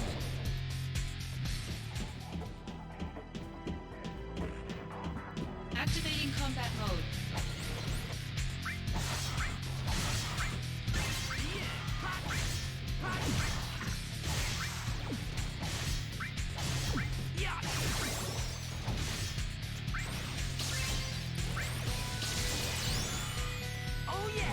Conflict resolved. Yeah. At the very least, we have jumped up a bunch of levels here, so we have made progress in some sense.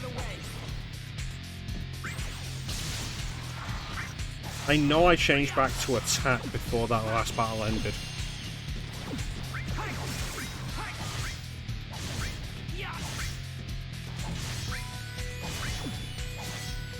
Conflict resolved.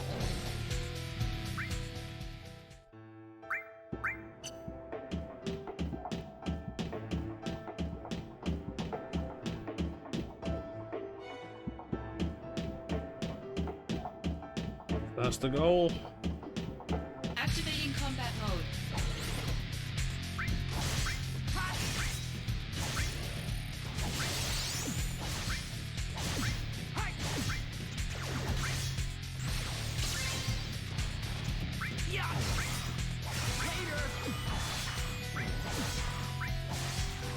Conflict resolved.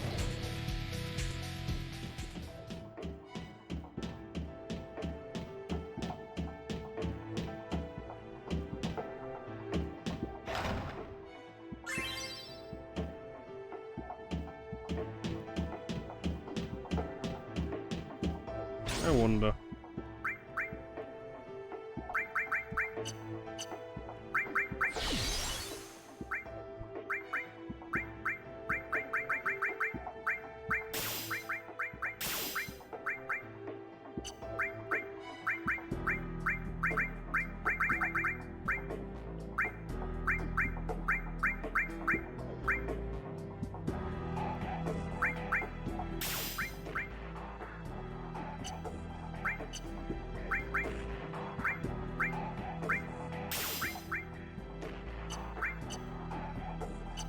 No. Activating combat mode.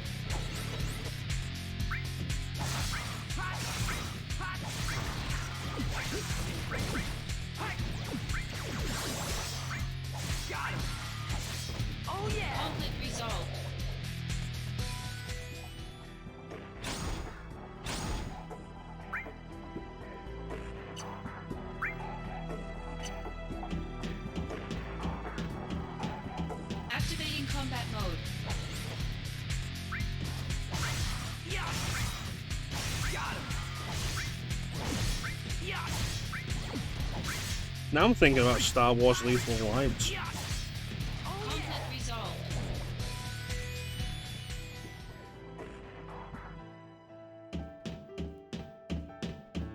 Activating combat mode.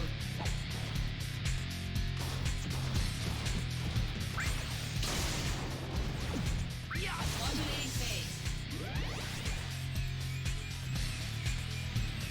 Something good? No. No, it was just a waste of my time. Conflict resolved.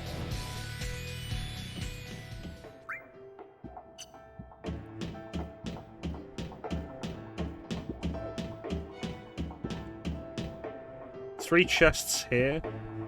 Activating combat That'd be mode. something good.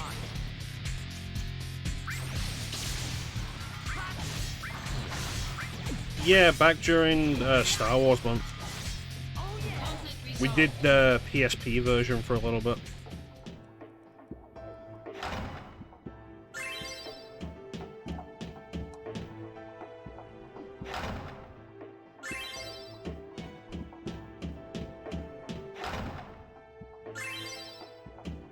I had the DS version when I was younger.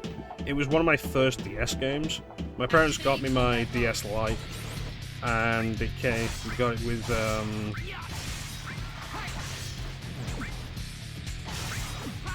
New Super Mario Brothers and Star Wars Lethal Alliance. I haven't spent a huge amount of time on the PSP version, honestly, Bane. Conceptually, it's kind of curious. It adds another layer to Kyle Katarn stealing the Death Star plans.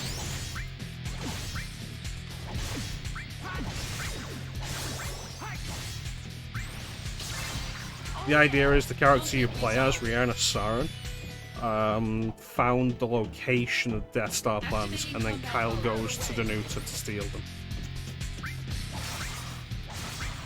But the game also has the Modulating phase.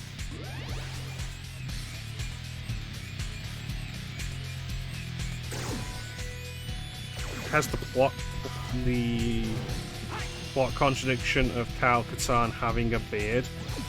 At that point, he didn't have that beard until Jedi Knight. He was clean shaven in Dark Forces. Modulating phase. But they used the most popular, well-known appearance of Kyle, which is Jedi Outcast. Conflict resolved.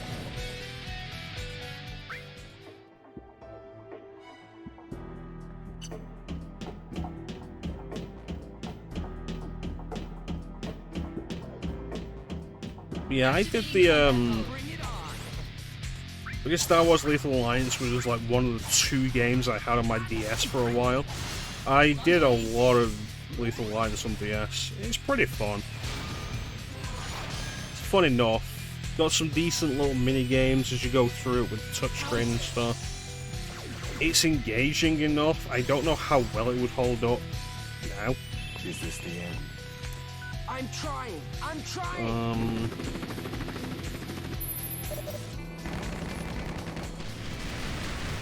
But I've never really spent a huge amount of time with the PSP version.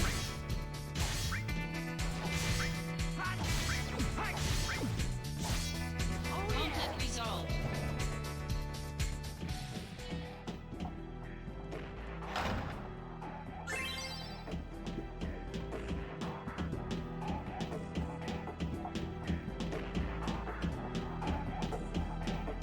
I don't think the PSP version was ever available digitally.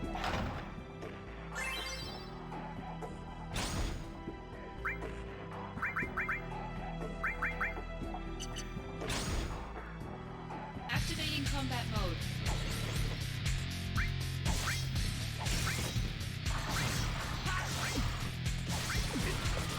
I don't think it'd be a rare PSP game if you wanted to pick it up for yourself, but like, honestly, who knows? Resolved.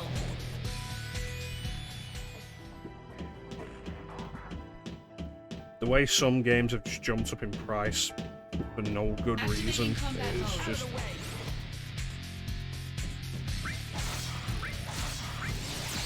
just kind of ridiculous.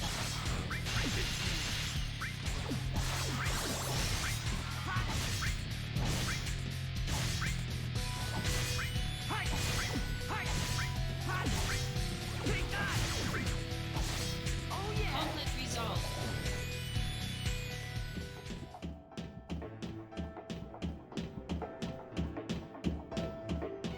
Activating combat mode. Out of the way!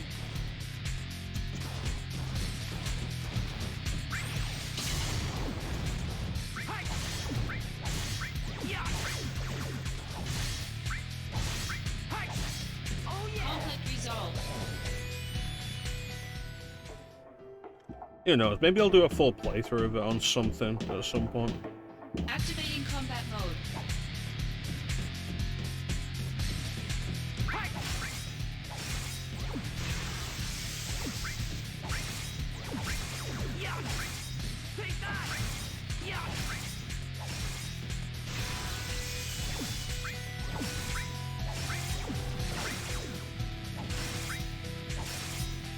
I mean, if we ever go back and do more Star Wars month, like there's more Star Wars games to do, Conflict resolved.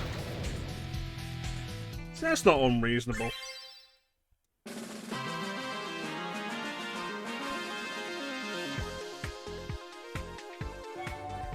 Not unreasonable at all.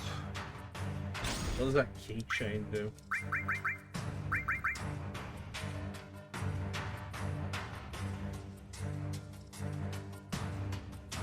Cool. How do I use it? Oh, it's just automatically used. Excellent.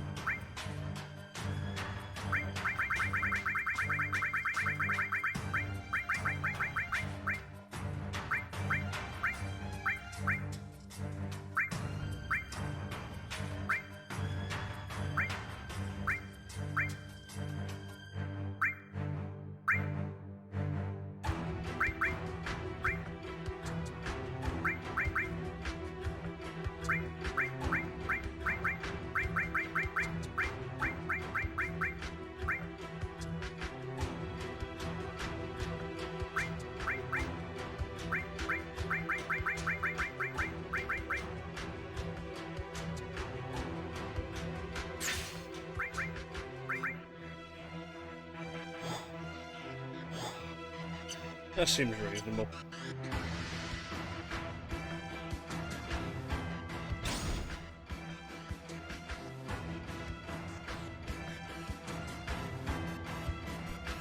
Yeah.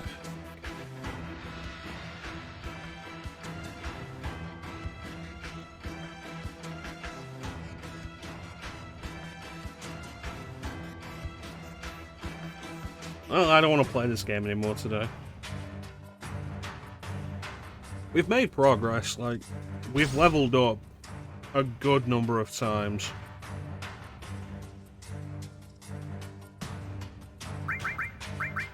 We have items that we can add to materia fusion now. We got a third accessory slot, so that's nice.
I don't know.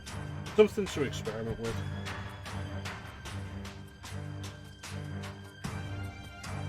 Anyway, I want to thank everybody for joining the stream. I always really appreciate the support. Big special thank you to everybody in chat. Chat is the best part of the stream. Flame, Clib, Bane, Nelson, Teak. Thank you so much for joining me and keeping company. With any luck, we'll be back on Tuesday with more of something. As we were talking about before, trying to get the Resident Evil Outbreak playthrough started. I'm gonna start like making a point of trying to get people, trying to get names down for it, so we can get that going. Hopefully, just do that on Sundays.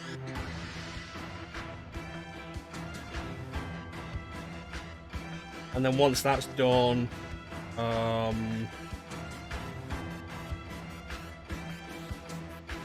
RE4, then Deadly Silence, then the 10 years of Resident Evil done. And at that point, I guess I'll turn on redemptions for more stuff again, so they can be there. I imagine I'll turn those on, then turn them right back off again as somebody redeems something. But yeah, that's pretty much gonna do it for today. Yeah. So there's not really anything else to say. Except thank you all for watching. Have yourselves a fantastic time of day, and take care. Catch you next time, guys. Bye.